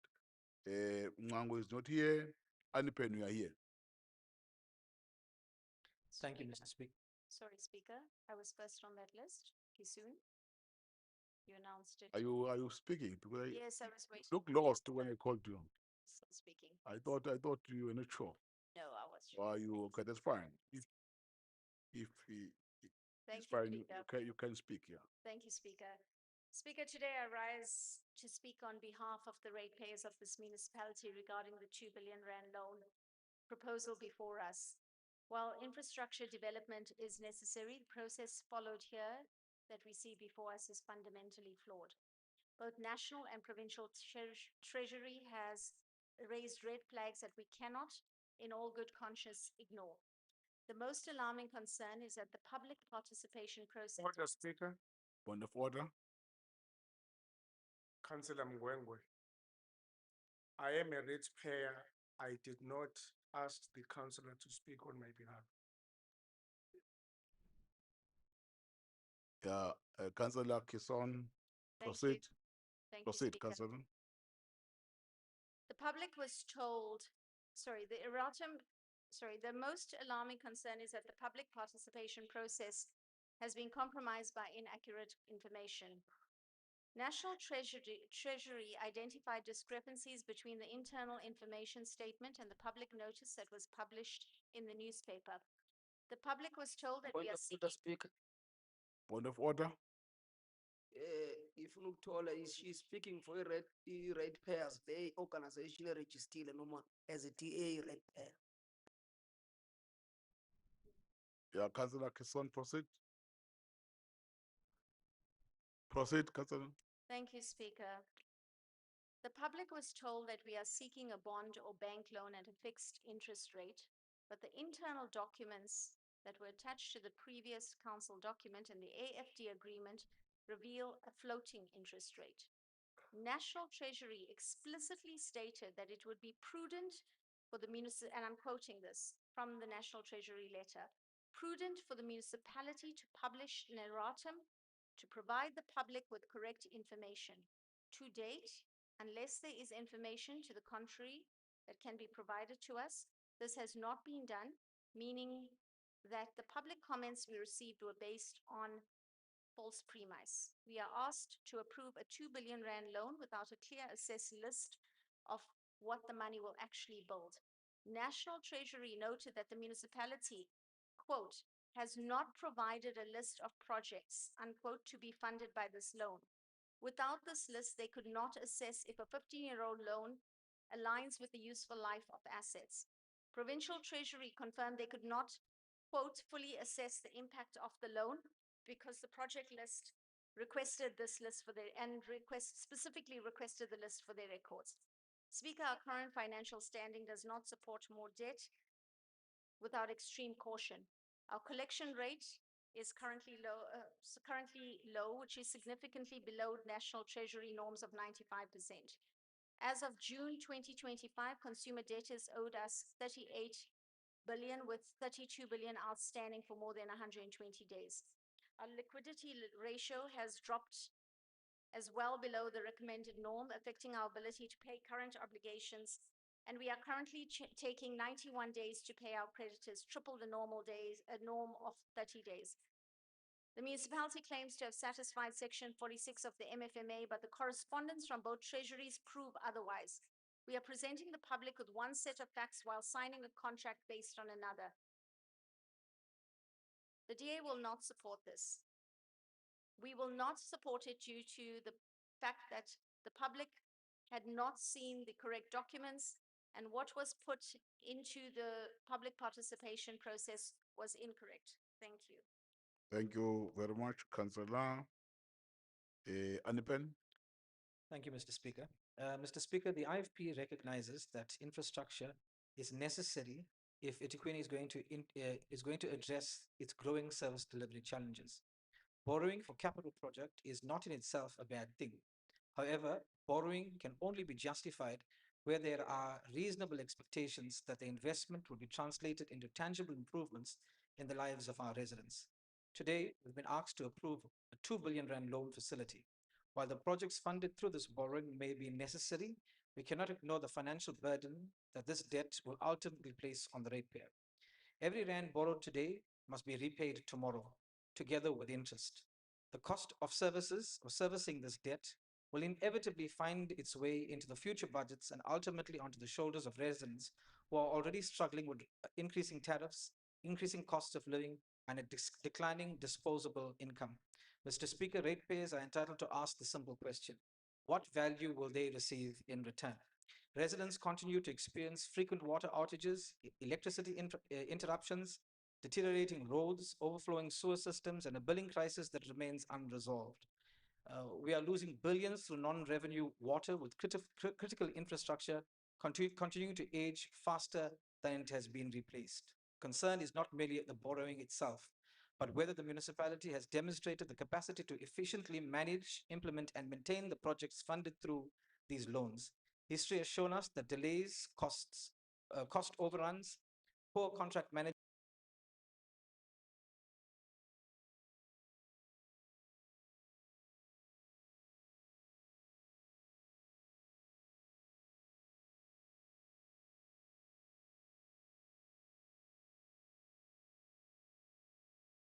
service delivery, reduced infrastructure failures, and greater accountability. Borrowing, Mr. Speaker, must not become a substitute for sound financial management. Time is It must deliver real results for the people The we time is up. ultimately serve. I thank you. ACTP, Councillor Isop, 1 minute from Independent.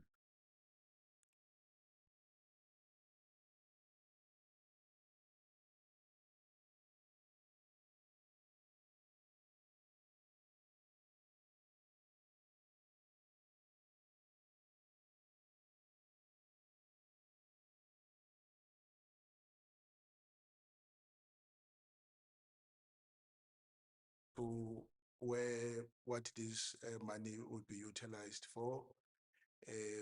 Projects were not disclosed.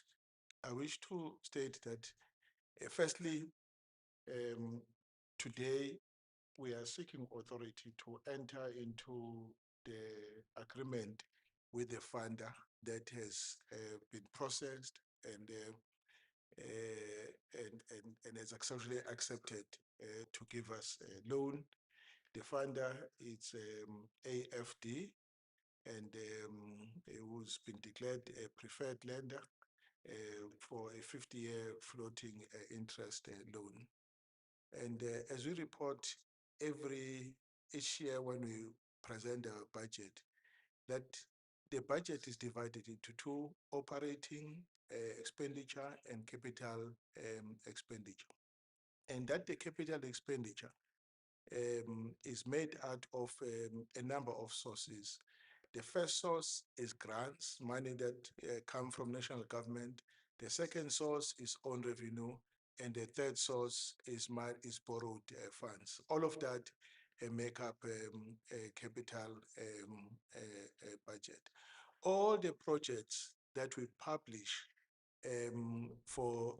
to be funded from the capital budget um, are projects that get funded from these three sources of funding. So it cannot be true that we are asked to approve the 2 billion rand budget without having been given the names of the projects on which this capital loan will be applied on. These projects were published and they are currently in implementation as we speak. That we are asking for a loan towards the end of this financial year is precisely, Speaker, so that we don't get a loan when we still have our own funds. We just need this loan to close the financial year. We could have ask for this loan at the beginning of the financial year. The problem, you get a loan once you still have your own finances, and you start paying interest on the loan.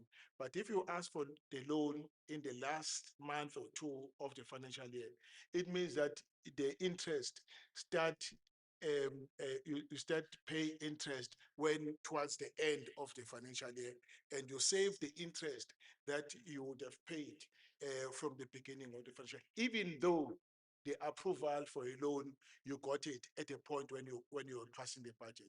Today, we are passing a budget for 2026, 27. This budget has a loan, and as part of the makeup of the capital budget. However, we're not going to go straight into the market and source for that loan for 2026, 27. We will only source it towards the end of the financial year, just to close the gap. In other words, the loan we are seeking now is to close the gap for 25, 26 financial year. When we approved that budget, we knew that it incorporated a portion of a loan. And so as we approve this one for 26, 27, we also know that it incorporates a portion of the loan.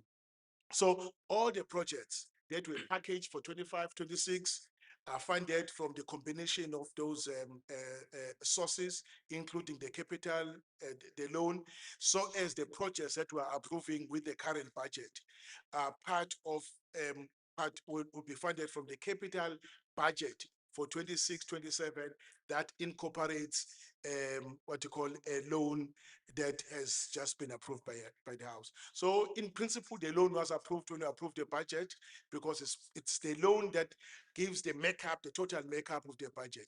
So as the loan that would be requiring would be making up the total makeup of the new budget, 26, 27.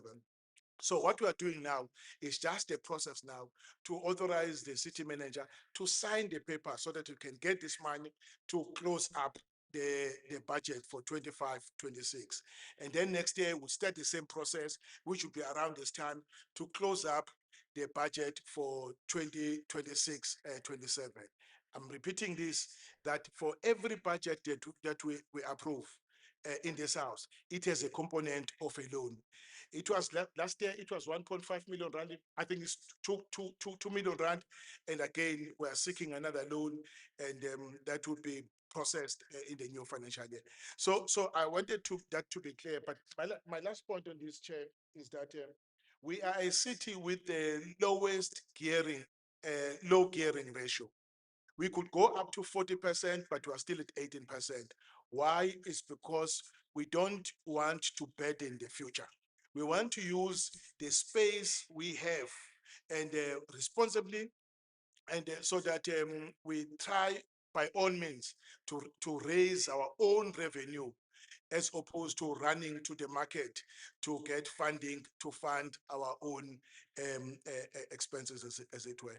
Please accept this as a way that has been as a process, and on the matter that has already been approved when we approved the budget. I thought I should just clarify that point, Mr. Speaker. I hope I was clear enough in doing so. Thank you very much.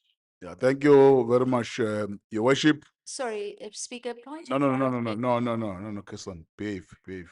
No. Order, order, order, Point of order, order. Councillors, we are on page 55. With recommendations is 1.81 to 1.84. Well, we hear They're all agreed. we're still not agreeing with this. They're all agreed. No, Let me have the screen, please. that long explanation meant nothing. Point of order, Speaker. Let's I withdraw. let's maintain order. Close the doors. No movement. We are voting.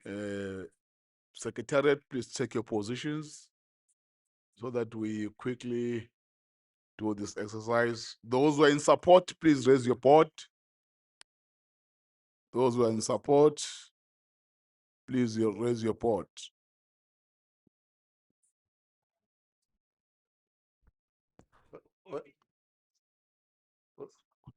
Wenze njani manje mshanami? Awu. Wenze njani? Wenze njani? Wenze njani? Awu, please.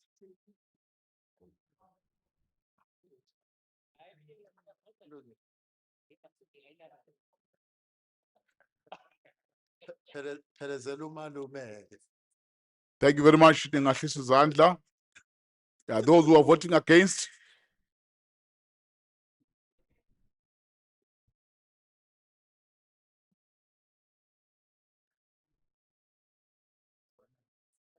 Uyamlahla impela umalume.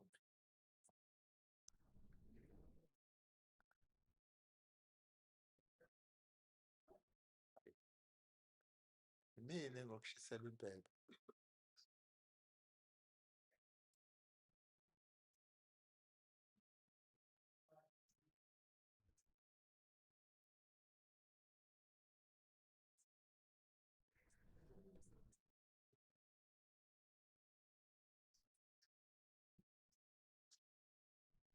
siyabonga. Those who abstain,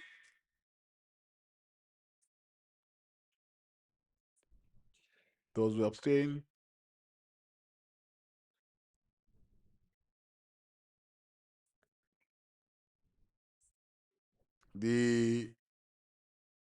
Those who are in support of the recommendations, the number is 94.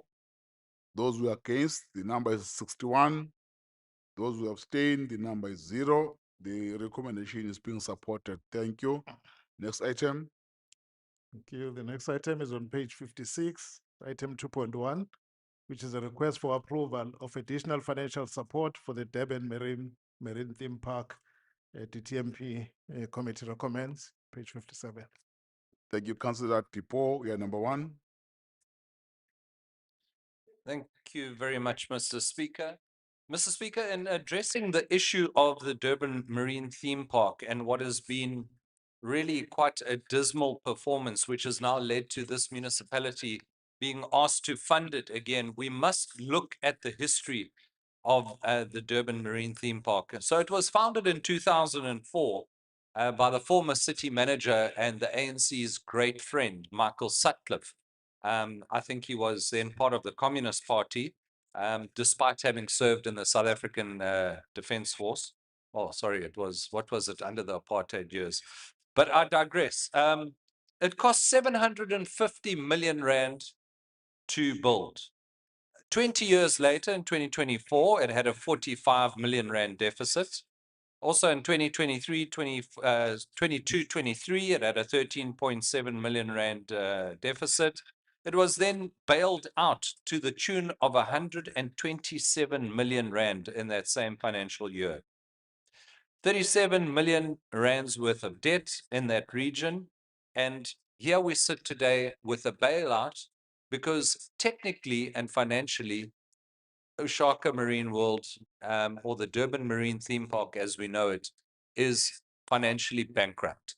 And we are being asked to fund salaries that really should have been a self-sustaining entity. Now, why I bring history into the Durban Marine Theme Park is because Durban is littered with legacy projects. The Moses Mabhida Stadium, the RCC, the Durban Marine Theme Park. And there's one prominent figure, or two prominent figures rather, that I should say stand out in all of this. Michael Sutcliffe, a political party by the name of the ANC, and another lady called Julie May Ellingson. Some of us who have been here for quite a while might remember her. Anyway, what we also have is now a marine theme park that's bankrupt because the very same municipality that owns the marine theme park is hitting it with high utility bills. So when the ANC took a decision earlier today to increase the water and electricity and everything else, you are in effect sinking your own entity because the entity can't pay for its utility debt in any case. Some of the tenants at Durban Marine Theme Park are not paying for their rentals, thereby making it an even bigger anchor around the city of Durban. So what is the answer to this? I ask, Mr. Speaker. And I think that what we need to do at this point in time is to take a very sober and rational look at the finances and economics of this theme park. And we need to start looking at whether it is still a tenable and functional entity and whether we can continue to afford to bail it out every time it runs out of money. We need to actually start looking at other alternatives. There's no doubt, and let me just say this very clearly, that the aquarium and the great work that is done by the researchers there and the dolphins and all the animal wildlife needs to be preserved. I do believe that is something that needs to stay, and it's a world-class attraction that. I think that is something that benefits not only students, but the young people within society, and we must keep that. But to continue to fund what is essentially water slides when we have an absolutely brilliant sewage-free beach 50 meters away is just, in my mind, it doesn't make financial sense. Because we have the beach right there. The water is blue, like what you see in Italy. You know, when you see those pictures of Italy, the water in Durban is blue. There's no sewage coming from Mahatma Gandhi pump station, so everything is fine. And, you know, people can just go to the beach because why should we keep on paying for slides? It doesn't make any economic sense. So let me start getting some ideas going here, and perhaps our comrades in the ANC will start putting one and one together or two and two together.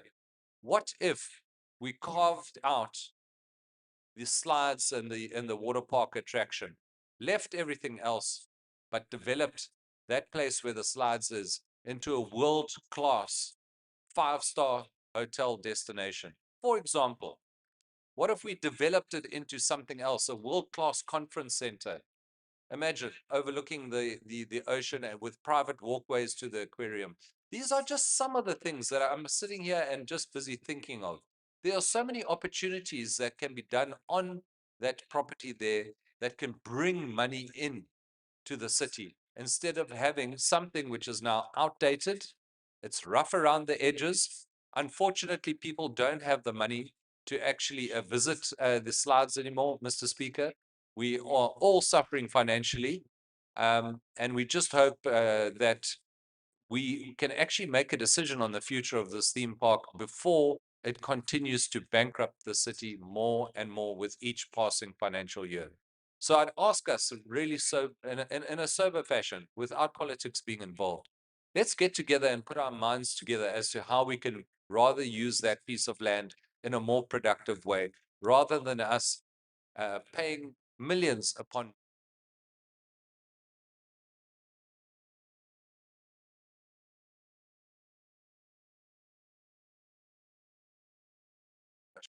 Thank you, Mr. Speaker. Thank you very much. Board, Deputy Mayor. Thank you, Mr. I think,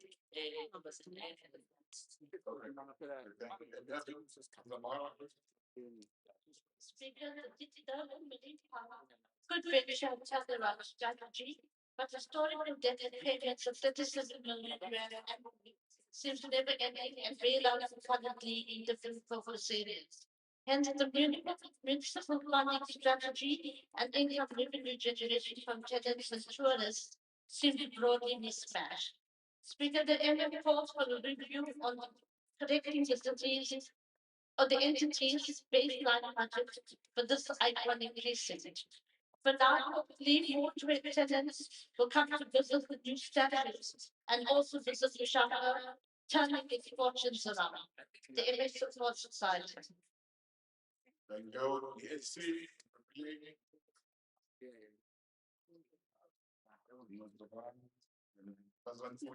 Yes. And for much of you, Speaker, here is the support of this report because social mobility, well, maybe one of the most important strategic tourism assets in our cities in the province. It is not only a entertainment facility, but also a catalyst for economic activity. Tourism growth that happen renewal within point of city. Here is we should reaffirm the undertaking of a previous made decision to be made by the council in July 2025.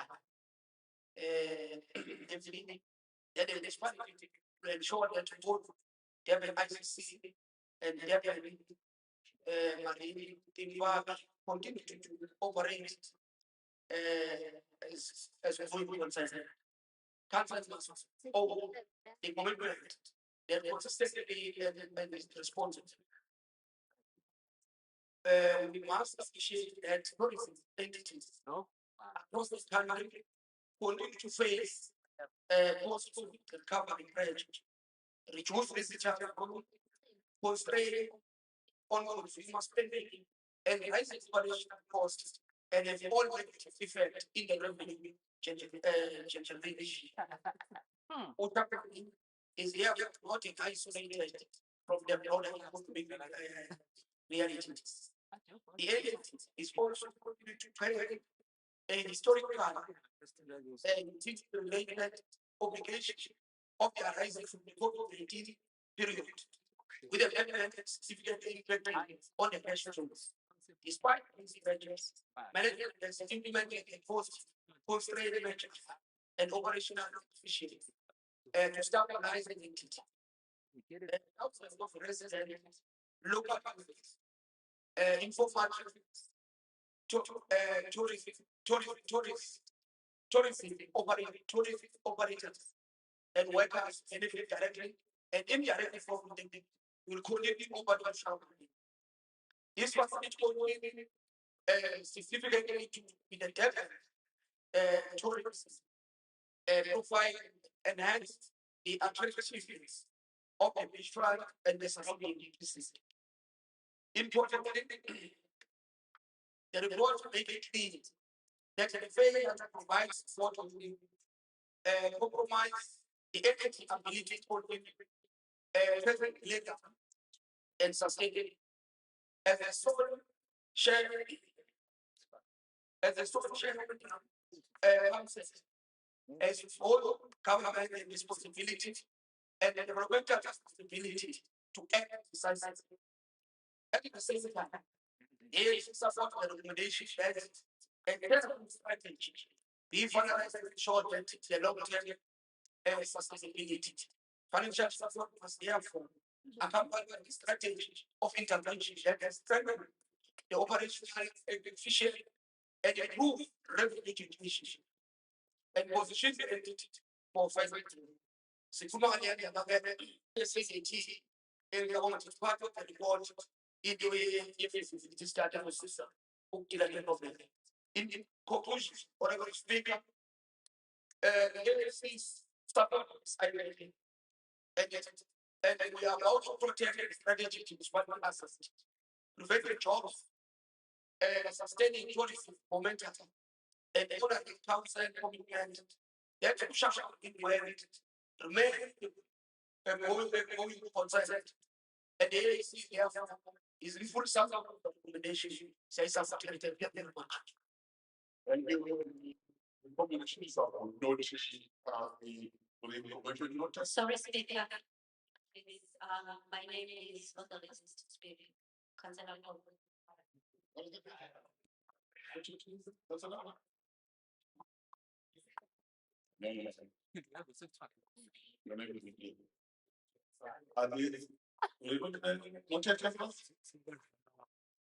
you. As an abstention speaker, let me address you. This was this is for Lordship. Yeah, I think I need to understand science. guys, for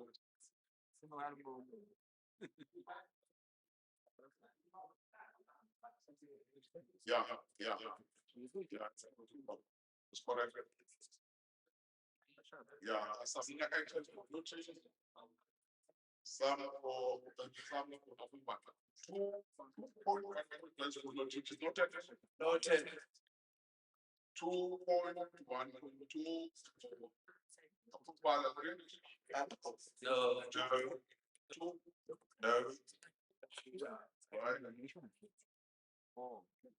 Yeah, I'm asking you 2.1. Last implementation 2.1.5. Now, are those recommendations agreed? Agreed. Thank you. We just have we all of them in one all of them. All of them. Okay. Assessment and race. Thank you. Exactly. Thank you. Action. Thank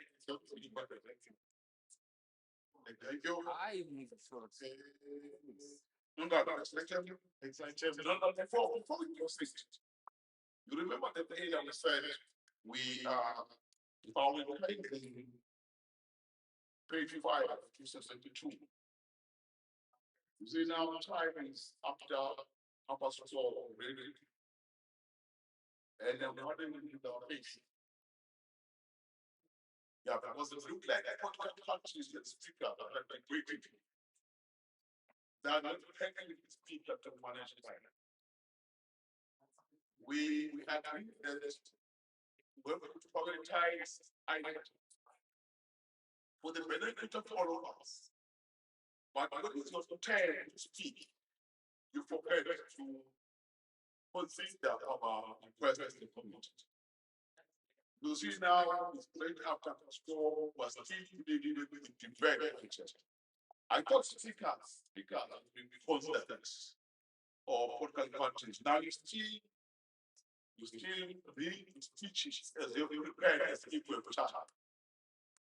But I'm just warning you because very up to complement this item will be a big problem for councils. We might have to convene a special and speakers committee to review our decision to conclude our meeting to define our spine and the seriousness of this item. And is to conclude our meeting today evening. Because there's no competition from political parties and speakers. We might just hear till late in the evening and just after the morning. But the committee is to meet was at 85 to close the meeting as fair the decision of the which comment. But what do we do if there are so many items that are written down? They don't really consider. They do. Let's proceed and move to consider. We don't pay. Next item, no money. Item page 58 and chapter 3.1. It's a request for approval of effective municipalities, recycling and circular economy framework committee recommends. That you are on 58, item 3.1, 2 speakers. I will read the 9 and then read the the 9.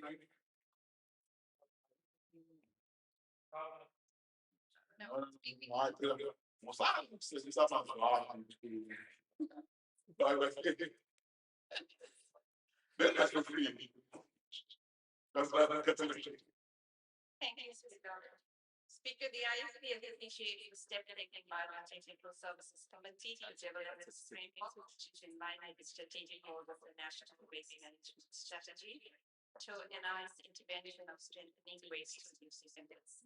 This framework is also the first example and formal response by a municipality in the country on how the regulations on the arts of methods and local governments to develop. The IFP governing the various framework will provide clear rules and guidelines to assist the municipality to provision of infrastructure and capacity to promote collection, recycling, reduce conserve natural resources and develop the green economy. Municipal support of community initiatives and small enterprises at one level will create employment opportunities in the waste collection value chain and translate to better integration of waste pickers in the city. Lastly, at a community level, the elimination of empty bottles and waste material from stormwater and sanitation systems will go a long way in preventing the collapse of cities' infrastructure while averting a growing threat with waste management in the city. Thank you, Speaker. Thank you very much. These recommendations are here for approval. There are 3, they're all agreed. Thank you very much. Councillors and Councillor Koka from Action SA, I have just been informed by my office that indeed your name was submitted on item 2.1, page 56. But when they were preparing my list of speakers, your name was not included. It was a mistake and an error from my team, mainly for my office. I want to apologize for that, for that mistake that we have not included your name in the previous item that was discussed. I hope you will find space in your heart to forgive us. Thank you. Let Councillor Topile? Ngibonge Somlomo Hloniphekile, igama lami belikhona kuma speakers, but however, Eliphi item? item lesikuyona No, ngiseza lapho. 3.1.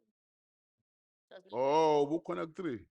Yes, Yabona shuthi nje sekuhlwile niyasala ngempela manje. but however was covered by Councillor Uche. Okay, okay, no, thank you. Thank you for that. It has been a long day. I understand my team. It's possible for them to make mistakes. Apologies, cousin, for that. Yeah. Ngiyasizwa la. Kodwa ke abablame ngwa-50 ngiyawathatha. Speaker. Because this is my work. Speaker. Thank you, councillors. Sorry, Speaker. Yes. May I ask for you to just double check your lists and all your lists, because I was also supposed to be speaking on this point. No. Please, if you could check your list. Me too. I'm covered, but I think it's important that you actually have a full list of who is supposed to be speaking. Thank you. No, thank you for raising that point. Because I have to check that. The councillors have submitted the speakers, they have to speak in council. If it happened that maybe my team have not submitted those lists to me, I have to apologize and take responsibility. I can't blame them because they are here assisting the speaker. I will look at that, but on the list I have here, your name is not here, but my team, we look at that. Item page 59, recommendation have been approved. Next Mhm. item, Nongalo. Next item is on the same page 59, item 4.1. It's approval for EThekwini municipality to implement a 3-year water purification and wastewater education program for grade 7 learners in partnership with Umgeni Utuwela Water and Department of Education. Committee recommends. Thank you. There are no speakers on this item. On page 59, 4.1. These recommendations are here for approval, right? But 4.1.4 is for noting, and 4.1.3 is for noting. I'm checking 4.1.2 whether we are noting or we are approving this one. Yeah, we are noting 4.1.1 Noted. is for approval. Are the recommendation agreed, councillors? 4.1.3 is noted. 4.1.4 is noted. Thank you. Next item, Nongalo. Next item is 4.2. It's approval for. Sorry, Speaker. Yes, councillor. I'm sure I read that previous one, they were supposed to be approved as well, not just noted.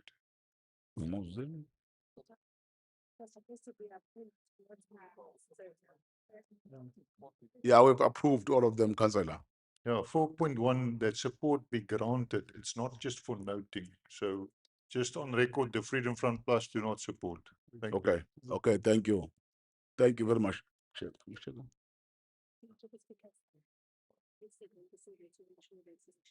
Page 7. Next item, Nongalo. Item 4.2 is approval for EThekwini municipality to implement an educator mathematics and advanced scientific calculations training program in partnership with the KwaZulu-Natal Department of Education, SMD Electronics, and Durban University of Technology. Committee recommends. Page 62, 4.2. Councillor Tusi, IFP, and Councillor Mwengwe, ANC. Only 2 speakers. Speaker, countries and schools that invest in advanced math and science training produce more researchers, engineers, and innovators.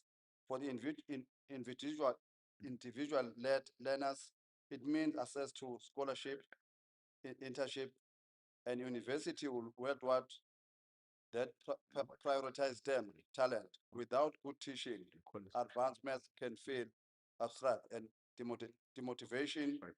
The key is to connect it to real problems learners care about. Game physics, sport, stats, all image generation, finance, etc. That is when the advantage actually lives. The IFP fully support. I thank you. Councillor Mwengwe. Thanks very much, Speaker, fellow colleagues. I just want to make a clarity on this item. There've been a talk on the social media and the print media that EThekwini is spending money on the scientific calculator. In fact, this is a program between EThekwini, DUT, which is the Durban University, which they are providing a training to teachers from Umlazi and other rural schools.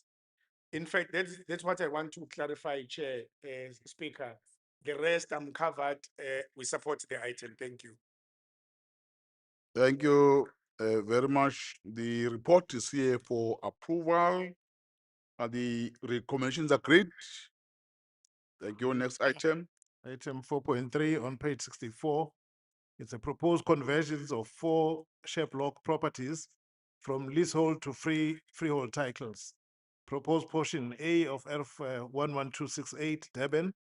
Proposed ERF A, remainder of 1 Durban, and portion B of ERF 11162 ERF 12401 Durban, and proposed portion A of ERF 11461, Durban Lease 562, Lease 26, Lease 209, and Lease 24. Committee recommends.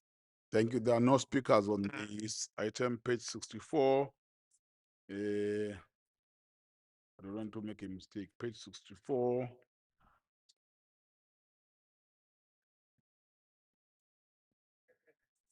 The report is here for noting. Are the recommendation noted? Next item. Item 4.4, it's a request to amend council decision of 24 August Sorry, 2023. Speaker, Yes. we have to grant the authority, therefore we have to approve. Or there's one for approval, eh? Yes. Okay, it's 4. 4.3.4. Okay, 4.3.4. Yes, I said that. Yeah, we wanted approval. It's 4.3.4 agreed. Thank you. Next item. Okay, 4.4 is a request to amend council decision of 24 August 2023 relating to the transfer of port property to the KwaZulu-Natal Department of Public Works for the expansion of the Tongat Community Healthcare Center. Committee recommends. This is 4.4. There are no speakers here. The items. The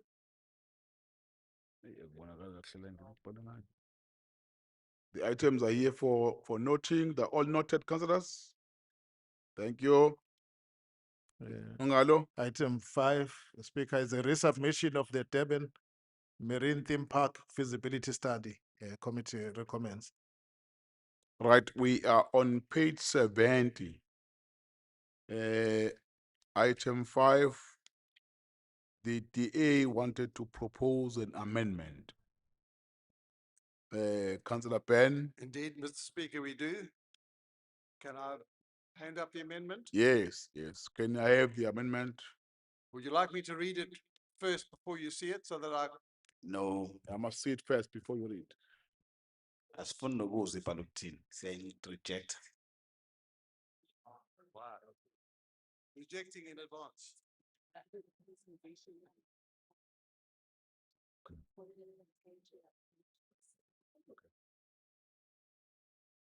Yeah, thank you. The proposed amendment is in line with our rules. Councillor Ben, seconded by Councillor Bertha. You can read the proposed amendment. Let's mention order, councillors.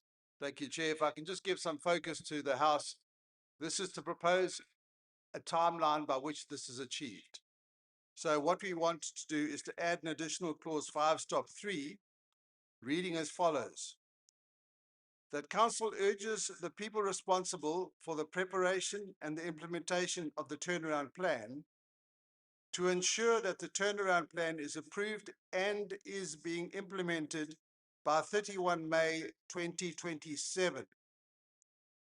Failing which, the only alternative might be to close the DMTP until a viable turnaround strategy is prepared and implemented, or the land is sold and the entity thereafter deregistered. May I speak to the proposal, sir? Yes, you can. Briefly motivate. Thank you, Mr. Speaker. The DMTP sits in a sorry state, as we've heard from a few issues earlier, and is in desperate need of money and various other things. And the idea of a turnaround strategy, we fully support. So we support items 5(1) and 5(2).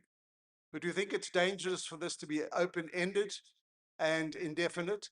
So what we're suggesting is that the people who are involved, some of whom will be officials, some will be business, some will be whoever, think about the fact that there has to be a cutoff date. So all we're doing is to introduce a cutoff date to focus the attention on the people involved in the process to do it without delay.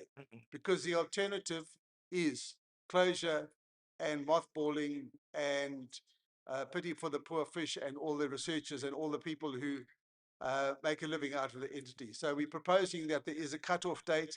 I urge you, please, it's common sense. Please support the motion. Thank you, colleagues. Thank you very much. There's a proposed amendment from Councillor Ben as he has motivated it. Are we in agreement with the amendment? Councillor Madlala? Yeah, Babu Speaker, thank you very much. I won't waste your time. Sengicishe ngakhotha umntwana wakaphinda angene la. Kukhona into akayisho malana nento ethize ngeyinhle kahle esongwe ngeduku. I-proposal kaCouncillor uBen is a Trojan horse. We might agree with it in terms of creating a timeline so that the turnaround is faster. But what he then says after that is that if the team fails to meet that timeline, we must then sell our entity. We will not do that, and therefore will not support anything that Councillor Ben is trying to sneak in through the back door here. We don't support it as the ANC. Thank you. Yeah, thank you. Can I have the screen so that we properly record the decision of council? The amendment has been submitted, has been motivated. Those who are in support, in agreement with the proposed amendment, please raise your vote. Mr. Speaker, before you put the matter to the No, vote, no, no, no, may no. may I have a right of reply? No, no, no. Provide for it. Order. Provide for it. Order, order. The rules do provide for right Order, of reply. order. Councillor Ben, I've allowed you to submit your amendment. I've allowed you to motivate. Now we have to make a decision. Now you are shouting. And we are not being recognized. Let's not do that. Let's not do this. Let's not do that. Those who are in support of the amendment, raise your vote.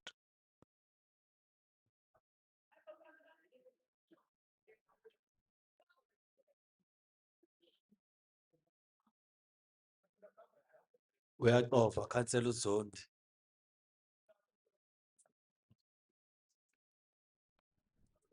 Thank you, Siyabonga. Ningahlisa izandla. Zawena Councillor Ngema son. Siyabonga. Those who are voting against, Into esongwe ngeduku asiyisupport.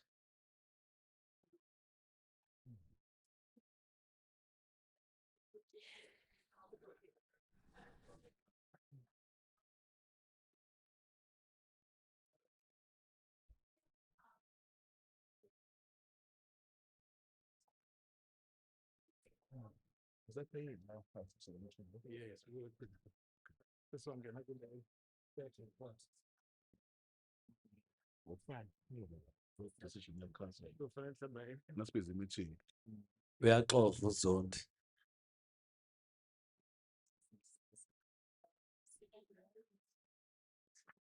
Siyabonga. Thank you very much. Those who abstain,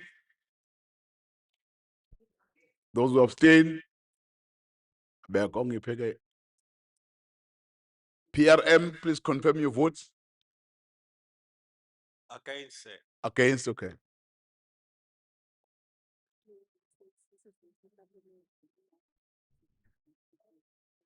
Bengishilo kodwa support land. Okay, thank you. Those who are in support of the proposed amendment 46, those who are against 100, those who abstain none. Therefore, the proposed amendment is being rejected. Thank you very much. We'll go back to the substantive item. Now, now I've got speakers on the substantive item. I've got Councillor Kota from Action SA with 2 minutes, from MKP and ATEC. Councillor Kota. Thank you, Speaker. This report exposes a painful truth that we might have avoided in this House. The feasibility study in front of us tells us clearly that the Durban Marine Theme Park is financially unsustainable. The park cannot continue to survive on ticket sales. It is the only survival which has been reported. 64% of sales is its revenue. The infrastructure is collapsing, the costs continue to rise, and it needs a 1.7 million visitors a year just to break even. A figure the study itself says is impossible under current market conditions. But Speaker, we cannot treat this in isolation. The tourists are not avoiding Durban because they suddenly lost interest in the marine parks. They are avoiding Durban because the city has become associated with crime. There is urban decay. There is a collapse of infrastructure, unreliable services, and unsafe public spaces. Visitors do not want to holiday in a city where beaches are polluted, street lights do not work, roads are deteriorating, businesses are closing, and criminals operate freely. This is the real crisis. And now we are being asked to consider exposing the municipality to nearly 700 million in financial risk for a project that even this report admits will still depend on external funding no matter which option is chosen. How do we justify this to the residents who cannot get basic services? How do we justify this to communities sitting with potholes, with water interruptions, with failing sanitation and unemployment? We must stop treating the symptoms and whilst we are ignoring the disease. Option 6 as presented is financially reckless. It locks the municipality into escalating salary costs and long-term liabilities without solving the core problem of declining tourism. At the same time, outsourcing under option 2 may protect the balance sheet, but it creates uncertainty for workers who are already struggling in a collapsing local economy. The truth is, Speaker, no business model will save the DMTP. It continues to decline. You cannot market a world-class tourism destination while the city around it falls apart. You cannot attract investors while crime dominates the headlines. And you cannot expect tourists to return while infrastructure delays year after year. Before this council commits another cent, we need to be honest, accountability and real recovery plan for Durban, not another expensive bailout disguised as a feasibility process. I thank you, Speaker. Thank you very much. ANC, Councillor Ndlovu, Billy.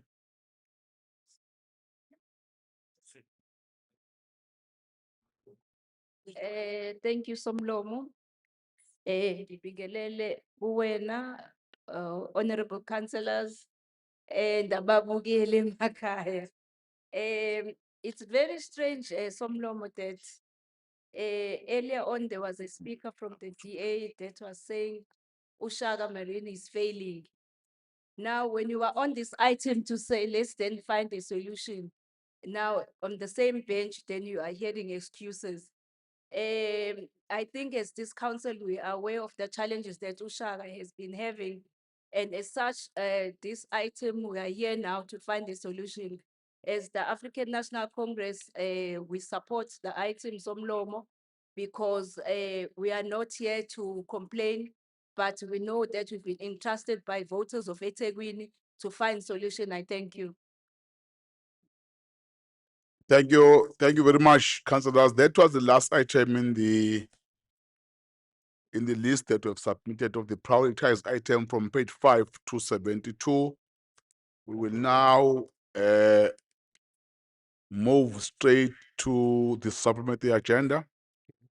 Right, in the supplementary agenda, we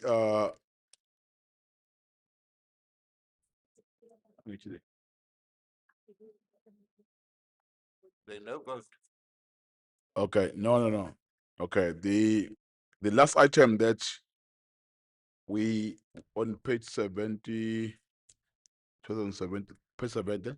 72. Yeah, the item on page 70.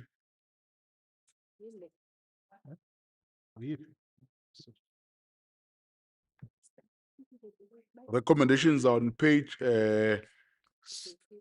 72, but the recommendations for the first one is for noting 5.1. 5.2 is for approval. Is 5.1 noted? 5.2 agreed? Right. Now we are now moving to the supplementary agenda.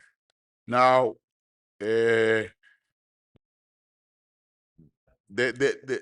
are changes that I have made already because of time. We have decided to reprioritize on top of the reprioritization.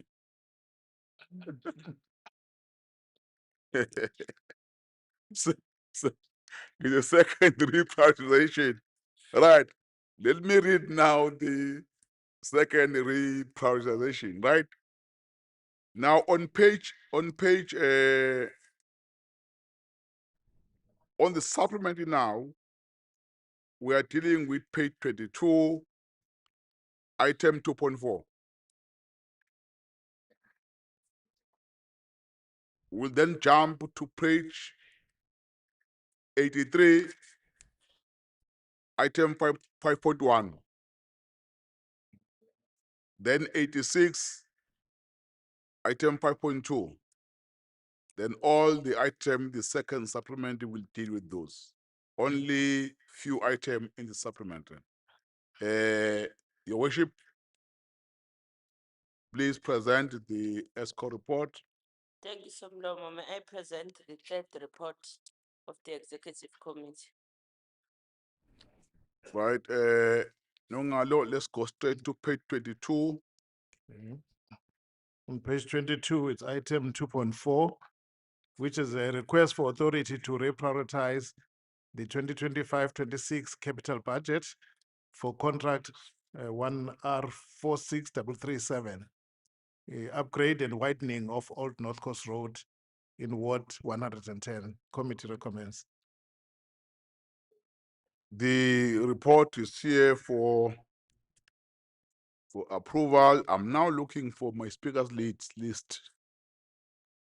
I'm looking for my speakers list now.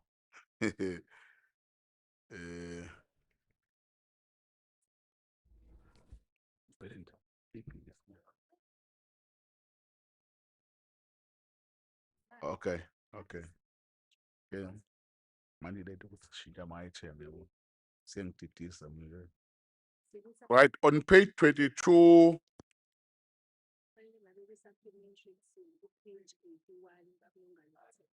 No, straight to the main agenda. Salama.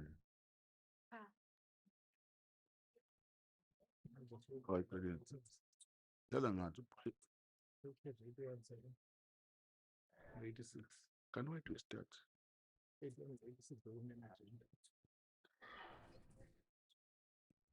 Skip much. Put it one even. Swenzela. Yeah, Swen. Yeah. No. Being as a prioritize where we mean. A very good country.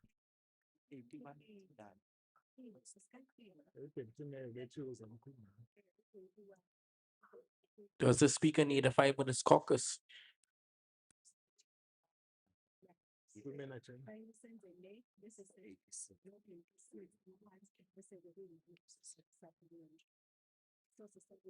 Right, thank you. I've confused you, right? Because of there are a lot of papers in front of me. Yeah, but you will understand because now we're choosing certain items while leaving some. Now there's confusion a little bit. That's because of co-work. You remember that earlier? Remember earlier we said we are prioritizing page 5 to 72 in the main agenda. We then said page 81, 2.1, 86, item 3. But after finishing page 5 to 72, I then jumped to the supplementary agenda. I was wrong. We were supposed to continue with the main agenda to deal with the item 81 and 86. Accept my apology. Let's go back to the main council agenda, page 81, and deal with item 2.1.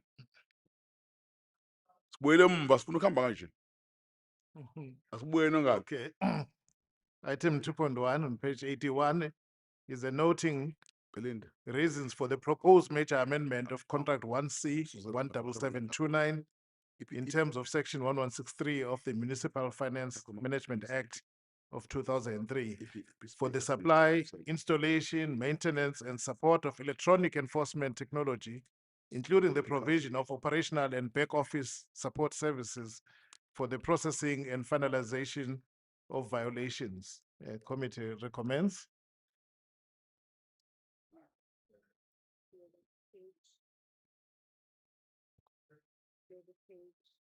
Page 80, 81. Right. Nongalo. Right, page 81, Councillor Eskumete, ACTP.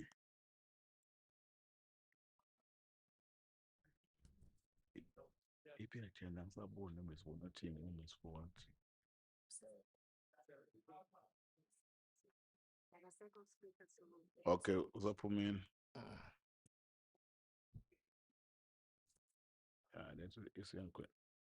On page 86, whether we have speakers or not. But the report is here for approval, councillors. Do we agree with the recommendations? Thank you. No. Let's record the vote from the TA. DA will abstain. TA abstain. Thank you very much. Now we are done with the main agenda as we have agreed earlier. We are now going straight now to the supplementary agenda. We have already dealt with 2.4. Okay. No, Nongalo, page 22 in the supplementary agenda, item 2.4. Item 2.4 is a request for authority to reprioritize the 2025-2026 capital budget for contract 1R 46337, upgrade and widening of Old North Coast Road in Ward 110. Committee recommends. Thank you very much. Two speakers, DA, Councillor Bosman, ANC, Ngomado. Councillor Bosman. Thank you, Speaker. Greetings, colleagues. The Democratic Alliance has always supported the building and upgrading of infrastructure. Roads, bridges, water and sanitation systems are the backbone of any city. But support for infrastructure does not mean blind endorsement of mismanagement. And what we are seeing in EThekwini today is not simply a delayed road project. It is symptomatic of a deeper culture of no accountability and no consequence management. Take the Old North Coast Road project in Glen Anil. Durban North Phase 1 was due for completion in June 2026.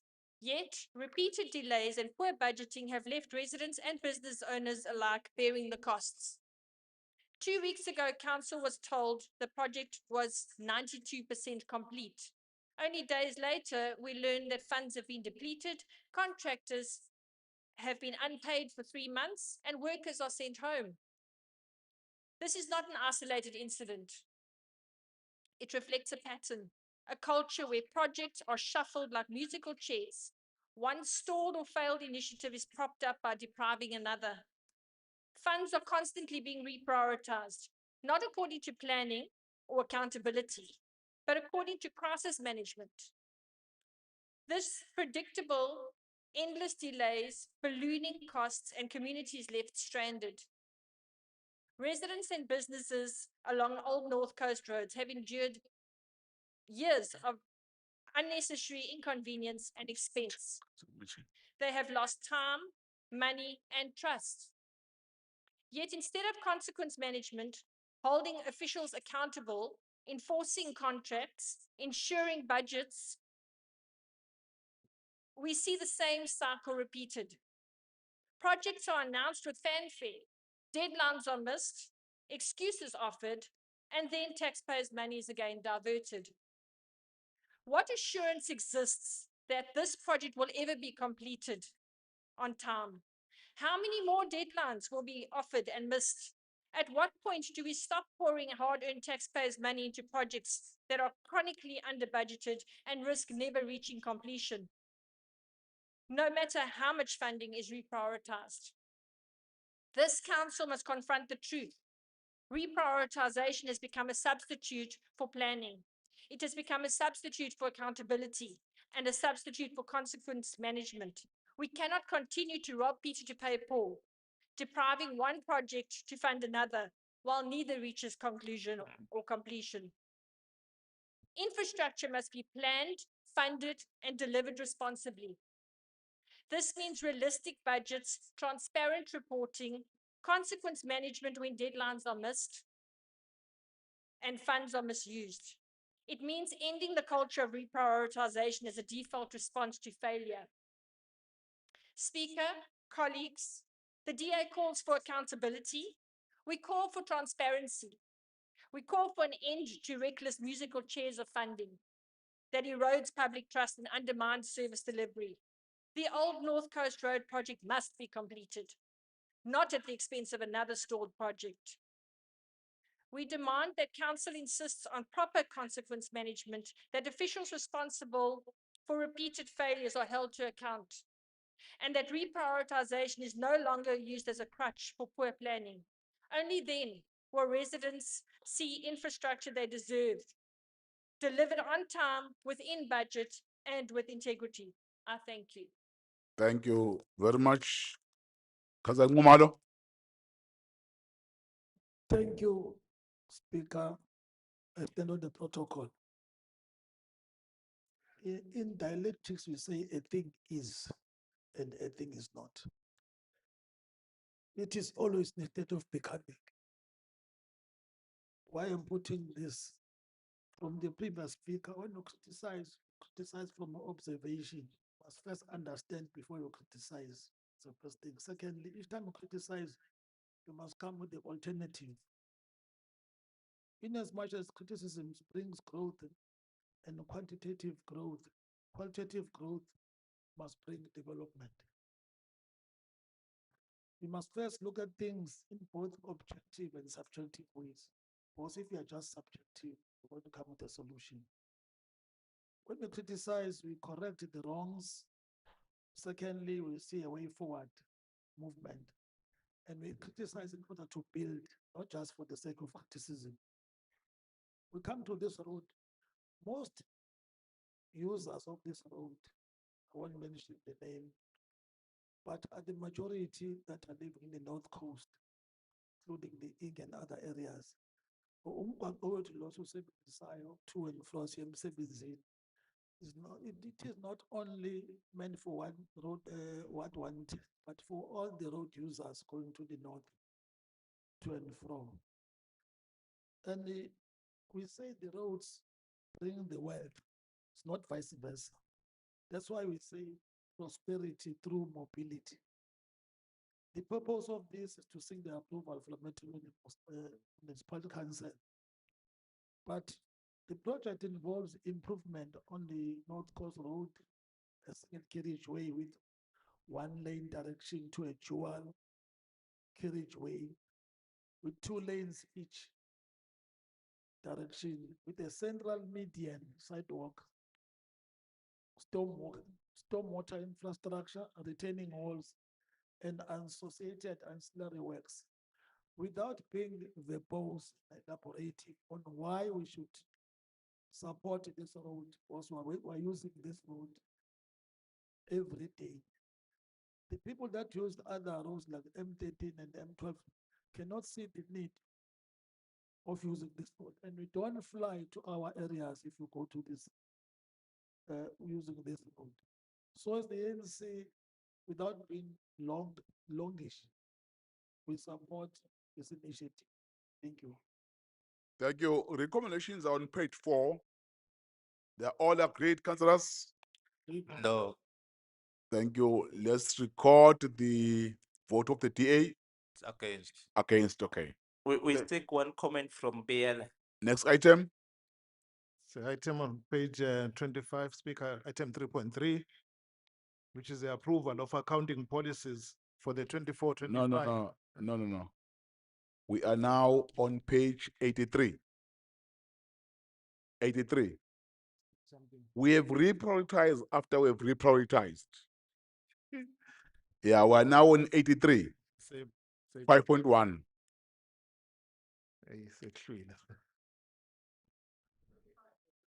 Okay, right. Okay, sorry.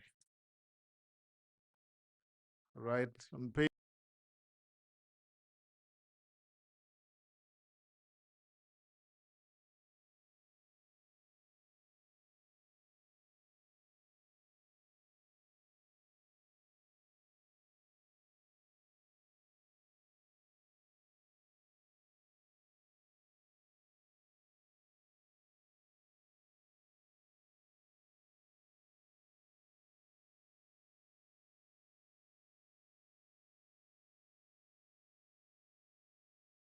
Councillor B. Singh. Action SA is Councillor Kavenda. ACTP is SOP, ANC Mwengwe. In that order, Councillor Singh.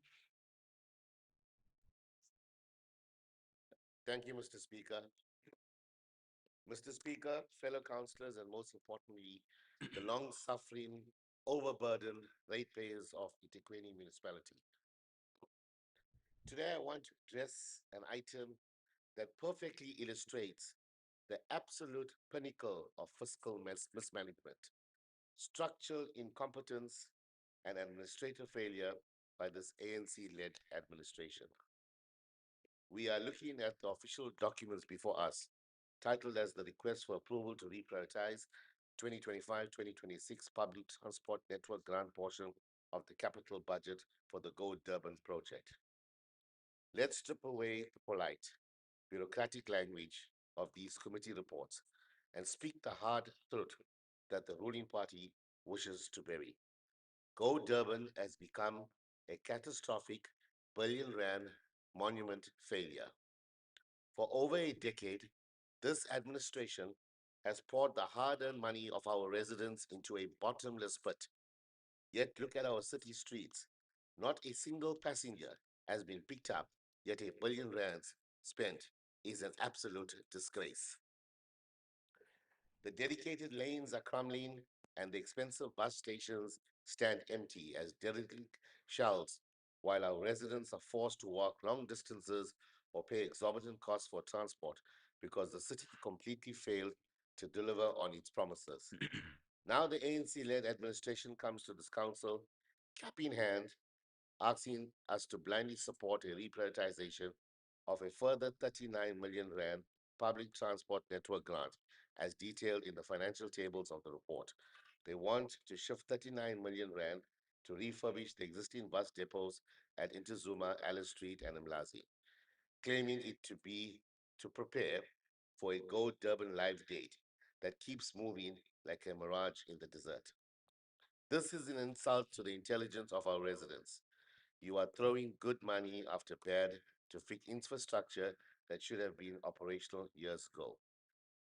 Look at what is actually happening behind the scenes. As revealed, National Treasury has already actively stepped in to progressively wind down the grant over the medium-term revenue expenditure framework. Why? Because even the national government has lost all faith in EThekwini's capacity to manage this project. The National Department has looked at your track record and is drawing the line. Yet your line. Yes. I am not so sure if it is allowed to speak about something that is not even on the reports, because that's not what's on the reports. This has got nothing to do with what the speaker is talking about. What's never being heard a point requested of here order. is something else. Thank you. Thank you. Thank you. No, there's not a point of order, Speaker. Thank you. Yet your See, order. budget. You see in council, you don't respond when a point of order is raised by a fellow councillor because it's not directed to you. The point of order is directed to the Speaker of Council. Responding to him is you now out of order. Now the Speaker must deal with you instead of the person who thought he was out of order. Proceed, but be careful. Thank you, Mr. Speaker.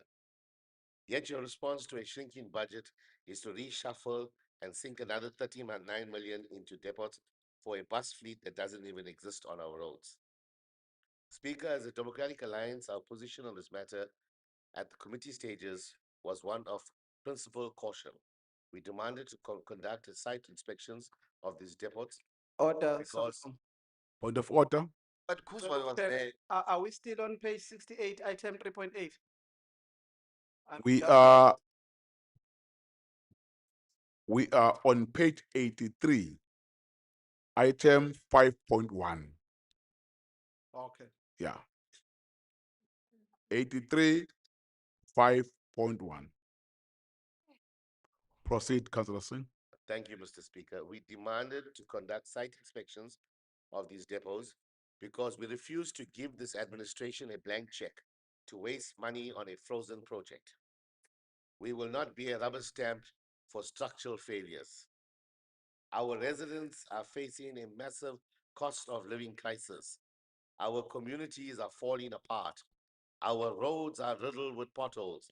Our water infrastructure is leaking millions of liters daily, and our electricity grid is on life support. Every single cent of public money must be fearlessly protected. We cannot simply look at a 39 million rand reshuffle on a failed project and treat it as business as usual. Speaker, the time for endless projects, extensions, excuses, and shifting money around to hide administrative failure is over. The ratepayers of EThekwini deserve a city that works. They deserve real, efficient public transport. Step onto the streets of Durban, and the reality is clear. The Go Durban bus stations remain empty, but the light pole next to the bus station is filled with a new message. Let's get EThekwini working again. That is a poster next to the bus station. This is a call to action for every resident to register to vote, and on the 4th of November to kick this useless ANC out of this government. Thank you, Mr. Speaker. Action SA, Councillor Governor, you have 2 minutes from MKP and ATEC. But ATEC, are you here? MKP, are you here? Thank you. I'm here, Speaker. Councillor Governor. Thank you, Speaker. We understand that without this reprioritization, the Intezuma, Alice Street. Bring your mic closer to. Can you hear me better now? Yes, much better. We understand that without this reprioritization, the Intezuma, Alice Street, and Amlazi depots cannot be made operational for Go Durban. However, we are raising serious concerns about what this reprioritization reveals about planning, accountability, and delivery on a project that has already cost EThekwini ratepayers billions and 16 years of delays. We are funding refurbishment because planning failed.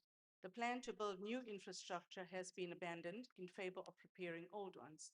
The agenda itself admits this is because the PTNG is being progressively wound down by National Treasury and because EThekwini has not achieved operational readiness. Speaker, we are now spending more money to get less. The 39 million is not new investment. It is emergency repair work on depots where, in the case of Alice Street, the roof has already collapsed. This is not strategic planning. This is crisis management. The real blockage remains unresolved. Go Durban will not go live unless 2 things happen. The vehicle operating company contract is signed and the operational funding is secured. The agenda acknowledges unresolved BOC and contractual issues as the reason EThekwini is not operating. National Transport confirmed this in February. So my question to this council is simple. What guarantee do we have that once we spend 39 million on depots, we will not be left with empty buildings and no buses? The history of Go Durban is infrastructure is built, then left unused, while contracts and funding falls apart. Accountability and oversight has been weak. We are asked to approve major shift from feeder routes and stations to depot refurbishment, but we have not seen a clear public project plan with timelines, costs, and penalties for non-delivery. Residents are told to trust the process, but trust is earned through transparency, not through budget adjustments tabled weeks before year end. Whilst we support the principle of using existing infrastructure to get Go Durban operational, we ask Council to attach the following conditions. 1, within 14 days, the EThekwini Transport Authority must publish a project plan for Intezuma, Alice Street, and Amlazi depots with start dates, completion dates, and cost breakdowns. 2, the city manager must table a report on the status of the vehicle operating company contract and what is being done to resolve it. No buses, no service. Number 3, provide a breakdown of expenditure to date on project E1451X. Residents deserve to know what happened to the original 34 million. Number 4, the funding to outcomes. Stop reporting only on expenditure. Report on kilometers of corridor operational, number of passengers carried, and date of first service. Whilst Action South Africa supports getting Go Durban operational, Durban residents deserve a functional, integrated public transport. Time is up. The time is up. Thank you for that. Councillor Mgwengwe, ANC. Thanks, Chief Somlomo. I will understand. The last speaker has just joined the committee. There is a lot that we need to do just to make her to understand how we function and provide the information. With regards to this project, the councillor was asking the cost of this bus depot. Unfortunately, she joined late, the oversight. That information was provided, but we'll continue to help the councillor. Somlomo, I'm so disappointed with the Democratic Alliance. It's clear that like their presence here is to delay service delivery, nothing else. The very same DA requested a oversight on this project, which was done. The very same DA was very happy at the oversight. But today they are asking another oversight. The question where that oversight must take place. Because of not understanding what is happening, Councillor Singh choose words to say we are failing to deliver. But what he has to understand, the money that we are using, it's a grant, and the national government is dictating how we must spend this grant. They said we cannot continue with the infrastructure, building roads, but we must now move on projects that has to do with going live. Amongst other things that were identified are depots. That like the depot in St. Durban Central is not in good condition. The depot in Tuzuma is not in good condition. The depot in Umlazi is not good condition because they cannot fund new depots, but we must start repairing these depots so that we don't spend more money as already we have spent monies on Go Durban. It was explained. The whip of the DA, Councillor Kuzwayo, I don't understand why he didn't whip on this item. All these reports was explained, and today we said because we cannot allow a situation where money are taken back to Treasury just because we didn't spend, we said there's comply and spend the money where it's needed. When the DA is the one party where money are taken back to Treasury, they will be going out to say the ANC is failing to spend. Now we are spending. Unfortunately, the councillor who spoke doesn't sit in our committee. I'm not saying it was wrong for him to speak, but I think he was supposed to ask what happens to your oversight, what happens to your portfolio committee, not to speak what you heard people talking about on the road. The ANC supports this item, though we are not happy, but I think when we meet at the caucus, at the committee, I mean, Councillor Kuzwayo has to account why he make the committee to go for an oversight. Who will pay for this oversight that they are asking now? And what do they intend to achieve after we have done the oversight, received the report, the ANC support the item? Thank you. Thank you. Thank you, Council. Recommendations are on page, Verbal pay. order. Recommendations are on page 85 is for approval. They're all agreed, councillors. No, No, that is against. Report the DA, Next item. UIM, and Freedom Front Plus. Thank you. Secretariat, please record that. Kodwa kumele City manager, we're now on page 86, 5.2.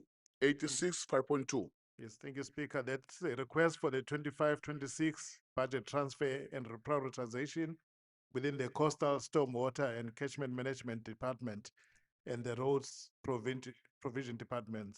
Committee recommends. One speaker, Action SA, Councillor Govender, 2 minutes from ATEC and MKP. Thank you, Speaker. Emergency work in Inanda, Pinetown, and Brooks Farm cannot wait. But we are raising, again, serious concerns about how this municipality manages projects, coordinates between departments, and delivers on what it promises residents. The problem is delivery, not just budget. This agenda confirms what residents already know. Flooding happens even in non-threatening rains. It confirms that erosion on the Oshlanga River in Brooks Farm, Ward 52, is threatening homes. It confirms that Matwane Mzamela Road in Ward 57 is only 15% complete after contractor failure. The proposed solution is to move unspent funds to critical projects. We support using unspent money rather than losing it, but moving money does not automatically mean residents stop flooding. What's missing is a commitment to timelines, accountability, and coordination. The agenda approves the transfer but gives no binding start and completion dates for P17281 Inanda, P17271 Ford Road, or P17280 Brooks Farm. Without dates, urgency remains a word on paper. The committee agrees performance is below standard. On page 87, the committee states the department appears not to be performing in accordance with the required standard. Close quote. That is a direct admission from your own oversight committee. If performance is below standard, then approving another reprioritization without conditions risks repeating the cycle. Money moves, contractors fail, projects stall, and residents pay the price. We raise these concerns constructively and ask that the council attach these conditions to this approval. Public timelines, publish start and completion dates for the emergency stormwater and road projects funded by this transfer within 14 days, and report progress monthly to the Human Settlements, Engineering and Transport Committee.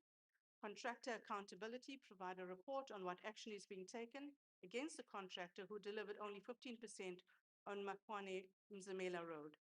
Are penalties applied? Has blacklisting been considered? Coordination plan. The city manager must be able to plan to resolve delays caused by service relocations with Eskom, Telkom, and water and sanitation.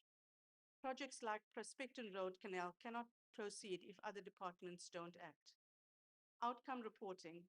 Moving beyond reporting only on expenditure, we should also be reporting on outcomes, kilometers of road fixed, households protected from flooding, and reduction in stormwater-related insurance claims against the council. Action SA supports the reprioritization of unspent funds to emergency works. Residents in affected wards cannot wait another winter. Action SA cannot support a process that treats budget transfers as the end of the job. The end of the job is when the drain is cleared, the road is safe, and the family in Brooks Farm no longer fears. The time is up. Are the recommendations agreed? Next item. Speaker, my name was there. Who's that?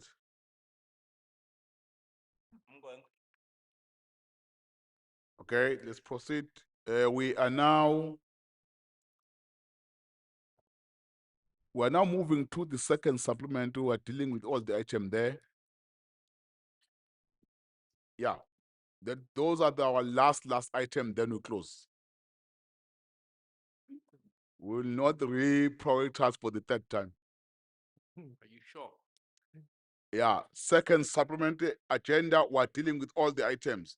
But His Worship the Mayor will present the fifth report of the Executive Committee. Yes, Speaker, thank you very much. It's our honored to present the fifth report of the Executive Committee. It is so tabled. Thank you. Thank you very much, Mr. Msweni. May you please present the items? Okay. Item 1.1, Speaker, is a request for noting reasons for the intention to amend contract PSC 2015/010 in terms of section 1163 of the Local Government Municipal Finance Management Act of 2003 for the provision of professional engineering services in respect of the Shongweni landfill site project. Committee recommends. The report is here for noting. Yes. Yeah, it's for noting. Yeah. Are the recommendations noted, councillors? Next item, Nongalo. Okay, it's item 1.2, which is a request to enter into an agreement between the EThekwini municipality and the Water Partnership Office for support with National Treasury's budget facility for infrastructure application for the Umdloti and Umkoma's regional wastewater treatment works projects. Committee recommends. Recommendations on page 9, they are here for approval. They are all agreed, councillors? Speaker, You? Yes, Councillor Jane? I think my name is on this. Can you please speak louder? Speaker, I think my name was submitted for. Just for the site. disappear. More, Susan? For 1.2. Yeah, in this agenda, we don't have speakers. You can only raise your hand if you want to speak because the agenda came very late. Okay, Therefore, there are no speakers that were submitted. You can only say that you want to speak, not to say your name was there because there's no name was submitted. Thank you, Speaker. Can I request them to speak on this item? Yeah, but let's clear whether the name was submitted or not, because Apologize. council has just been misled. Councillor Jane? Yeah. We can't let this Yes. go. Yeah. Casting aspersion on Belinda and the team, like, No, Kahle. Councillor Jane? Yeah, we're still in council meeting even while we are tired. Let's maintain order. Thank you very much, Speaker. Speaker, the IFP welcomes this recommendation for water and sanitation to apply for National Treasury's budget facility for strategic infrastructure projects. The wastewater treatment works plant for Umkomas in particular is long overdue. The existing treatment work plant in the ward is saturated and exceeded its design capacity. As a result, communities stretching from Umkomas, Craigieburn, Malundi Township, and Magabeni for years have been subjected to horrific spills and blockages that undermine human dignity. Multiple calls have been made to every level of management to address the major infrastructure challenge for sanitation in this ward. This has been delayed due to affordability gaps in the city's budget. In the meantime, housing projects in Craigieburn and Midnight have not been rolled over for over a decade, also due to infrastructure absence. Title deeds for Rosemead Gardens, RDP project built in 2006, are also outstanding due to the absence of sanitation infrastructure. In short, service delivery projects are a secondary collateral damage in this ward. The Umkomas and Magabeni treatment work plants are also a recurring item in the Auditor General's report. The private-public partnership to finance the regionalization program for Ward 99 is warmly welcomed by the IFB. Thank you, Speaker.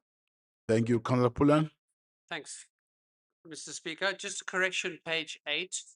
If you go down to the bottom of the page, Amshloti, the first paragraph, it says the effluent will be disposed into the Amshloti River. Can we just alter that to the treated effluent? Okay. Thank you. Thank you. The recommendations are agreed. Next item. Next item is item 1.3 on page 10.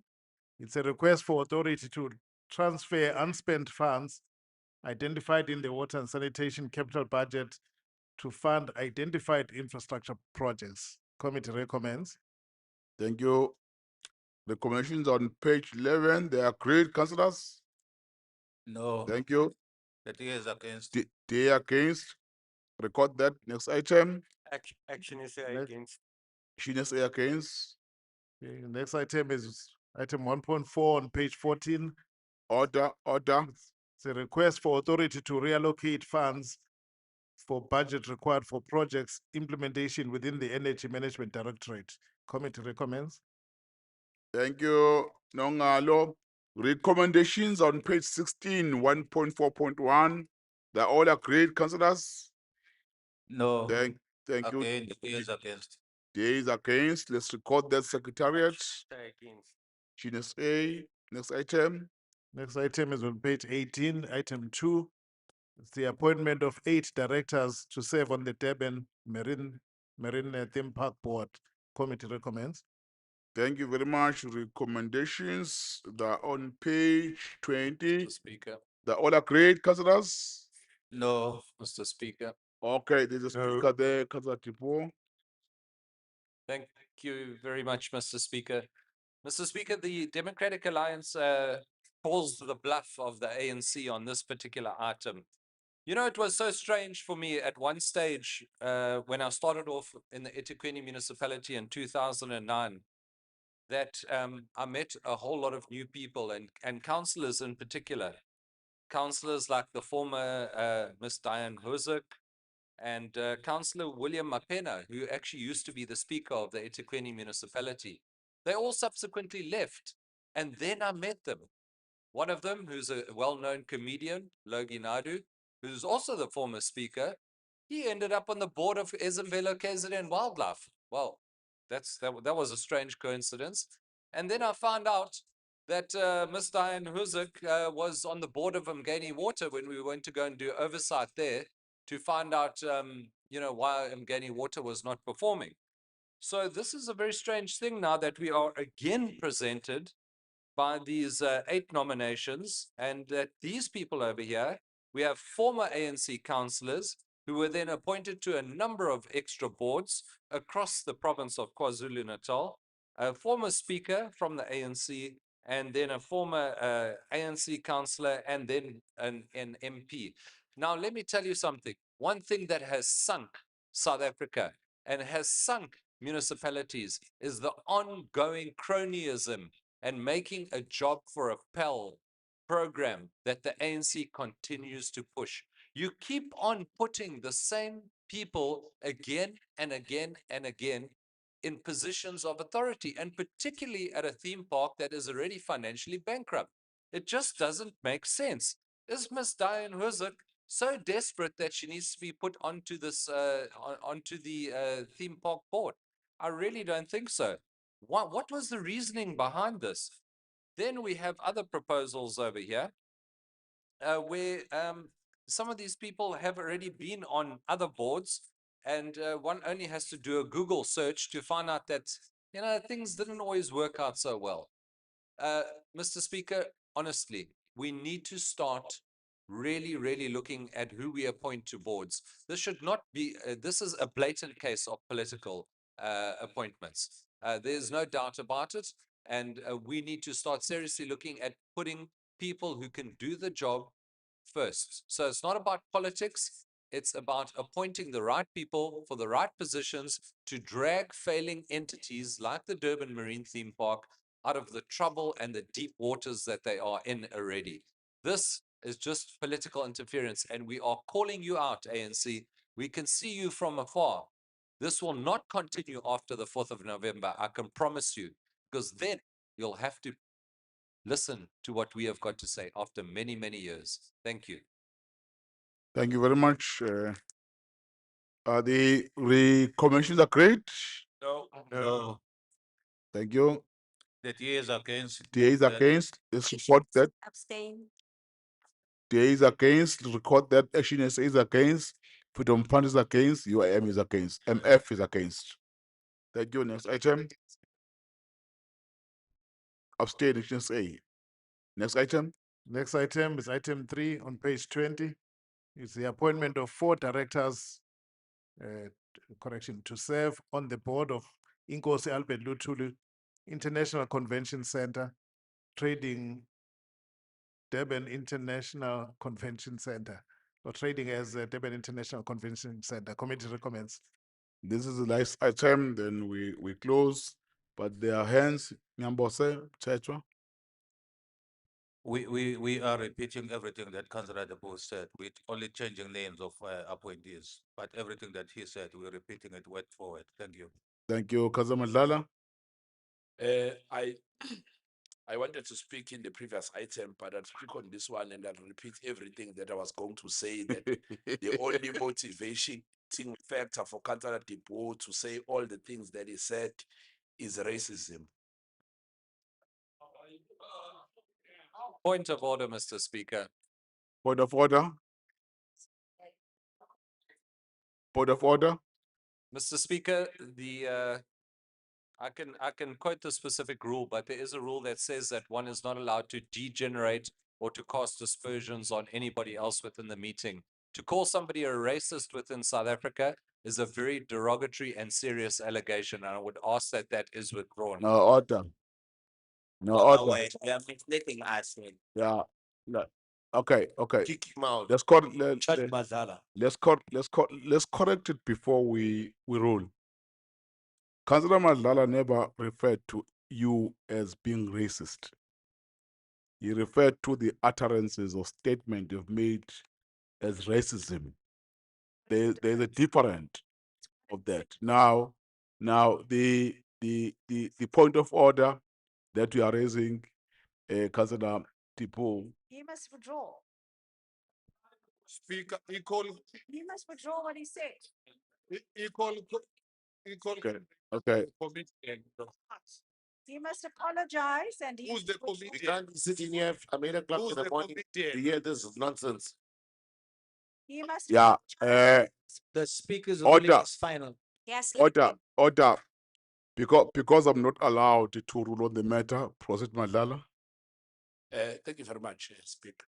Speaker, no, I will apologize and withdraw, but let me get to where I was going so that I apologize. Unconditionally. Holistically. Yeah, sure. Honorable Speaker.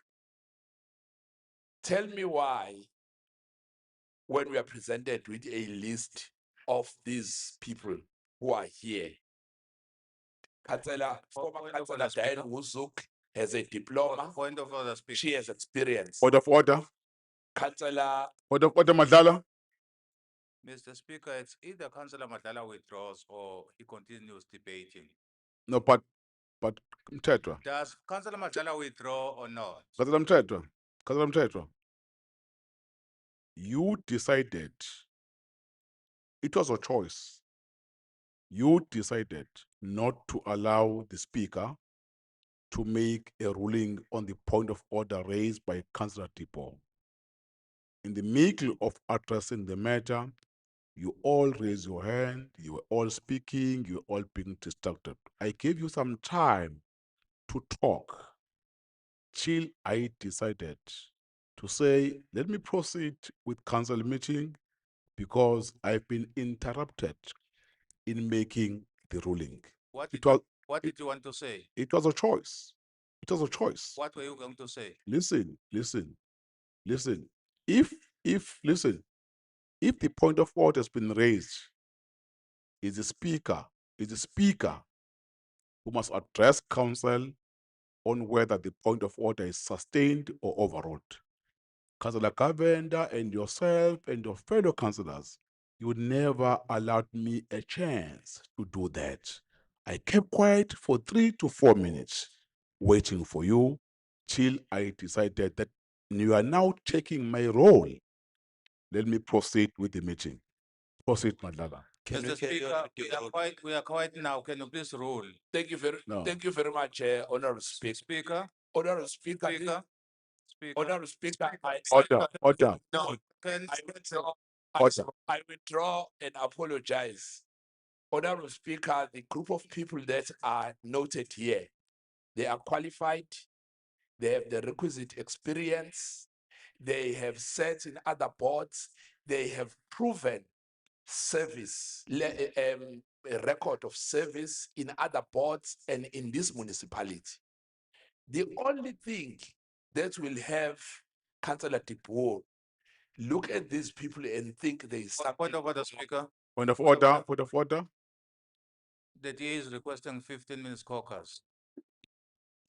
Not granted. Being abused here, Speaker. Can you please- No, not granted. We are being abused here. Speaker, but How? The only thing that will make a DA Speaker, that we is request Order. is able to field Speaker. maculets as ministers Speaker, to impute on the integrity of doctors like Speaker. Dr. Mapena here. Councillor Tetwa. It's we request racism. 10 minutes You caucus. are a please. racist party. We request caucus. please. Not granted, I said We- to you. No, we request No, caucus. no, I said not granted. Speakers. We are now on the last item. I can't give you any time for Mr. Speaker, focus. point of order.